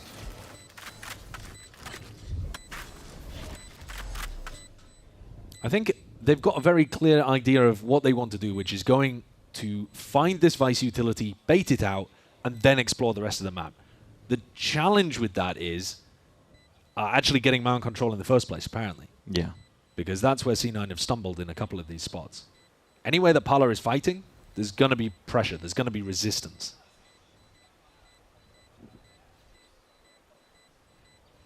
We'll see, they're hunting out, trying to root out where the gun could be. All moving in the wrong direction for it, though, so Mazine's going to be nice and safe here. Carry that rifle into the next. This team has traveled an awfully long way. looking to really make their mark on a tier 1 stage where, for a lot of them, it's been denied. Cloud9, though, are going to be slowly clawing their own way back. There's a funny element to this game as well. Okay, that's the way you want to take it. Crazy peak. In that we're talking about the tier 2 teams versus the partnership teams, the tier 1 teams. There's more of an argument that Cloud9 are a tier 2 team with the pieces they've got in. Via, with how they've been performing, is that had a what you few months in tier 1 as a head coach now. Oh, right, I see. The experience. And the team too. Like, I mean, you look at the pieces they've got together. No, I agree. This is a roster that was pulling deeply from tier 2 to begin with. We'll see it now. Clash into that rubble. Palado, that operator, not accounted for. And the light speed, yeah, that's perfect distance. Straight out of danger. Back to safety onto the A setup. Great catch onto Oxy. Now, if they want to go for a B pivot, they're going to need Fireball Ops to scale up B main, and that puts him in the danger zone because Mazine is watching here. Mazine is watching. His angle is nasty. Off ankle. Had to even fight any of that one. Switch is going to be flipped as well. Reinforcements arriving at his back. Mazine's going to be helped out here. Might want to go back out into A at this point and just leave Zelsis as an insert. There's about a minute left. It's not a good spot in a 3v5 for C9 to try to navigate. I mean, surrounded. Fluxo have also got information in lots of different areas. The Vice Wall has not been broken. Deep position from Zenatsu. It's a bizarre one. State of the round. Here. Going back over towards B, but they know they've lost control over towards B main, so it's just difficult, really. But look at the positions. Fluxo are all over the place. Got angles onto every avenue outside of B. 30 seconds left. Plant though is going to be committed. How do you win? How do you play the post plan? Yeah, you need to fight for something together, but where and what? Yeah, I mean, it's very passive from Fluxo. It's a nice haunt to let Zelsis get a better position in B main, but they're still not looking to actually equalize the numbers here. Oh, it's committed. Sidestep though. It's not going to be any connections, and Fluxo going to be moving from that direction now, and it's all the attention up towards heaven. Jackdo realizing it. Timing to be taken. He's just getting off the line. Here's a paranoid at sweeps. That's going to be denying all the vision now and more. Fluxo taking a fight forwards here. Overwhelming now, and they've got the bodies for it. It's Mazine who's leading it. One hell of an entry. Paving away now forwards. Time still of the essence. There's a chance, a possibility, but no, Vic is not swinging to take that fight anytime soon. They took the time with it, didn't they, Fluxo? I think that's one of the things, actually, that Fluxo deserve a lot of credit for, is that they don't overheat in spots like that. I think that's one of their biggest strengths on the defense side. It's a double-edged sword, though, because they also don't take very many risks that I think can be exploited on some of their maps. I mean, there's 4.5 seconds here. Did we need that in slow-mo? Yeah. It's not that much time pressure, guys. But yeah, I think they are very, very good at playing disciplined in spots where they control the map. If you think about, for people who've watched Brazilian Valorant for a long time, early doors with Brazil, they used to have a term called jail Valorant. Yeah. Where they would all just be running around, taking random fights all over the place. Scrappy, high tempo, fun. And now you're actually getting these squads. I miss those days. Which are playing with a bit more discipline and even at sometimes maybe even being overly cautious with it. We're highlighting Zenatsu here. He's the player who's having his first shot at the tier 1 level from Fluxo. He's a player with a really weird agent pool, actually. He plays Duelist for them on some maps, but he also plays a lot of Sova for this team. So he's a flex where he only plays Sova if he's playing Initiator, or he'll come in and play Duelist for them. Here on this map, he's playing the Neon. He goes and plays Phoenix on some of the other maps as well. Plays Raze, I believe, on Split for them too. So a wide agent pool, but an unusual kind of niche agent pool as well. And he is going to be a really important player for them, especially on Split if we get there. Now, despite Cloud9 winning both pistols, obviously the first half didn't exactly go their way from round 1 onwards, but Fluxo are putting up a very decent performance so far. On the verge now with that operator, forwards now with a fract. That's a parallel that's going to be dealt with still with a blind. Extra bit of confirmation now, it does push that player back, so off and away from the line. Oxy gets the ult. Do they recognize where the wall is going to be? Because in theory there could be a wall right here as well. And the break of the fake out, just to make it feel like the wall could be here. Fireball Ops would be walking into the operator line, and this is a line of sight as well. High-low setup that C9 would have to navigate. On prop top, the players are peeking way before it now. It's a stun, lay it down on top. Fluxo got players into the right positions, but the same can be said for Fireball Ops. He's already got that residency in for B main. With Mazine dead, maybe a chance as well. Calling for the pivot once more, but they... Okay. See how many JZA is going to be able to get. Good diligence. It's going to be that dimensional drift. JZA knows that he has to try and fight forward. Just gets the one. He was stuck out into the open there. It was a pick your poison situation. He did well to at least get the one. They're committing into this. All three players. And the players are there. Rapid is the approach again. Oxy's left alone to his own devices. The angle is missed in terms of the reaction times, but it is just that aggression that paves the way again. Fluxo looking so damn clean. They had all the cues in the world, those deep ingrained positions. They knew exactly where the action was arriving. Yeah, and just throwing in that little bit of aggression there is actually lovely. JZA walking forwards in front of his setup, gets such early information. He does go 1-for-1, and that's fantastic to be able to pick up Jack here, but frankly, I think even if he died, he got the rotate happening early enough. And C9 didn't have what it took to pump the brakes and go in a different direction. They have now 5 opportunities, Fluxo, to end this. Up to 12, one more round will all it takes. And now, bit of a setup now. Trap play, Paranoia held.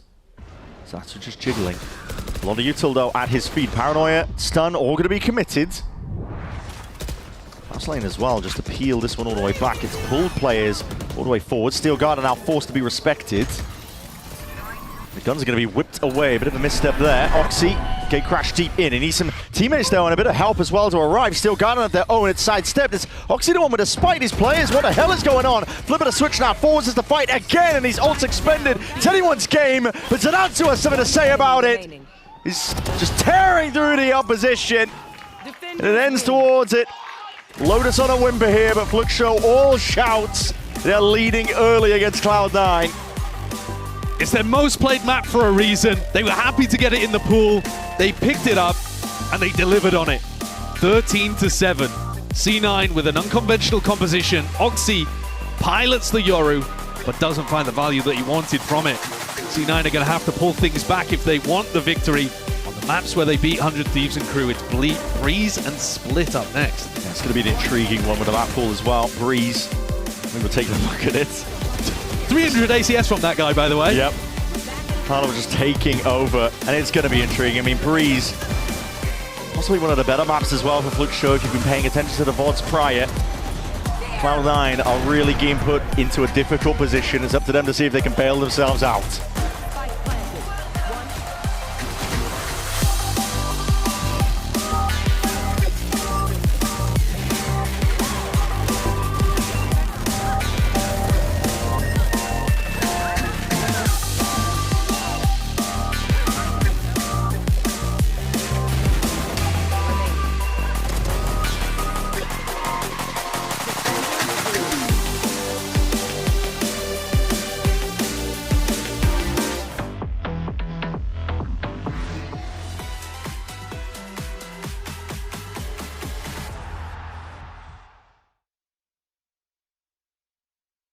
Want to find your fastest server every time? Express like a pro and optimize your connection in one tap. Express and game without ISP throttling. Express and shield yourself from DDoS attacks. Express and choose the VPN trusted by gamers everywhere. ExpressVPN. Experience gaming the Express way. Fast, stable, competitive. Outplay the world. It's time to Express. Unlock free cosmetics, including Lightning Kicks Buddy and more. Scan to subscribe.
She jumps right out thinking it was protected. Oh my God!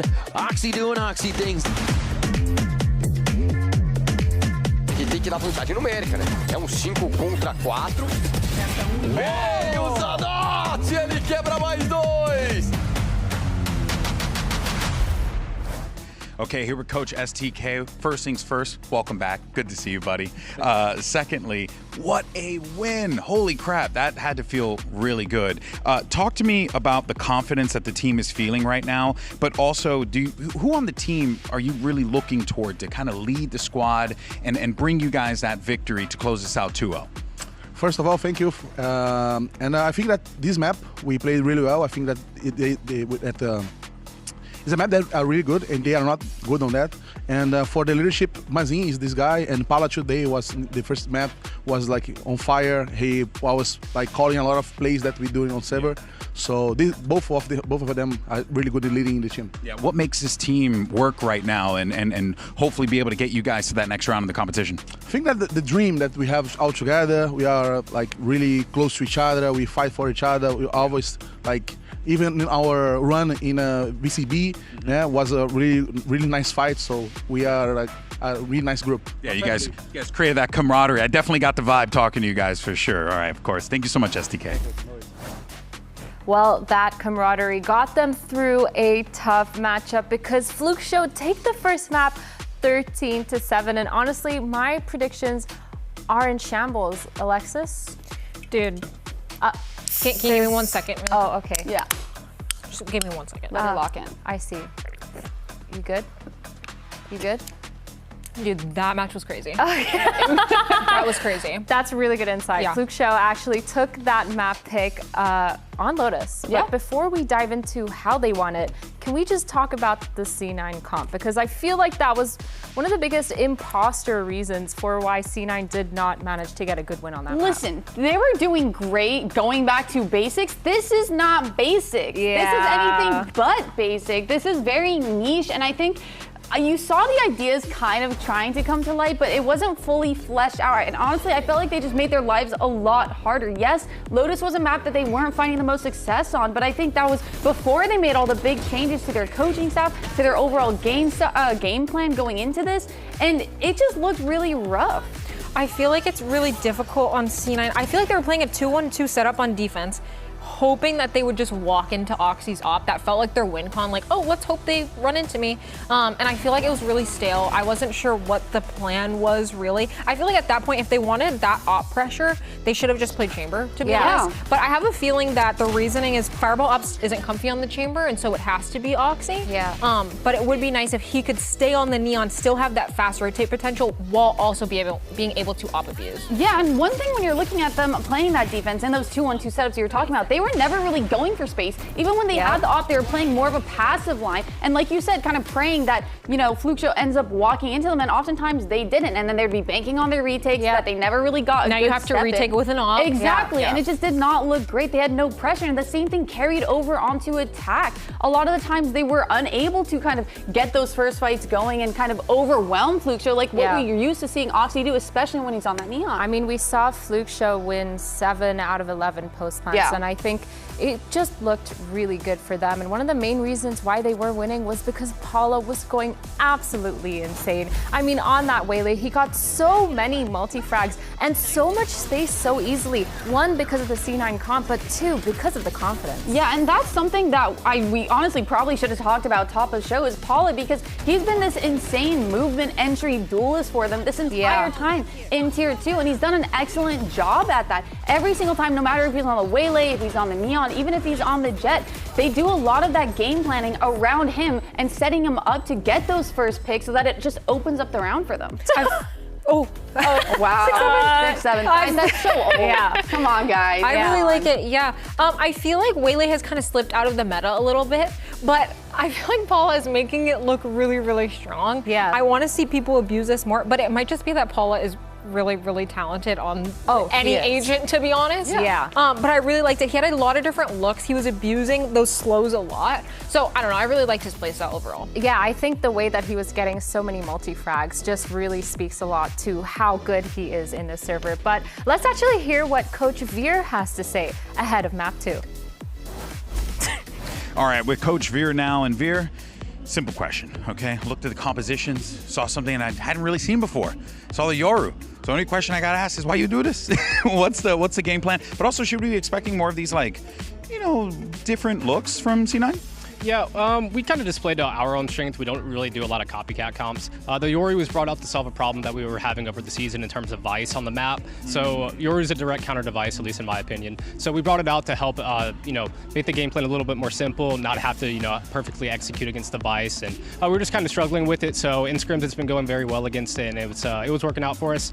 More than anything, that map, I don't think it was in terms of compositional. I think we were playing to not lose instead of playing to win. So that's the main adjustment we're going to be going into map 2 with. Yeah, what did you guys talk about in the back there? Was that the crux of the conversation? Like, hey, you got to like adjust, you got to like wake up a little bit? Yeah, very much so. It was about making our own plays, playing with confidence, no hesitation. We were just respecting them too much in general, and they haven't really done anything to prove that we need to respect them to that extent. So we need to just focus on ourselves, keep playing our game, and go out there and play to win. You got to go out there and disrespect them. That's what you got to do. All right, thank you so much, Coach Fear. Appreciate you.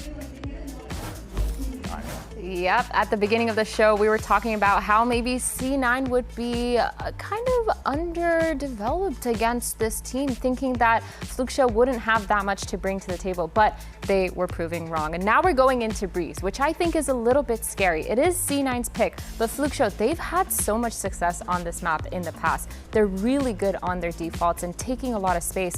And I'm a little bit worried that that Band-Aid fix from that first map, that might bleed over in mentality for this next map. I will say Oxy's op is looking warmed up, and this is the op map. So at least at the very least, they have that crutch to kind of go back on, like, and just set him up with the op and just go crazy. Yeah, I'm really looking forward to hopefully seeing that Neon head-to-head finally coming out in map 2. True, and speaking of map 2, Brennan's Sideshow will be back with Breeze right after this short break.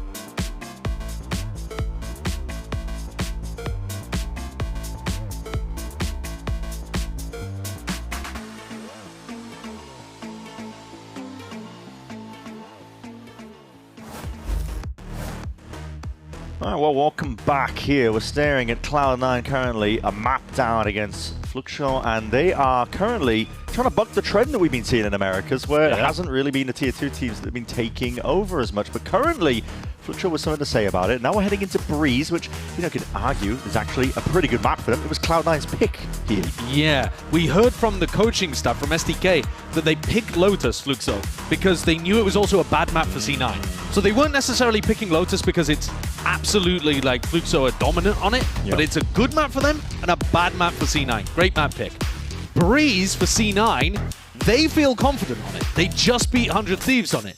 But I would say they are also picking into a good map for Fluxo. So this is where things change a little bit, because I think both teams are very happy about the next 2 maps coming up.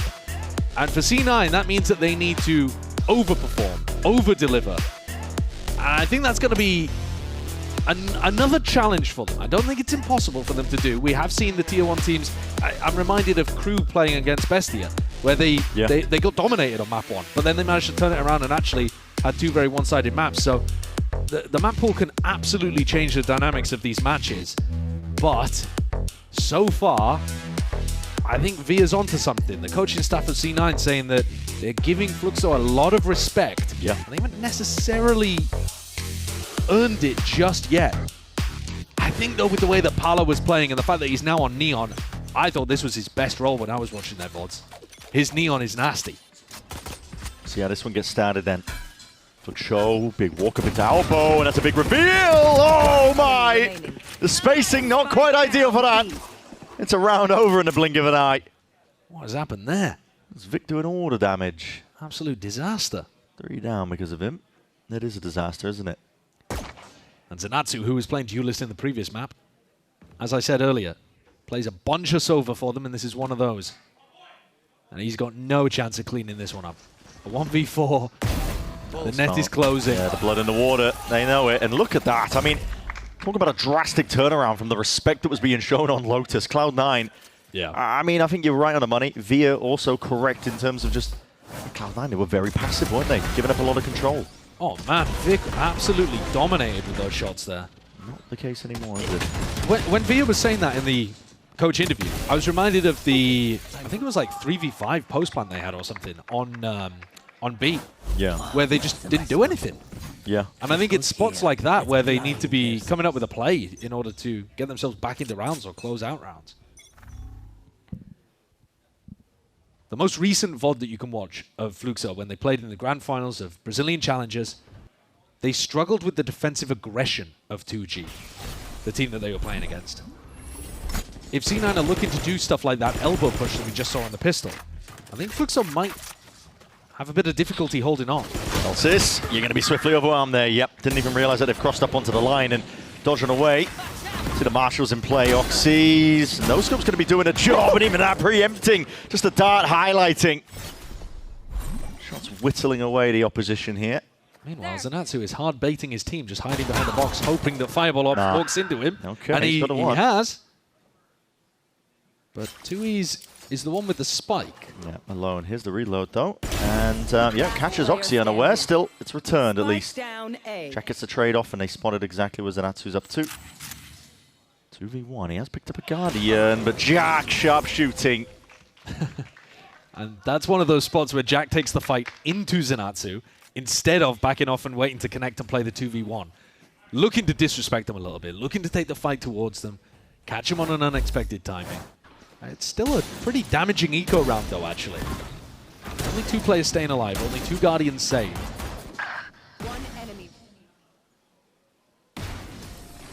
Nice! Jesus.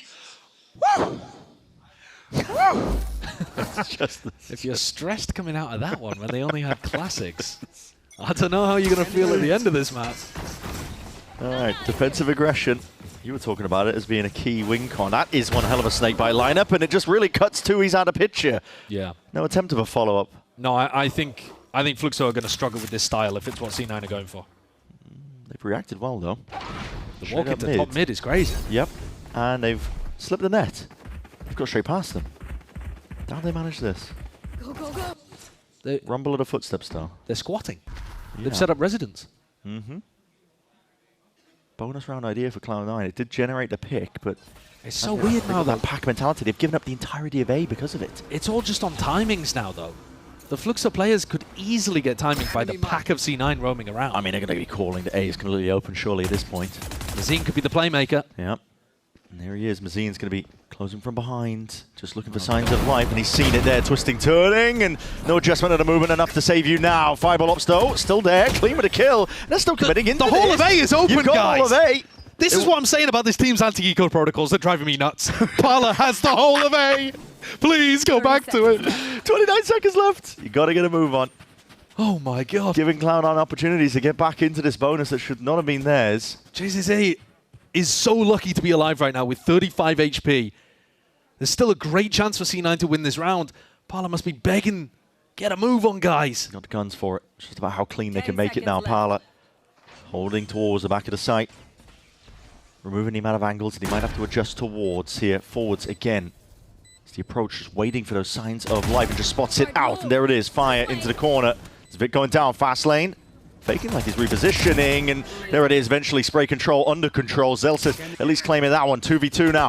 Time ticking, JZA onto that angle, unaccounted for. Fireball Ops just peeking straight back in. It's damage done, and leaves it to Zanatsu, but that 3-2-1 swing gets the job done. And Josh is grimacing, he's praying to something, I don't know. I mean, JZA was lucky to be alive in the first place after having almost walked into the V site to his death. So there is something, I guess, cosmically ironic about the fact that he then whiffs a little bit on Fireball Ops and gets punished. But I just think they could have played this round so much better than they did. Yeah. Fluxo. And they do get punished for it. The reaction was nice, like you were saying, the double walk-up off the back of losing 2Es. Mazine's play should just win them the round. Mazine's play and Parla's situation. But maybe these chaotic spots, losing their head a little bit on the big stage, They're getting set up with lighter weaponry for a B pop, and that is straight into Fireball Ops trips. Rounds like these, though, it's less likely that C9 are going to push on defense. They are actually still going for the walkout double doors. Going to want to have to respect this one. Breaker weapons, Fireball Ops. He's just anchoring, locking it down towards the back of the site. Vandal in hand. Tiger Rich is the environment here, and he's still just trying to lock on to the heads. Being swiftly swarmed, but he's got reinforcements arriving. Cloud9 in the right position now, spamming, spraying into the ball. Chasers again lucky to be alive. 5 HP, but a snakebite will finish him off. Tui's probably not long either. There's a bit of a backstab from Vic, hunting and rooting out the stragglers. Very different from Cloud9. This is much more decisive from them compared to map 1. Yeah, it is. It's also, again, though, a map that they're much more comfortable on. You look at the map veto, and C9, 100% of the time, are looking at maps 2 and 3 as their way to be able to win the series.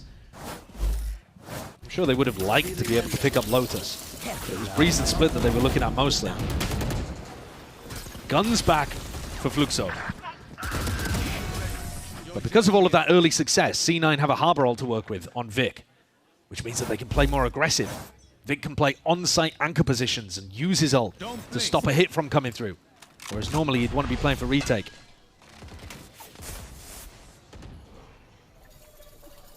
Thorns popped very early there at double doors from Jezizé, just stopping Oxy from taking a little look. And there are smokes everywhere to try to get Mazine up here. He knows that this gap exists because he exploited it previously. Being filled up. Oh, that's ridiculous. That's ridiculous. He has just bulldozed his way through that. That was Oxy. Found even a player there, but Mazine, surely with the backstab, he might be able to be the difference maker. But you need to apply... Oh, they're going back to pick up the timing. Yeah, looking at it now. There's not enough pressure from the pack, so now they've got time to go and clear the lurk. It is. Slight jiggle, good awareness. Vic, Storm Surge, lay it down. It's damage done. Again, these players finding it difficult to get anything done at all. How do you move forwards amongst all of this? Snakebite's going to be laid down preemptively. That's way out into the open, into the tunnel. It's a double face called for. And that's lovely. Cloud9 are playing this one with discipline at the right moments and aggression as well. Yeah, it's actually a really nice way of exploiting a team that's going to be playing slowly on their attack sides. Oxy is looking for any early opportunity to fight he can. This one, honestly, I think he overfought and overextended, but he still gets away with it because... He looked like he had to adjust to the player coming on the left. He was not aiming at them. No, he wasn't, but he's got the mechanical skill to still somehow get the kill online. But it's that as Fluxo cut noise, going back, and the little jiggle from Vic just to clear out that lurk spot is really delightful. And Zelsis and Fireball Ops are on the same page as each other. Even here towards the end, looking to push forwards and deny any guns. This is a very different look of the match. And on I promise you, Fluxo are actually pretty good on this map. I mean, listen, I was watching them, I was thinking, oh, they got some nice ideas. But they're just not being given the space to execute those ideas. And it is the same issue that was happening to them in Brazil, which is that they really struggle when the defenders push into them. If they're allowed to just run their own rounds, play their own game, Fluxo will come up with strats that'll get you the win fairly often. But C9 are disrupting them. Well, they're going to be sending it now. Full Here's the throttle. It's the B-split idea. And they're ready for it. They're so ready for it. Snakebite. Oxy's already primed, already ready to shut it down Great onto the one anti. angle. It is great anti, isn't it? Done their homework, but can they stop the main brunt of the force? The question is, Oxy, it's one hell of a play. He's already leading it forwards, but that deep TP into the one-way. Mazine again potentially left unaccounted for.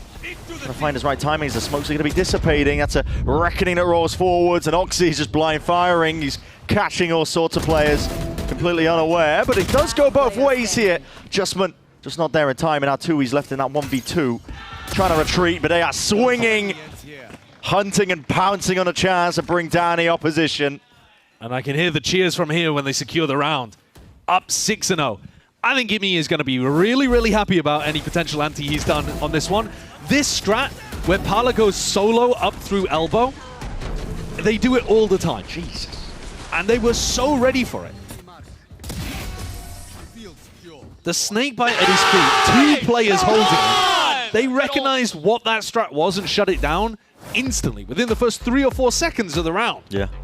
So, if you pull from the grab bag the strat book, C9 know what you're doing. If you play a slow defaulty round, C9 are pushing you. And this is the bind now that Fluxo find themselves in, and SDK is going to have to bail them out of. What is the answer? What is the answer? Because the usual stuff you were doing to win, to dominate, to make this map a staple for you is all going wrong. You've got to come up with even newer things. You've got to innovate on the fly, really. And yeah, Oxy's going to be making it difficult for you. Breeze has been his playground recently. It just has. He's been taken over on a Neon. Well, he's 9-3. He's got 9 kills in 6 rounds, which is pretty spectacular. That's a 1.5 KPR. If you cast your mind back too, he was dropping over 30 against 100 Thieves. Yeah, and I think his performance against Crew was even better. Like, he absolutely dominated the game against Crew. The last couple of weeks, those stats that we just showed you, he's been immaculate. And it's been great to see him come online to levels that you know he's capable of. Yeah, thriving. At the same time as the other players on the team, like Fireball Ops, I've been loving watching Fireball Ops in the last couple of weeks as well. His play on Split was remarkably good. You're on the eco weaponry here, if you fluke show, so see what you can do. Going to be stunted here. Cloud9 definitely not scared to rattle off the bullets. Oh, TP. Fake teleport, but they heard it. They heard the fake. Yeah, Vic's going to be aware. That is not how you want to do that. That's a hell of a stun.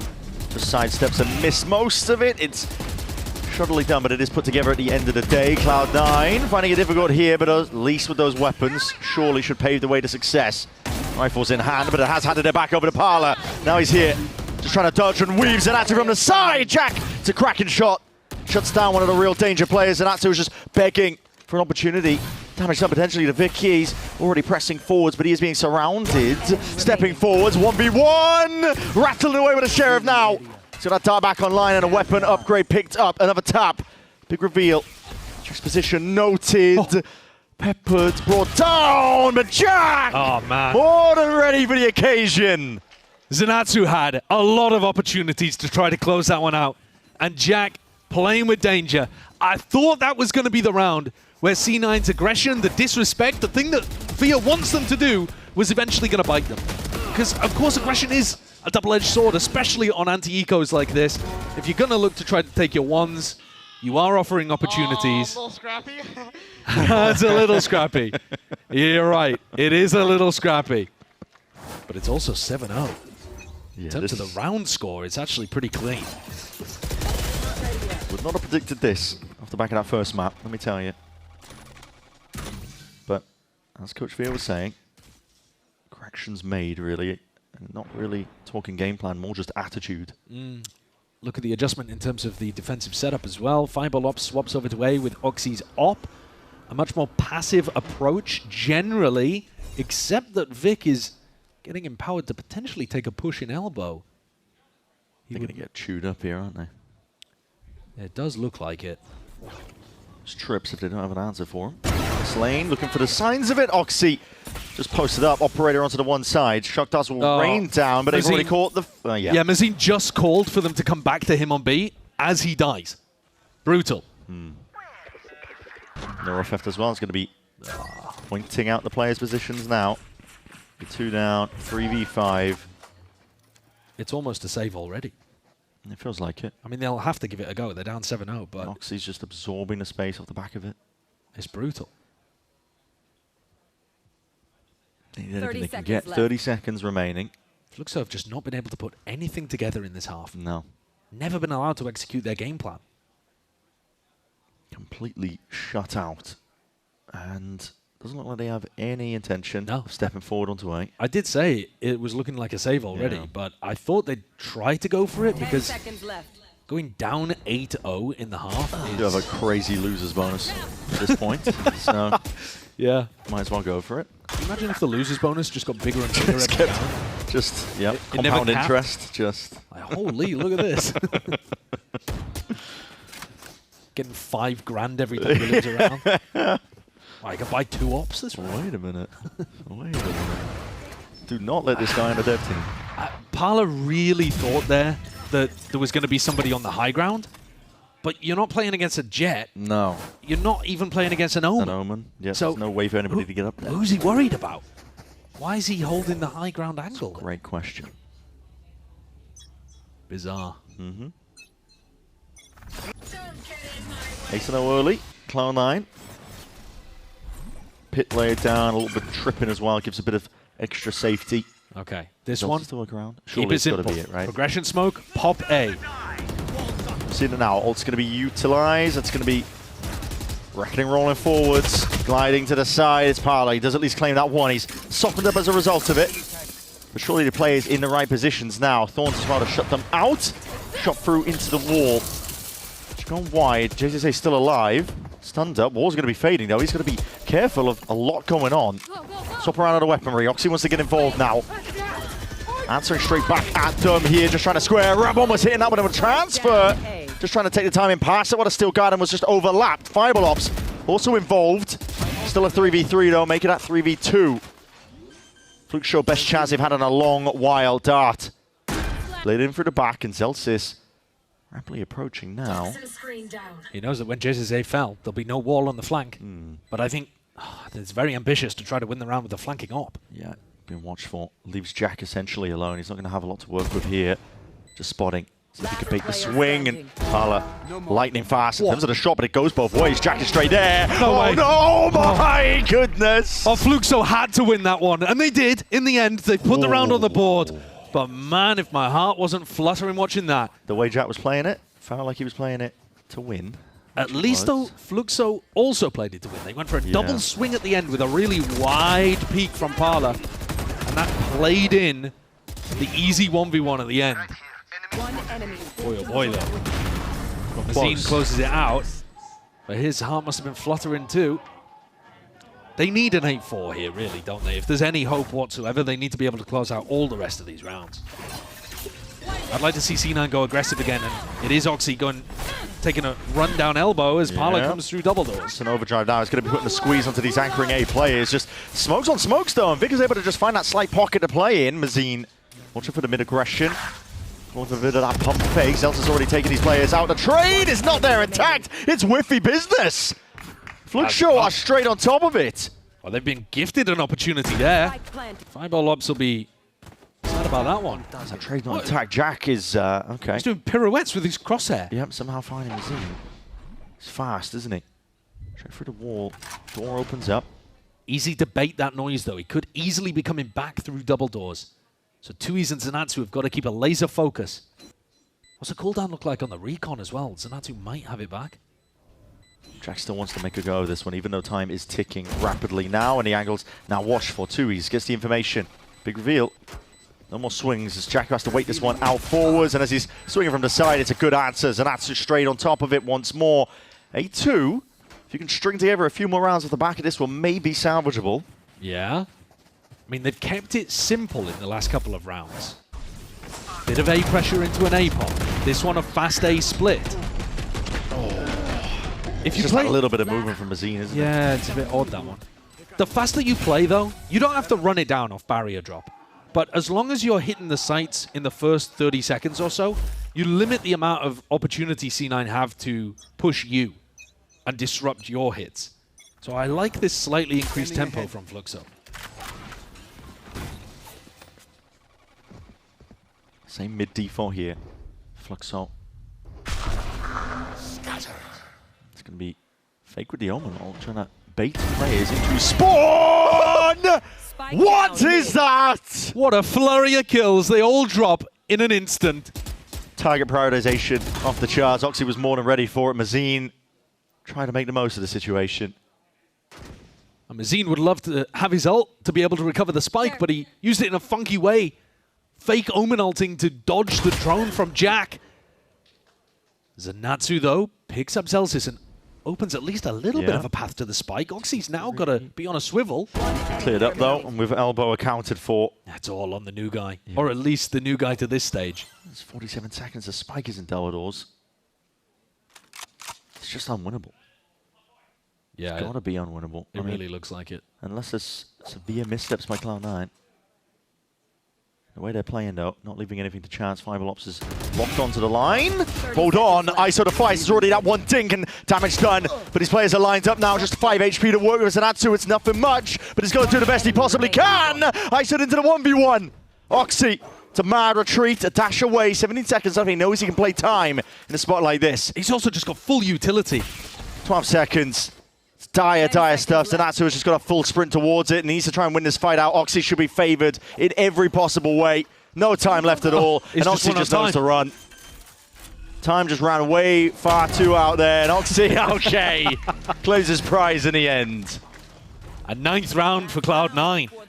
They are looking like a different team to the one that took the stage on Lotus. That is the difference that your map pool can make. From the bottom of their map pool up toward the top. What a triple kill. It's unreal, isn't it? Just contacting into double doors. That is a little bit dangerous, but they were hoping they could trade that out rather than have Oxy run over him. We almost pulled an Oxy kill 3 and lose the round. But we did it. Good shit, boys. Good job. How often does that happen? Dude. Do they have a name for it? Yep, do they have a name for it? That's never happened before. No, of course not. Oxy kills 3, we lose. For Cloud9? Unimaginable. All right, run it again. Keep the game plan simple with the ult though. That's going to be going on both ways here. Alongside that snake bite, stunting. Looks like going to be finding it difficult now to find any way forwards. There's a stun that ricochets. Hunter's Fury from Zanatsu. He's just hoping to hunt for a couple of these kills, potentially press Cloud9 into uncomfortable territory, but it's just Oxy. Overdrive in hand. Electrocuting them all. They can't stand their ground against all of this one. This should be just Cloud9 up to 10. Zanatsu again pressed into unwinnable spots. Left to do the most. It's just, yeah, toying with them. I respect it. They'll try and run him down now, though. Cloud9, 10-2, complete turnaround from that first map. A different team, dare I say. Absolutely looking dominant, honestly.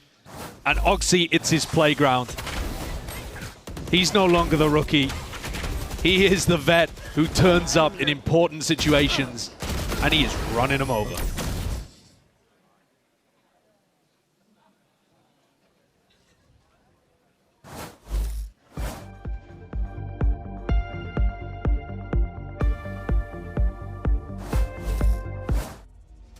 Whenever I use Zowie monitors, I would say I just feel my element. Demon 1 is good! Without Nyack, the biggest difference was the ghosting. It was a immediate change. If you see something and it's not actually there, you're gonna miss your shot. Black Equalizer and Vibrance, I can react quicker to it, I can shoot better at it. This guy is just spectacular! And that way I can always trust him, that I can just focus on competing. My performance will always be at the top level. Zowie.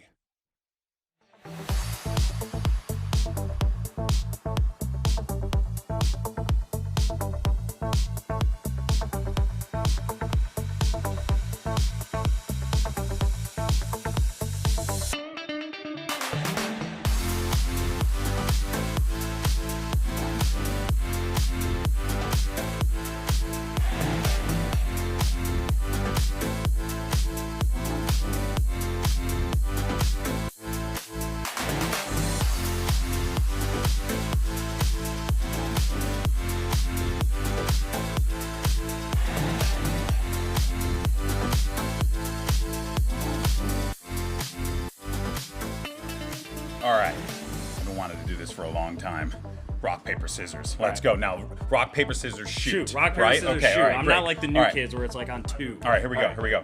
Rock, paper, scissors, shoot. Rock, paper, scissors, shoot. Oh, okay, you want to do best? No, you said best. All right, I'm taking my win. I'm taking my win. Unbelievable.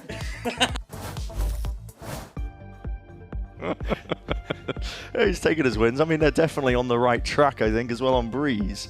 Because 10-2, they are lights out right now. I mean, genuinely, the absolute aggression that they are showcasing is phenomenal. And, of course, make sure you scan that QR code on your screen and lock in with the #1 VPN, ExpressVPN. Might be on an express trip to split here. I think C9 look like they've got completely the read of how Fluxo want to play, but also what their weaknesses are, what their strats are on Breeze. Maybe they weren't prepared for the Lotus pick. They certainly had some ideas there, but not the same level as we're seeing here in Map 2. And they've made it really, really tough for Fluxo. They haven't been able to show their level at all here on Breeze. No. They've just been stifled. Jesus, he's 1-11. Yeah. He hasn't been allowed to play the game. I don't think he got into a nice post-plan setup once. Well, that's the start of the pistol round here. Look shot.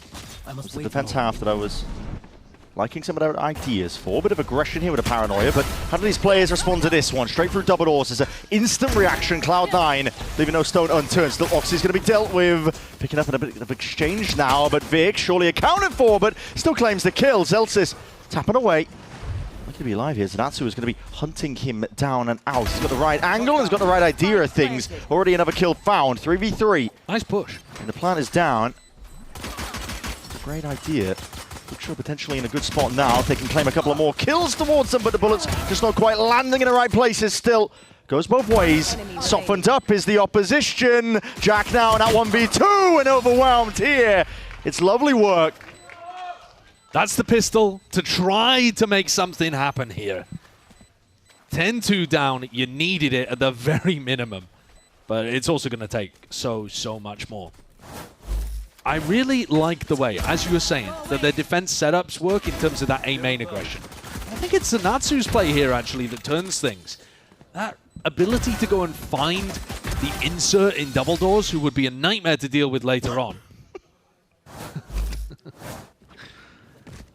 You can always get a chuckle out of us with a sped up coach. You can. Yeah. I'm actually like a child of car keys in front of me. if I see a player or a coach sped up, I can't help but laugh. All semblance of professionalism is gone. It's also nice to see JZZ being able to pick up a triple kill in that round too. Coming back in on the retake. They very rarely push areas of the map that are not A main. We're going to see Pala and Mazine fight a lot for A main with that paranoia, the stun, one way. But it's rare to see Fluxo go for aggression elsewhere. Pala is flirting with it over towards elbow, but this, I think, would be entirely the wrong round to go for it when he has a Phantom. Against the Eco. So he backs up. Mazine's angle. It's good work here. Paranoia. He's adjusting for it. These Cloud9 players are looking to see if they can hunt out, root out, potentially. Fiberops has been a menace with a sheriff in his hands, and the leap through the discipline. Oh, God. Not again. Oh, the anti-ecos. Gonna be joking me. It's up to Pala to see if he can fix the problems now.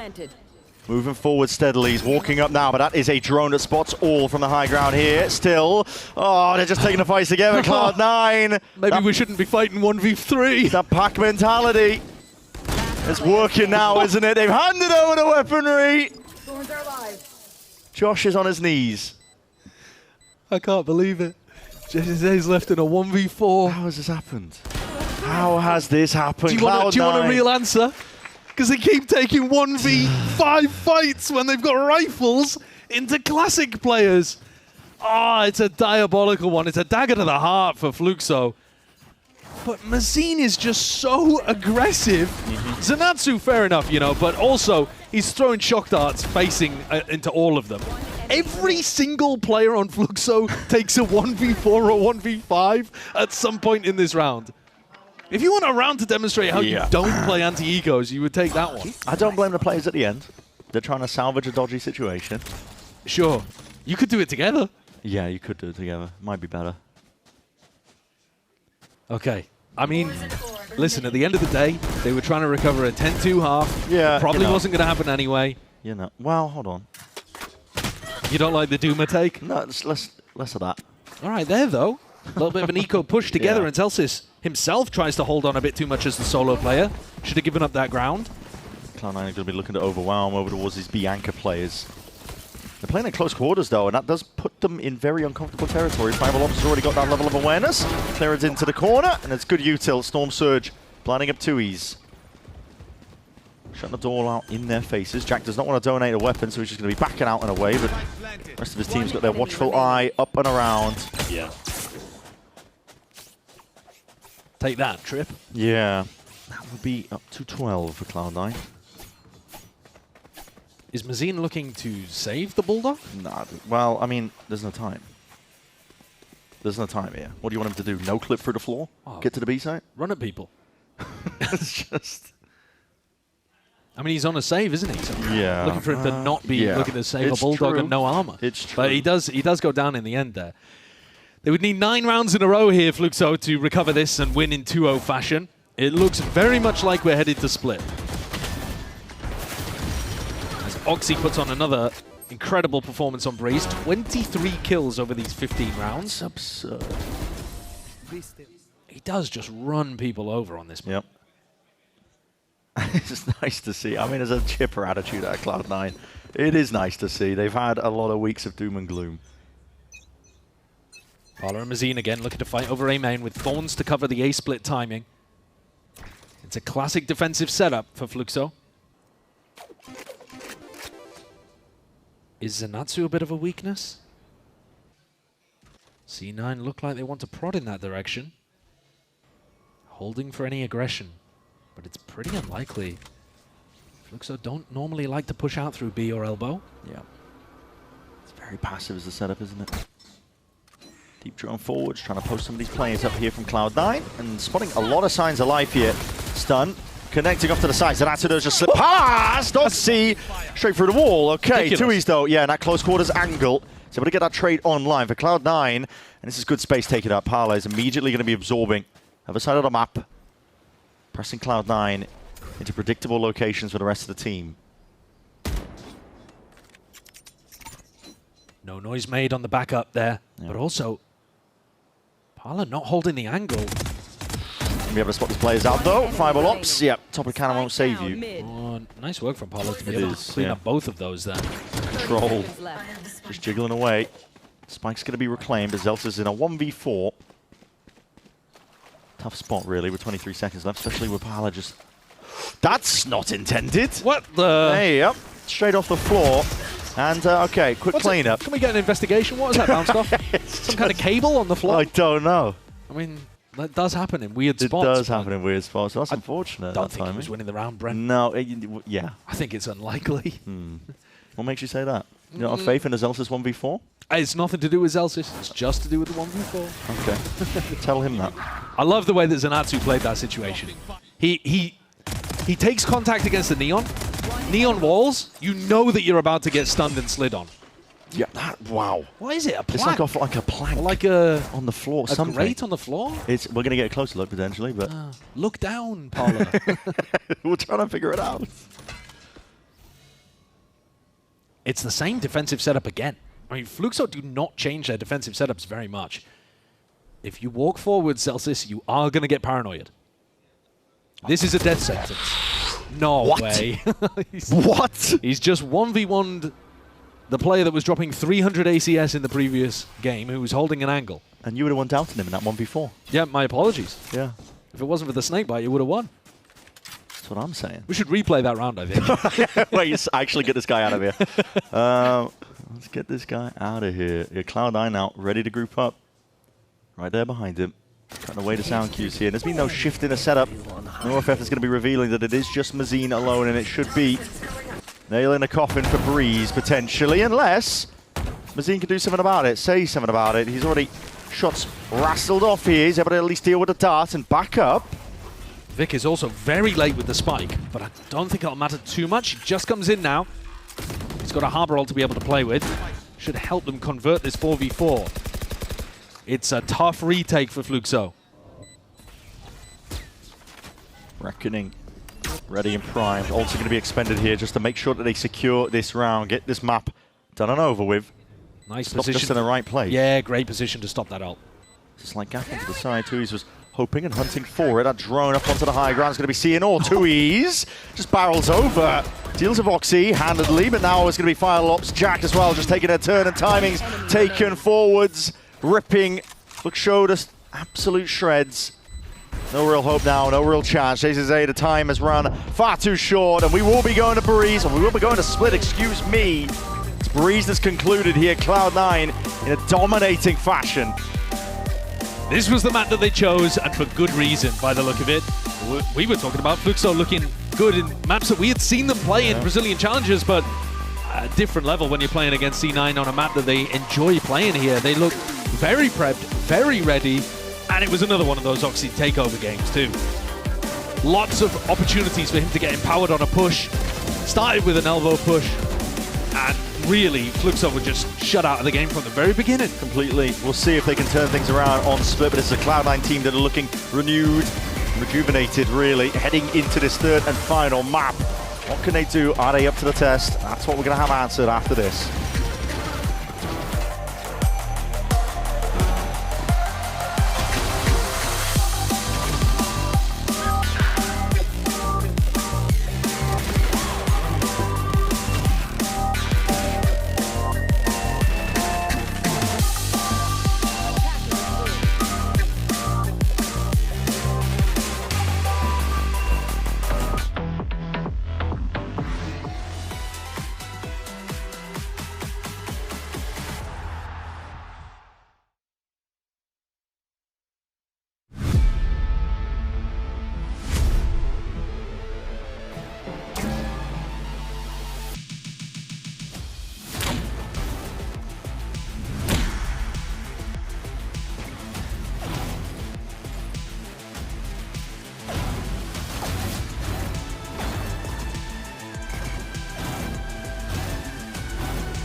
All right, so you're back, Mazen. It's good to have you here, man. Pleasure to see you once again. What have you learned from your time away, and how ready are you for this opportunity at Play-ins?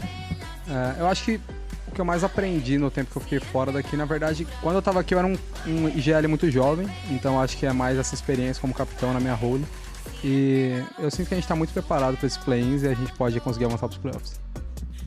Yeah, back in the day when I was here first, I was in the beginning of my IGL days, so I feel a little bit more experienced nowadays, and the team is very ready for these play-ins. All right. So that means a potential win?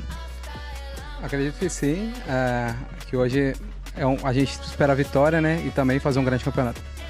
I believe so. We're expecting a win today and a very good championship. All right, lots of confidence out here. Love to see it.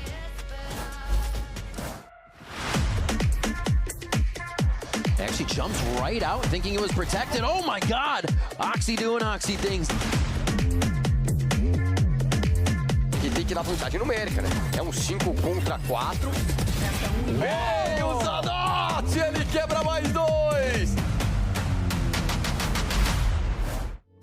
Tá, vou falar um pouco sobre minhas tatuagens aqui. Tem essa tatuagem na mão, que eu fiz com 16 anos, se não me engano, muito novo, né? Aqui, na minha mão, está escrito Carpe Diem, que é o mesmo que aproveite o dia. E é mais ou menos essa ideia que eu quero passar para as pessoas também. O meu braço aqui é uma tatuagem onde tem um bobo da corte, que simboliza a dualidade do indivíduo, tanto feminino quanto masculino. Eu gosto bastante de coisas esotéricas, então tem aqui para lembrar isso. Em cima tem um sol, que também significa iluminação. E no meu pescoço tem duas flores, que são flores japonesas, lírio da aranha vermelho. É uma flor que simboliza a morte, mas não a morte do corpo, né? É uma morte mais espiritual, para trazer novas energias e tal. É mais ou menos isso. Acho que ficou um pouco extenso, mas é isso.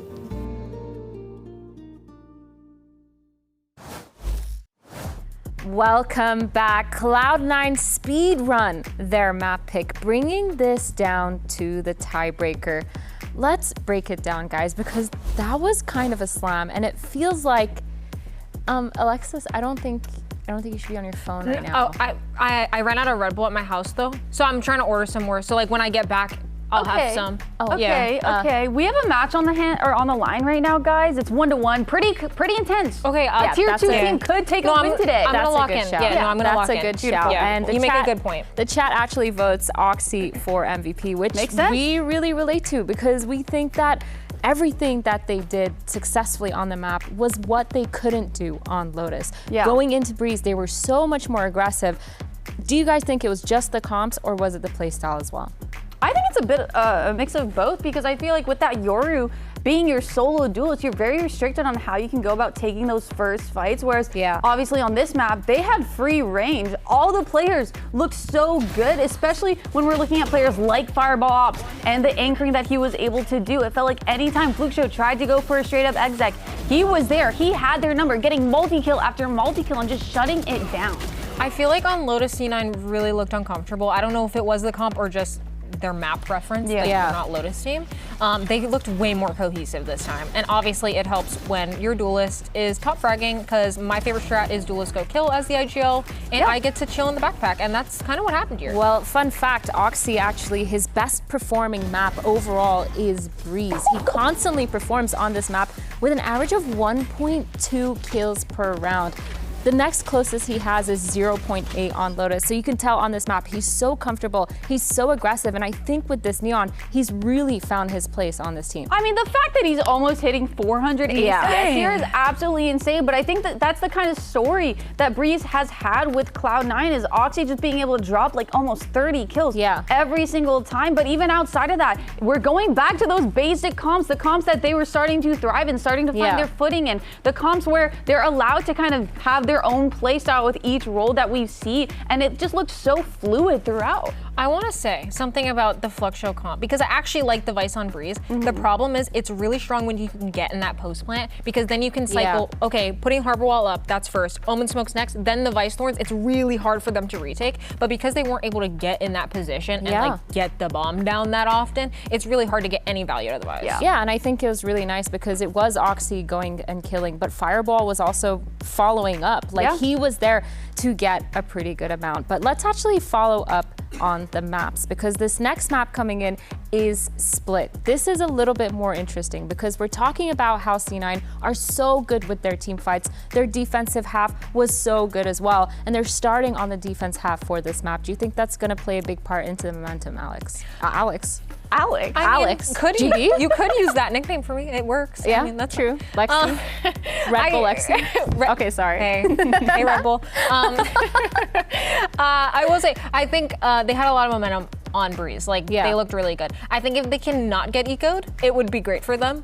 That's true. That is very difficult, though, and a very tall task. And I think as long as they don't change too much going into that. Lotus, I think, was one of those wild cards. You know, we weren't finding success there in the first place. Let's change up. Let's try something new. On Split, they found so much success recently. I feel like even on their defense half, they were running a lot of these 1-3-1 setups that allowed Fireball to take that 1v1 towards that A main, take that, or have that Omen Vic take that 1v1 towards B main, and it looked flawless. And I feel like as long as they didn't change too much, they should be doing pretty good here. But on the other hand, you have Fluxo, and they are like 5-2 on this map as well. Yeah, well, the map is ready to go just after this break. And let's not forget that the loser of this actually falls to the lower brackets of play-ins to compete a spot into playoffs. Can Fluxo score a win, though, in their VCT Americas debut? Map 3 is coming up right after this.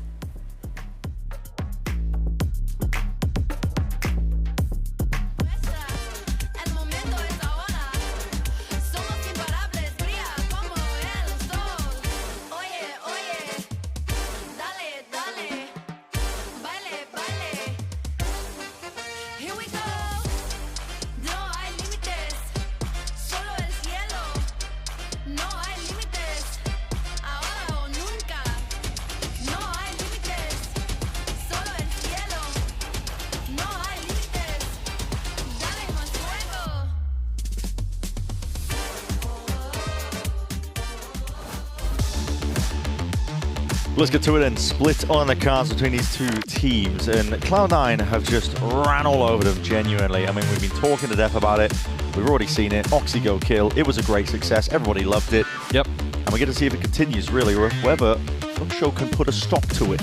I think we've got a great... Listen, all bangers end on Split. Has this match been a banger so far? It's been kind of two one-sided maps.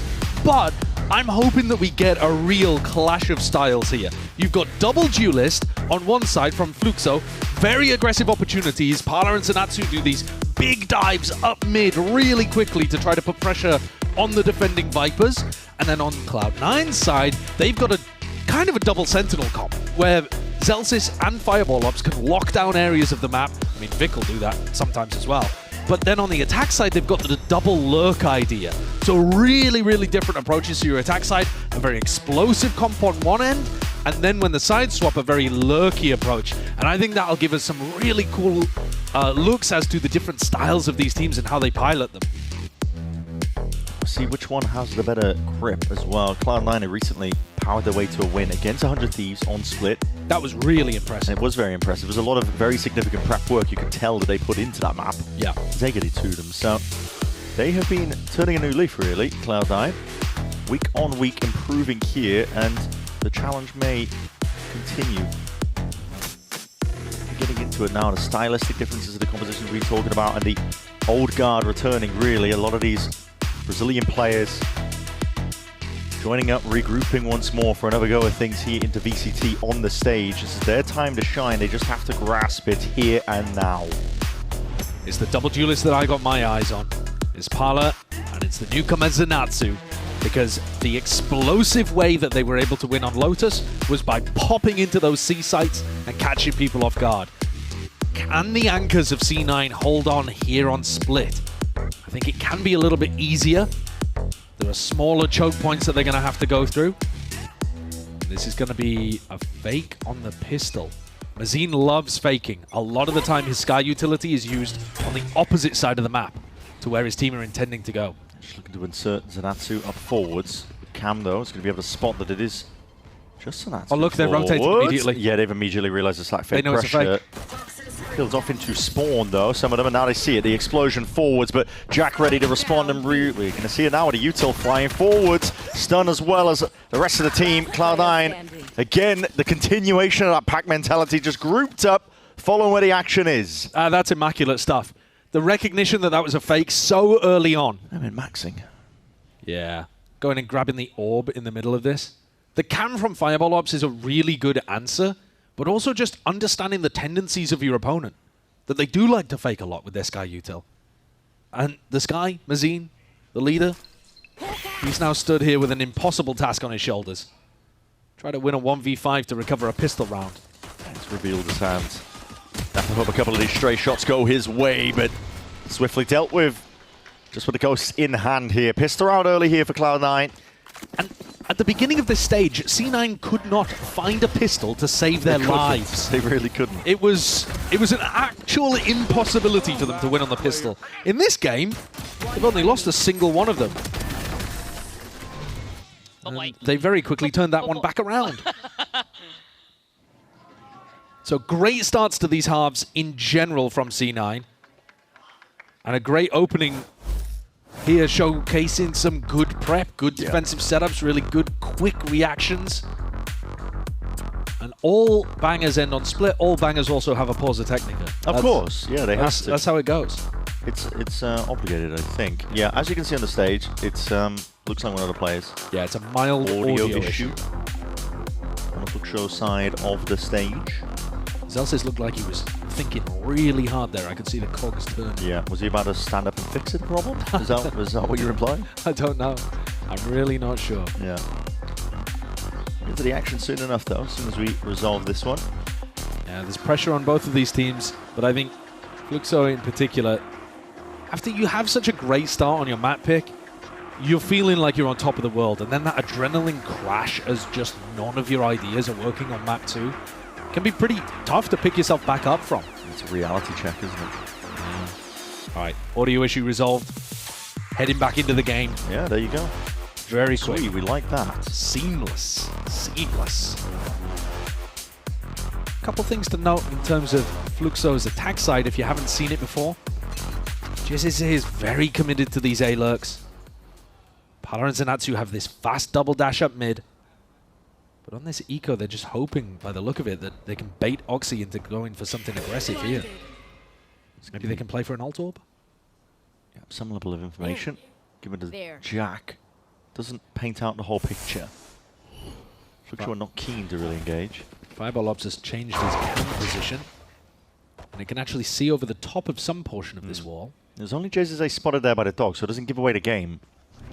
Now that's going to be giving things away. You see the Jet updrafting, up and away in 2 down. It's a cheeky idea. Love that one, but Jack is locked in and ready to go, but he just can't quite pull out the pistol in time. Fireballs, though, immediately taking up vicinity and a lot of this space forwards. The trade's pretty good. Cloud9 still have the better weaponry while we're at it. Gun's not really able to be reclaimed, and JZZ can't do much on that high ground perch. Bring around the rosies. Mazine just trying to barely escape out. Hold on. Can't really slip the net, though, can he? Vic, though, is going to be watching for this one. Maybe if he was blessed with the right clicks, but we're not living in that era. You can see there the threat that they posed, though, with the double duelist. They didn't have the guns to be able to execute it, but that dash in from Pala hides inside of his Cloudburst. Second Sky Flash comes out. This pressure right here. You can imagine a world where that starts snowballing, either because Pala gets the kill or Zenatsu gets the trade. It can be a tough comp to play against. Oh, no. Oh, the lid cap was on. The lid was on. We're saved from another tech pause. Hallelujah. All right, this might be that double dash up mid that I was talking about. No, they're just waiting for a reaction. Again, Mazine is going to be putting pressure with his Sky util in the opposite direction to where his team is looking to eventually try to take positions. Very slow going. Just purely holding from sewers. Bit of a high-low. Look, they're immediately re-clearing this. There's a question mark created at top ramp, and instantly, Jack with a flash, Zelsis goes and clears it, and now they know that that A-ramp pressure was fake. Even using the dog. Yeah. Just to make sure. I mean, and now there's no threat over towards A-ramp at all. And Mazine sends the pack away from him once more. The initiator utility is not for you guys. It's purely for the fake. There's no follow-up over this, though. Doesn't really tell much on either side. JZZ would be hearing that the Trailblazer was used, so that's why he's calling for the mass rotation. There is no pre-clear going to be occurring, but this angle from Fireball Ops could be everything. It's a very aggressive angle, but he's only got to go to work with, so why not? And there it is. 2 shots. We'll clean it up. Pala straight in there with a trade. Fast lane, but no follow-up. Pala's the one with a spike. Yeah. Just took note of that one. It's an unusual plant spot. Nobody over towards A-ramp to stop the retake from coming through. 4v4 and C9 have got bad weapons, but good positioning. Yeah, positioning could be everything, as we've seen. It's the nature of split these days. Fluke show the ones that are twisting and turning, feeling that they are penned in a corner, because it's exactly what the case is. The stun is good with the connection. It's perfect at that. Oxy straight in there with a Guardian, and this guy is not stopping anytime soon. Damage done. Finally stunted. This is still a potential now for Cloud9, especially with shots like this. The damage done, and Vic, he wasn't dropping down there. Maybe there was a world. It's barely handled. Fluke show get it on the board. Yeah, it's an important round for Fluxo to be able to actually put on the board. But man, the ghosts were popping heads all over the place, and that's actually done quite a bit of damage there. There's going to be at least one player coming into the next round without a rifle, by the look of things. Or they're going to have to compromise on utility. Big aim dink. Jack almost being able to pick up Parla. Important kills, though, to put on the board. Yeah, they are going to sacrifice a bit of util. No boombot, no sky heal. Deep cam into the corner. Has to be dealt with. Weird scenario here where Parla is inserted, you know, into a little corner, just almost as if they're expecting an A push. I think it's really unlikely C9 are going to A push on a mid-round timing like that. B main reclear makes a lot more sense. Foxy gets posted on a deep angle. Exactly right. Cloud9 not wasting the space that they've been given. However, they have given Zenatsu a lot of space in B heaven if he wants to go and take it. Just sat there though. I don't really know what the objective is. I think he will come back eventually to help with the B split. JZZ is starting to come back over here as well. JZZ and Zenatsu can meet up. Fighting B main is everything. Flashes a connect though, and there it is. Paranoia's want to play off the back of this one alongside that stun. It's B main control. You said it, it's everything. Another smoke going to be layered down on top of it, but you've lost control over towards B heaven. It's a pain point here for Cloud9, especially if they want to be over-aggressive onto B. I think this is fairly obvious that they're going for a play through B heaven right 30 now. seconds When you left. smoke it off like this, surely C9 are aware. Feels yeah, like they it. are. Dropping down together, they don't really have a flash to play themselves in, and it's a bit disjointed here. Parlado still has found his footing onto the side. Needs the rest of the pack now to rejoin him. Moving forwards, Cloud9. It's Vic and Jack. Forwards now, time is of the essence, and there's not a lot to go around. Fluke Show have got to try and find a way forwards now with 8 seconds remaining. The plan has to be committed. It's Mazine into the corner, and that ISO's a 1v1. Mazine not able to help out. Snakebite lay it down, and that is it. Damage done and more. Another round win. Added up onto the belt here of Cloud9. Fluxo's success on Lotus came from double duelist diving onto anchors and destroying them. Where's that gone? I don't know. Where is it? Why are they now playing a really slow thinking man's kind of game where they're inserting people into unusual positions? In those moments, you know, try to make plans go together, okay? Oh my God. Oh my God. Little boys all grown up. Well, listen, I don't need to be hearing that from Zelsis either. Especially with words like that coming out your mouth, but it's just... It's been a long day. Don't do that to me. It's been a long day. Don't do that to me. It's been, you did it to yourself. It's been a long day. 3-1. Let's lock in, shall we? Let's lock in. There's a little bit of sting here. Hold on. There's knives. And there's a gun on JSSA. Why is JSSA not having the gun with the pack? Seems a bit weird to have that on the lurker.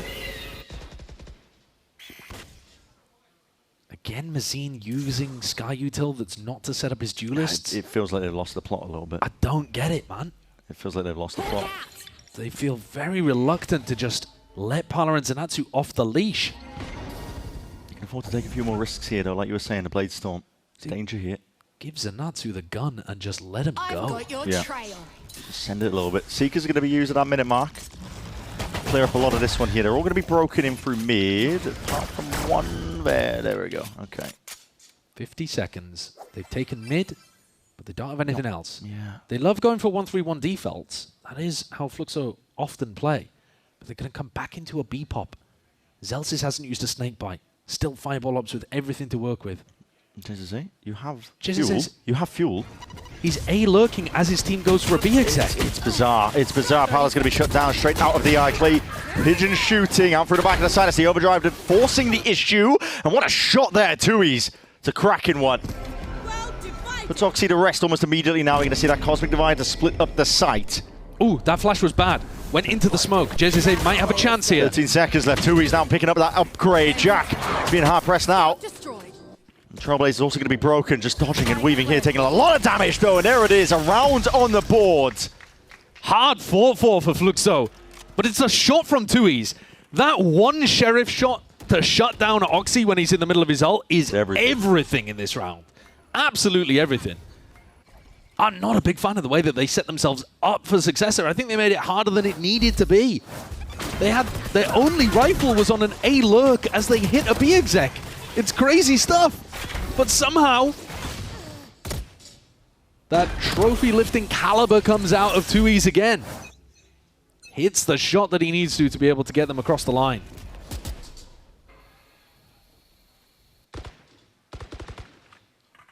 Parla going to help JZZ on this lurk. They do this a lot where they have Parla and JZZ holding a kind of 1-2-2 default. Very strange, in my opinion. Because they're also, Parla and JZZ are not looking for an early aggressive time. It's still passive, but they commit an extra body over there. It's like holding for aggression that's not really going to be arriving anytime soon. Do they go for an A exec with Mazine this time? It's Cam. It's devious. Might be able to catch the timing as well, spotting a couple of these players out. Yep, Fireball Ops wants to spam off of this one. Saw that they were crossing, and he's called for it immediately. Player's going to be returning now. Cloud9 trying to help out. Satsu. Satchel movement is going straight up into the skybox now, and as well, how are they going to be bursting through this one? There it is with a dash forwards. Eventually, too, find a bit of a pocket to play forwards and through and in, but Fireball Ops is just chipping away at them. Making it hard press, really, for them to get anything whatsoever. JZZ has gone for the plant onto A, and Tui's miles away. Yeah, but he's an Astra. I think you actually can get away with that here if you're Tui's. He's got to speed up. They're going to be aware, surely. They're going to be looking behind them. Now they've realized it, yeah. I mean, the pull's on a 40-second cooldown, though. Yeah, it's miles away now. Tui trying to get involved. It's up to the anchor players. JZZ, what can you do? Can you stand up to it? Not quite. Cloud9 have every angle covered. I got to give a lot of credit to Fireball Ops. He's finding cams all over the place on A that are devastating Fluxo's play. Big ult, too. Yeah, the ult was fantastic, wasn't it? Completely exposed what Tui's was going for. But the setup, he catches Mazine coming in off the trip. The cam spots all of the information and gives the defensive rotates tons of time to get there. That's probably the third or fourth round where his cam has spotted the A pressure. And this is a massive problem for Fluxo to deal with. And part of the problem is that they're trying to play this very slow, intelligent game on their attack side. 1-3-1 defaulting and hoping that they're denying a lot of information. Mazine constantly using his Sky Util away from the pack to disguise his intentions, but in reality, then they just walk towards Fireball Ops and he goes, lads, they're coming this way. Yeah. And it's as simple as that. Fireball Ops, all out. I have loved the way that this guy has had a glow up. When he first joined the team, this squad was having a lot of troubles. And you didn't really get to see the talent shine from him and Jack. Well, now recently, especially on Split, I've loved watching him on Split. Having Imi drop down to that assistant coach position and just give Fireball Ops a bunch of information about what the defending setup looks like and how you should best lurk into these spots. It seems to have empowered him, and his aim has been crispy. It's just been a joy to watch. It feels like finally we're getting the best out of all of these promising talent. Joined into Cloud9. Absolutely everybody is flourishing as a result of it. New direction as well. Via being put into that head coach seat, and honestly credit to Imi as well. A lot of the preparation, as players have been talking about it, is anti-shading. Pretty clear win cons, and we're seeing an adjustment at a setup on the other side of the timeout. Yeah, very different. Anticipating that Fluxo would try to move away from the Cypher setup. Go for something simple like a B-pop. They'd be right. Yeah, especially if Zanatsu can pick up the orb. Like, this makes sense from Fluxo's point of view. A aggression for the first time as well. If they had gone for that double setup, maybe they could have caught Oxy here, but instead, they're getting set up for this B pop. He's the first one in. Yeah, I mean, it's the flash force to set himself up and not anticipating it. Fireballs wasn't ready for that level of aggression onto the one side. Zanatsu will punish all the way into spawn here. Cloud9 all over the place here, but they are rapidly approaching him through spawn. Oxy is there. Jesus is holding for it. It's an aggressive line, but maybe advantaged as well if Oxy's not ready for this one. The Bulldog, yep, in play. He's ready. Intact now. Showstopper utilized. In a 5v3. I mean, that shows you how scattered they are mentally. I think they just don't have the confidence and the bandwidth to be thinking about how they should be saving those ultimates. They weren't under that much pressure there, honestly. But fair enough. I mean, listen, end of the day, that was a bit of a weaker buy. They also come in with a very simple game plan. We are going to go towards B. We are going to pop onto the anchor, bringing it back to what was working on Lotus. Did it work? Hell yeah, it did. Yep. They ran down 5 all-ups immediately. I want to see more of that. Keep it simple. Works out as well. I mean, keep it faster as well. Yeah. I can patch a bullet hole or Shows two. the state, I think. The tension that they're feeling potentially in this one. They were having to use ults towards the tail end of that one, but yeah. At the end of the day, a round win is a round win. I think if we had seen this map go from Lotus to Split, we'd probably see them playing with a lot more aggression. Sure, and confidence. yeah. But it feels like that got beaten out of them on Breeze. Especially when it's one of your better maps and it's just getting hard red, right? Yeah. I mean, Cloud9 had so many good ideas to shut them down. Yeah. Gets in your head a lot. All right, so now splitting apart the setup here. 5 all-ups with some of his setup on A, and then a trip for Vic to play with at New Box for the B Heaven player to spam off and get a kill. Interesting idea. Oh, Vic. 75 health. Drop down here. Spotting some of the presence. The setup being peeled back to a degree. Causes Zelsis to lean over, wondering if he needs to commit a snakebite. JZZ might try to activate, but they're ready for him. They're clearing him. So they are clearing him as well. Just trying to peek off the back of that one. And shots on either side. Is Fireball the one to claim that kill? 1-for-1 is not bad, actually, though, especially when it's the demon known as Oxy who has fallen. He dropped 400 ACS on Breeze. Get him out. Increasingly obvious, though, where this hit's going to be coming through onto. Vic's already placed down that smoke. Didn't use that paranoia early. He's waiting for the next level of util to be used. And there it is. Flies forwards and it goes on either side. The rest of Cloud9 are already in play, but there it is. Great flash on either side. So that's just leads with the 2. Vic playing towards the back, but he just TP's out to the open. Not ideal. 2 is.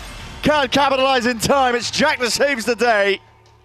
Jack to close it out there. He had a really difficult little clutch situation earlier on, and here, able to clean up. Top of the scoreboard for C9 on that janitor duty. Oh, look at that. Cam catching contact. That wasn't really the issue. I really like, actually, the fact that they were able to still get past the trip at New Box with a flash for Zanatsu to play on. Good hold, guys. Come on, Jack. It's closer, at the very least, when Fluxo are going for ideas like that, the B-pop. Yeah, finding ways to get in, but this is not going to be a full A committal, though, because Zanatsu's over towards mid. So they're still planning on just A-ramp defaulting by the look of it. They're not even committing the spike to this. It's going to be another one of these slightly slower rounds.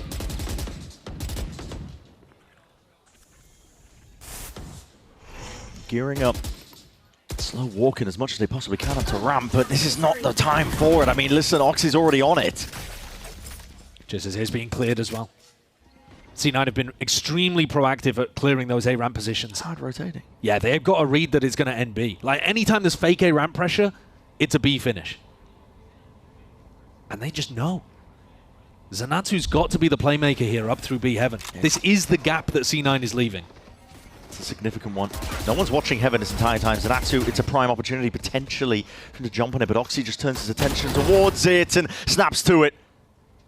Straight to the dome. Zanatsu finished. And they're saving now at this point. 35 seconds left. Everybody just settling into their positions. Cloud9 get ever closer. 30 seconds left. Fluxo get the whole of mid, but it just feels like they don't quite know what to do with it. No. They could run a B split, and I think it would be devastatingly good. I mean, Cloud9 are so... I mean, they're all in. The whole of Heaven. Yeah. The entirety of B Heaven. It's a nightmare if you're anchoring B as a defender.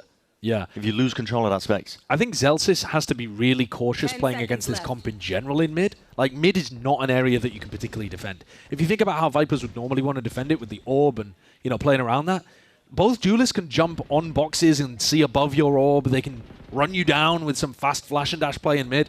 Izelsis has to give up a lot of mid control, so you can just take it. And if you just walk up mid, then you're going to be able to run really good splits. There is a reason why this map is called Splits.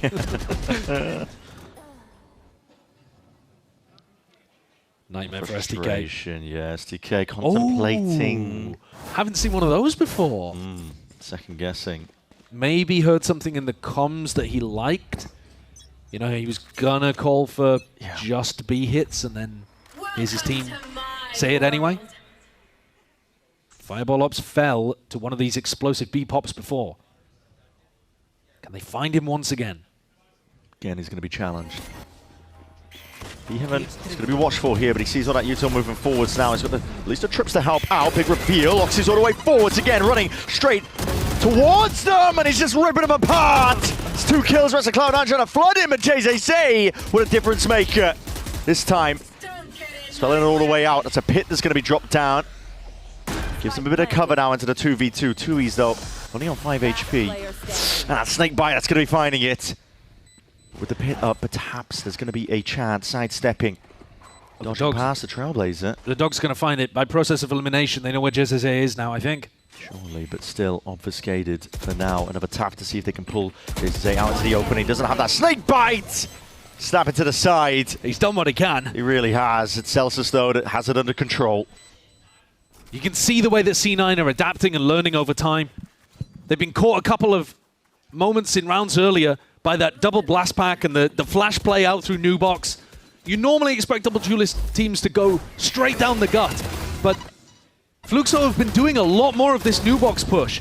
And you see Oxy and Vic just read it completely here. There's a paranoia down the line as they flood out through heaven. And then Oxy's running around inside those smokes knowing that he could just clean people up. Come on, baby, let's go. C9 are fully in control of this. I mean, the score is still only at 7-3 right now. It's not like they are dominating with a 10-2 half like it was on Breeze, but they are the team controlling every aspect of this. Yeah. Certainly are, and then finally STK hits the button. He was contemplating it earlier, didn't go for it. Wanted to trust in the team, but now feeling like they need these last few rounds. Yeah. Essential work needs to be done to just make it even. That's the second time as well. Yeah, exactly, right? Which is probably why he was umming and ahhing about it, right? Because you don't want to be wasting it potentially, but it's not going to be a waste if you can get your team back on track. If you can get another 2 rounds out of this, give yourself a 7-5 half to work with, and then you're going into your defense side where you have an idea of how C9 want to play it, it's still going to be very tough. This comp is an attack-sided comp. If you go in down at the half, no matter what, you are going to be feeling like you're under pressure. But listen, a 7-5 is better than a 9-3. Genius VCT analysis coming at you from Sideshow. You won't find it anywhere else. Yeah, I mean, listen, it's not like you need a university degree to do this, so. Cheap shot. I'm right there with you, buddy. We're in the same boat. We'll see it now. Aggression. This is what Fluxo were trying to wait for the entire time with that slow default, but just on the other side of the timeout, it's a perfect twist in the tail.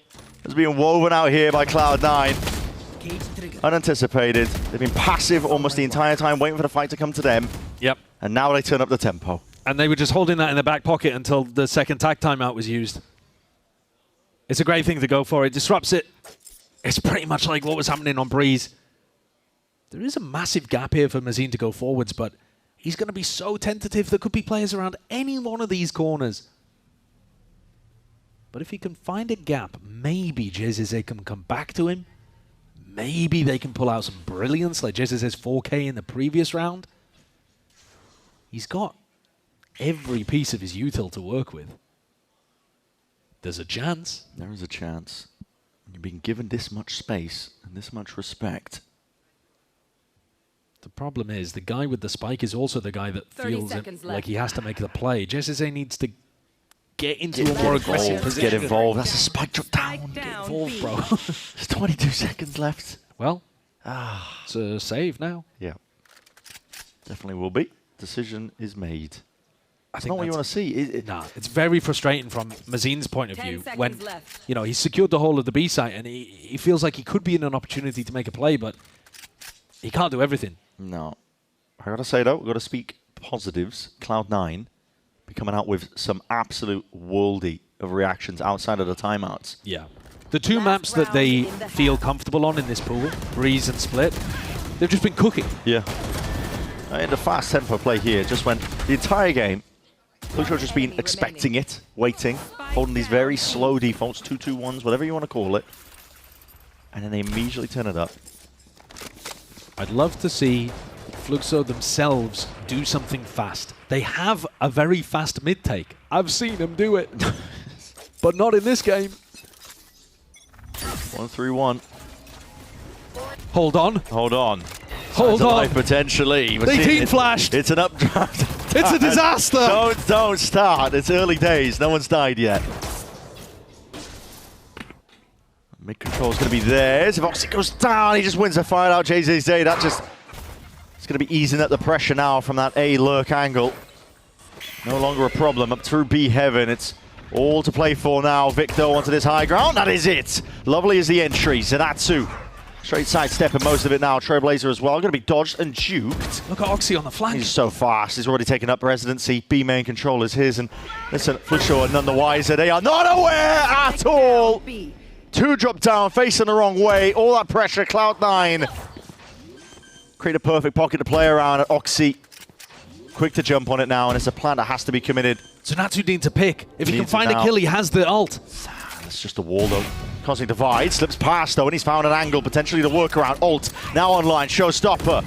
It's going to be used. Bleeding time off the clock, and with that, a kill found. Fireball ops. Found and straight down again once more. Fuse running out. Might as well fire a rocket. Doesn't buy you as much time as you were hoping for, but with shots like that, what a round! Who the hell cares? Fluxo, they potentially now have a lifeline. What a round from Fluxo that was. They got themselves into a great position, and then they fumbled it a little bit with Oxy's flank, and then they recovered it with some incredible playmaking from Zenatsu and Parla, powered by their duelist ults. We do not need to see that part again. The rest was brilliant. You can see the blade storms though. Taking over towards the end there. That's a lovely shot. I mean, just a preempt as well. Yep. The swing in the face, it is sublime, and it's potentially given his team a chance.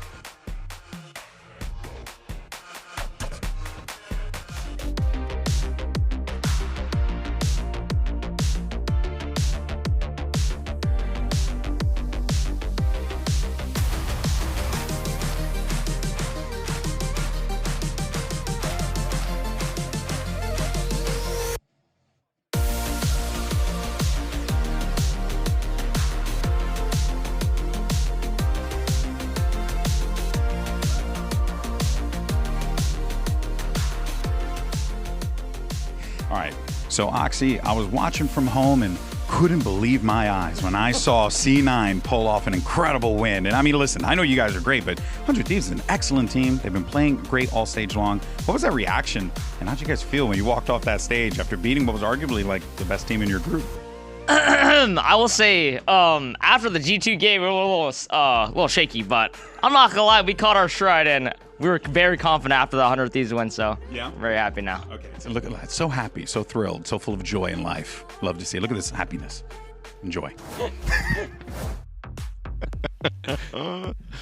As a happy guy. As a happy little guy at the top of the scoreboard. It's nice to see Cloud9 have definitely turned around a lot of those frowns that we were seeing earlier on in the stage. They were in just a dismal state, to be honest, the way that they were playing, but they are looking a lot better week on week, and it shows, honestly. Good adjustments and reactions, but highlighting and focusing, I think. Fluxo, maybe there's a chance, maybe there's a wall. A pistol round brings it into more of a possibility. We heard from the Fluxo players earlier on, and they were talking about the dream powering them through. Well, they are down at 8-4. The dream is hanging on by a thread here in the upper bracket of play-ins. And they are facing a C9 attack side that has lurk threats on either avenue. I think C9 are really good at piloting this combat. They put pressure on both outsides of the map with their lurkers, and then they have 3 through the middle. It's tough to play against. There's a lot of pressure. JZA just going to be conceding a lot of this mid space. At the moment, the game plan is to have players taking aggressive contact behind this Viper wall and in front here. So if Mazin can hold on, maybe they've got a hope. It's a very committed position though, and he needs a bit of a bailout. That's what Zanatsu's job is, but as he tries to activate, now players are going to be swinging through and around. JZA straight there, along with Mazin. There's a lot of damage done. Snakebite, these sails a little bit further forwards here, but Cloud9 just call for the pause. Heal in the back pocket. Can bring Fireball Ops way back up. They've got to try and find a way forwards now. Plant's still not down. 30 seconds left. Now we're seeing that discipline. 20 seconds until Jack gets a flashback. It's that kind of thing that they're going to be wanting to play around, but I don't think Fluxo are going to give them the timing. Pala should be trying to fight this one. Got a Sheriff, got a dash. All the way forward. They've got the right tools for the job. We'll see how they can get it done now. Ash starts going to be layered down too. He's barely there, but oh my! It's C9. Just circling and swirling around the site there. Just get one step ahead of it all. The retake, like a house of cards, came tumbling down all at once. Ghost shots hitting between the eyes, left, right, and center. That's a tragedy. C9's pistols, though, have been immaculate. They've lost a single pistol. I guess they lost a follow-up of a pistol as well. But pretty much they've been dominating when it comes to these pistol rounds. Fluxo have never been able to start a half on the right footing. And that's got to hurt mentally. Scout destroyed. I think it's difficult to get anything done. Just trying to claw their way to victory, but it's all been going wrong for them. Vic holding a paranoia here, just in case there was any level of A aggression. But the A side of the map is actually the weak one. Yeah, Fireball Ops just trying to scope things out, see where the presence is. They spot Mazin out. Doesn't actually give away the game. No. You've seen one player jiggle peeking on either side. Hard to tell where the stack is. Fireball Ops, if he... I mean, it is a good idea for Fireball Ops to walk in right now, even if he dies, just to see if the stack exists. This is a really nice idea. He's the player that only has a pistol. When he spots these final 2 players, yeah, there all right, it is. Now he can accelerate on A. That's going to confirm it. No, A's going to be weaker. That's a good anti-eco protocol. Straight in. Not holding on to a lot of the map control, though. Cloud9 all bunkering down onto the site. Going to try and fight for some more control. Celsius, this is risky. Yeah. With a rifle alone against potential eco that's going to be swarming you. He's got himself out into a decent position. Is he going to hear Tui's? No. Let's knife out. Slow walking. Tui's is looking to see if he can activate off his team's pressure now. He's going to flash forwards, and that it should be Curtains. That's a rifle handed over. It's dissecting most of this site. Screens, though, still control there for Cloud9, and with the long-range weaponry, surely going to be able to find a way forwards. Time ticking. Shots still ringing out, though, as Actually trying to find it, and JZA just desperately trying to get on board, trying to find a win con. Not that half earned. It has to be that full stick, and Jack knows it. Can run it down to the bitter end. 10-4 is the scoreline we're looking at. It's an expensive one, but C9 will just be happy that they managed to convert it there. Zelsis getting himself into a solo position with a rifle did add a little bit flavor of danger, let's say, to the round.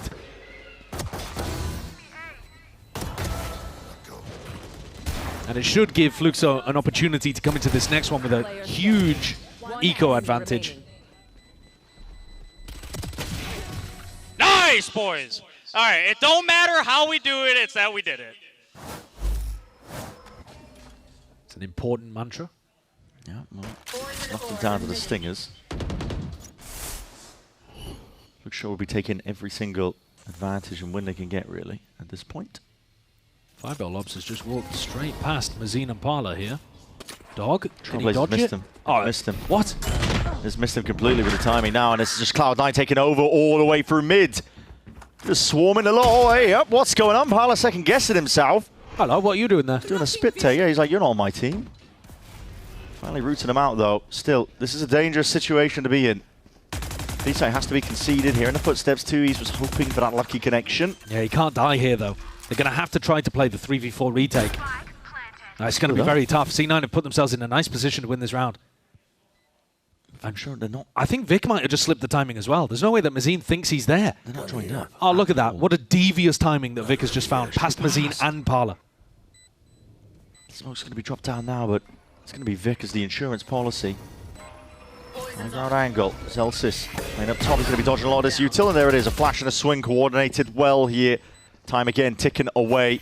And once more the options running dry. Decision again made for them. It is a heartbreaking fashion. Yeah. In which the way that these rounds are going, this Brazilian squad just cannot get anything done. No, they're coming apart at the seams here. So. Tuiz at least manages to hold on to the gun, but all of these incredibly important rounds, whether it be the pistol or anti-bonuses like this, C9 did not come into this one with goodbye. Everybody on C9 died in the previous. The weapon advantage was massive for Fluxo, but they just couldn't hold on. And they also demonstrated that they don't actually have a good macro understanding of the timings of the lurks, because Fireball Ops, despite the fact he didn't get a kill, just slipped the net up through ramp. Straight past it. While the actual action was happening elsewhere. It's a hard committed position here by Mazine. Flash is going to be getting that connection now, but there's going to be plenty more action where that came from. Players are rapidly approaching his position. And this is putting a squeeze on. Reinforcements are going to be late arriving. Cloud9 have got full residency. The A side, there's for the taking.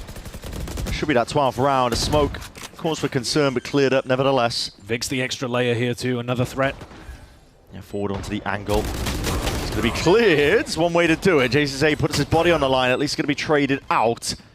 Main control though, still active as long as Zelsis is alive. Potentially could be swinging from the side exactly what his team needed. It's an answer straight from the top there, but Oxy trying to hit it with a transfer. Can't quite get that online, but it does just leave it up to Zaratsu, and there it is, Zelsis. Straight from main, up to 12 now for Cloud9. One more round is all it's going to take. The story early on for this match felt like Fluxo were coming in with a lot of fire, a lot of passion, on a revenge tour to try to fight back against those teams at the top of the totem pole that have done so much damage to them in the past. Yeah, it's just another bruise here to add to the pile. Despite the successes of Lotus, they would need to win 8 in a row right now, and there's a great chance they're going to get 13 forward, just like they did on Breeze. They've been down and out in these final 2 maps. Staring down the barrel at this point. That lower bracket is awaiting them with open arms. It's been hard going for them. Especially against this Cloud9 team that have just woken up, really. Map 2 onwards. I don't know what kind of pep talk they were given, but clearly worked. Yeah, it definitely did. Scout destroyed. What's online potentially to put a stop to any of this one here? It's a Trailblazer that's clearing up the picture. Tuiz, a pixel angle forwards.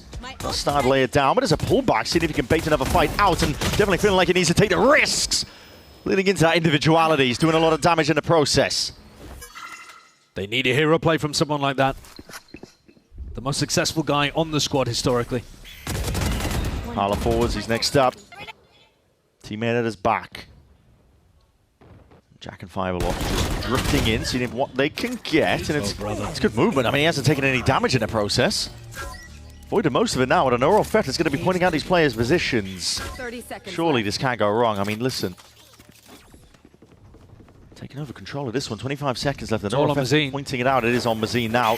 Just with the Bulldog, he's trying to drift to the side. Jack has already taken him out. Hold on, Seekers now pushing forwards. Fireball Ops now. Forward position. Is this going to be accounted for? That is the question. The answer is no. Fireball Ops. He might just put a stop to it. It's all on Parla's shoulders now. Bladestorm out. It's damage done. A weakened Jack is just trying to run himself away. Fireball Ops trying to activate off to the side. And it is all gone too wrong. Too much in the end. The bright lights blinding. And Cloud9 standing up to that test. They shake off that map 1 from earlier. And they show that new form that they've been cooking in the oven. An absolutely dominant performance, as you're saying. On the maps that C9 are comfortable on, they were clearly way better today than Fluxo. Looking like a very confident Tier 1 squad. Fluxo, I feel for the guys, I really do. This is a squad of players. For Zanatsu, it's a new experience. Getting beaten up by an experienced squad at the top of the scene, but for the others, it's got to be flashbacks to situations where this has happened before in previous years from 23 and 24. But C9 are looking strong on maps like Breeze and Split. They might be able to put a little run together. No, they really might. Honestly, this team is looking very well put together currently. EG up next. Yeah, certainly. I think that's definitely going to be a match that they'll feel like they've got what it takes to be able to win. Now, they can be proud of themselves, I think. The improvements that they made week on week. Very, very good overall.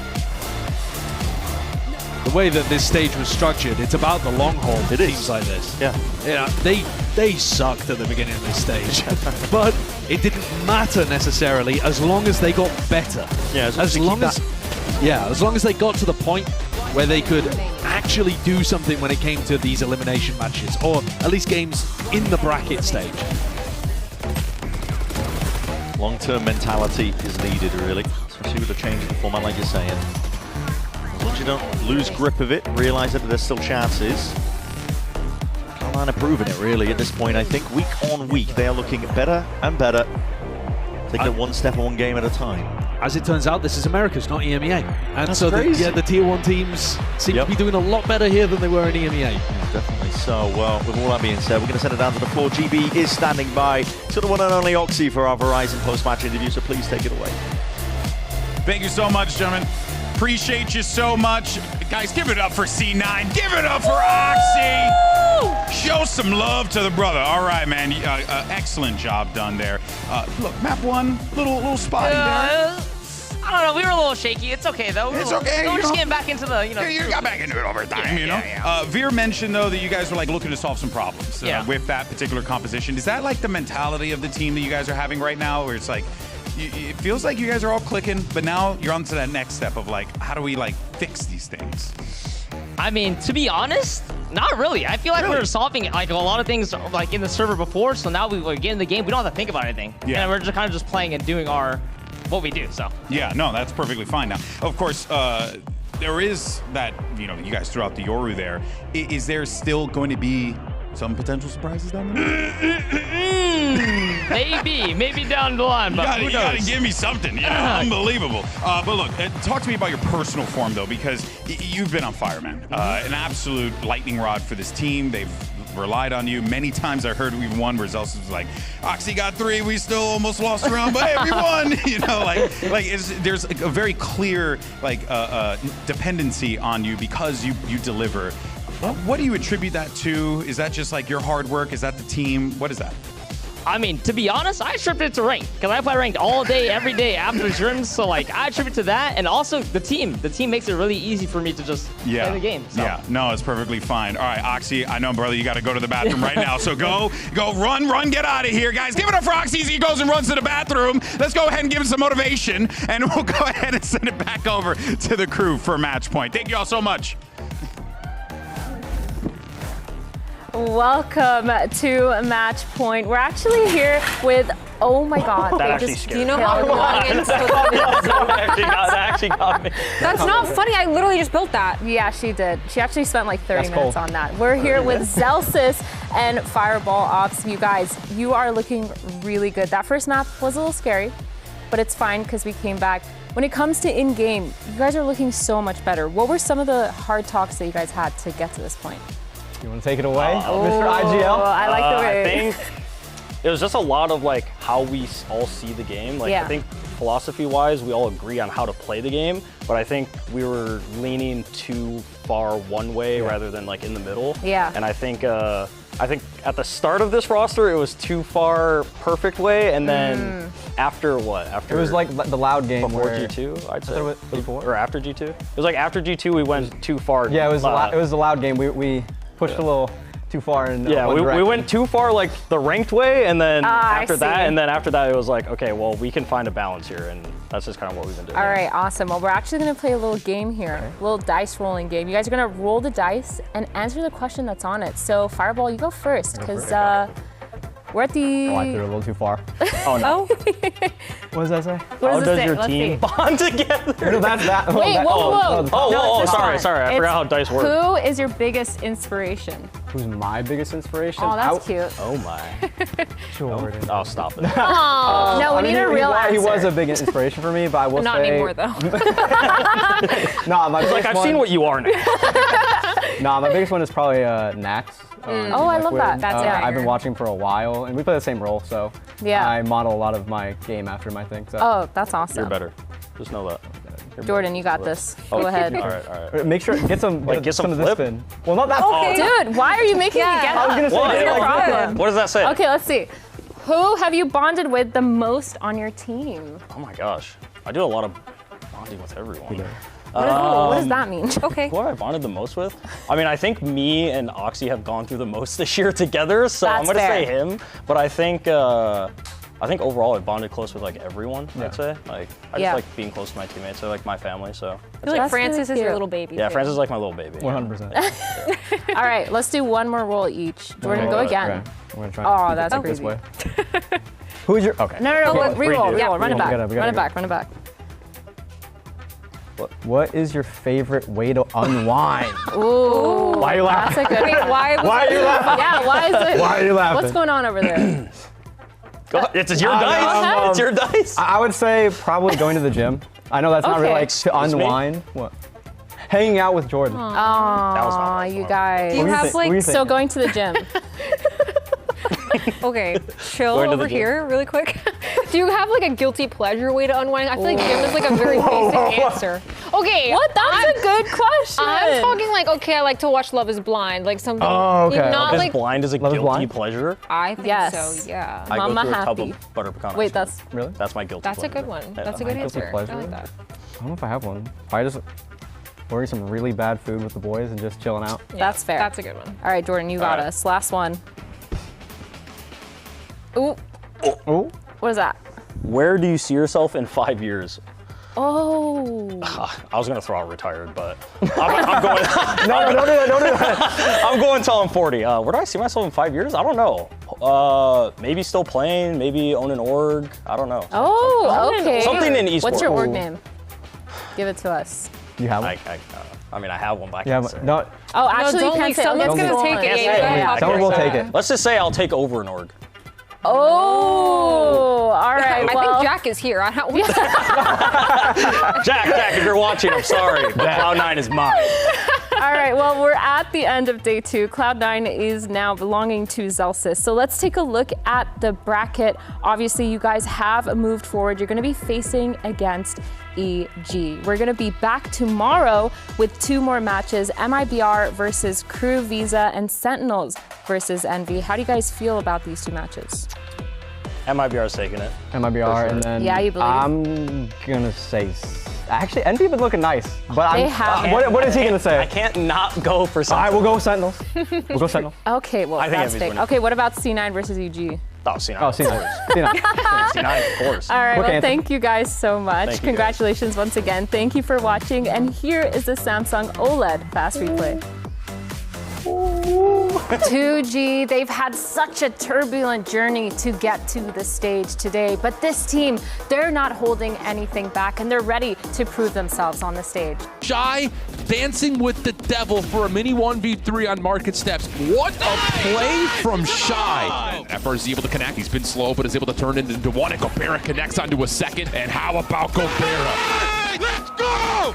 Oh, we're just going to pre-fire it, no problem. FRC. Shy, nowhere really to go. 2G will take their map pick of Ascent, 13-11. Furia are scrambling for space, but Shy finds perfect timing. Koala with a shotgun is going to try to force it forward. Shy's going to find 4 in the round. What a read. Do they expect a second? Maybe not. Shakes off the flash. A little fadeaway shot from Artisan comes through. Holy cow. 2G on their way back in. Wow, what a set of shots on Artisan. That little fadeaway, bro? I mean, bro, it needs to work with me sometimes, huh? We'll just stall out this push over and over. Okay, that was disgusting. FRZ gets shut down, leaving Gobera by himself, and that might be all you need. Comp trying to punish their mid will be taken down in his own right. So now 2v4, but Artisan able to find 3. Oh my goodness. Furia grip one back from what looked to be certain death. Artisan stepping up, able to find first blood. Oh my goodness, that's crucial. Plus the follow-up flash sets up Basic for another. 5v3, make it a 5v2, make it a 5v1. Brinks now, last one left. And there it is. Furia will survive through 2G and do another round of the upper bracket, sending 2G down in packet. And it's Cloud9 going up against the Brazilian Revenge Squad. This is Cloud9 team that are revamped, refreshed, I think, as well, with some great ideas recently. Vic just looking to see if he can gain some information. Did he? Not too sure. What a cracking shot. Means Vic's head clean up. Hala! He's a stop it! How's he done that? Well, propped up, the players are peeking way before it now. It's a stun, lay it down on top. The players are there. Rapid is the approach again. Oxy's left alone to his own devices. The angle is missed, but it is just that aggression. Look, show all shouts. They're leading early against Cloud9. Take with the Omen ult, trying to bait players into Spawn! What is that? What a flurry of kills. Fantas Fury from Zanatsu. He's just hoping to hunt, potentially press Cloud9 into uncomfortable territory, but it's just Oxy! Cloud9 in a dominating fashion. Goes on either side. The rest of Cloud9 are already in play, but there it is. Great flash on either side. Zanatsu just leads with the 2. Vic playing towards a Nice! Come on! VALORANT just drifting in, seeing what they can get. Forward position. Is this going to be accounted for? That is the question. The answer is no. VALORANT trying to activate off to the side. Too much in the end. The bright lights blinding. And Cloud9 standing up to that test. They shake off that map 1 from earlier. They show that new form that they've been cooking in the oven.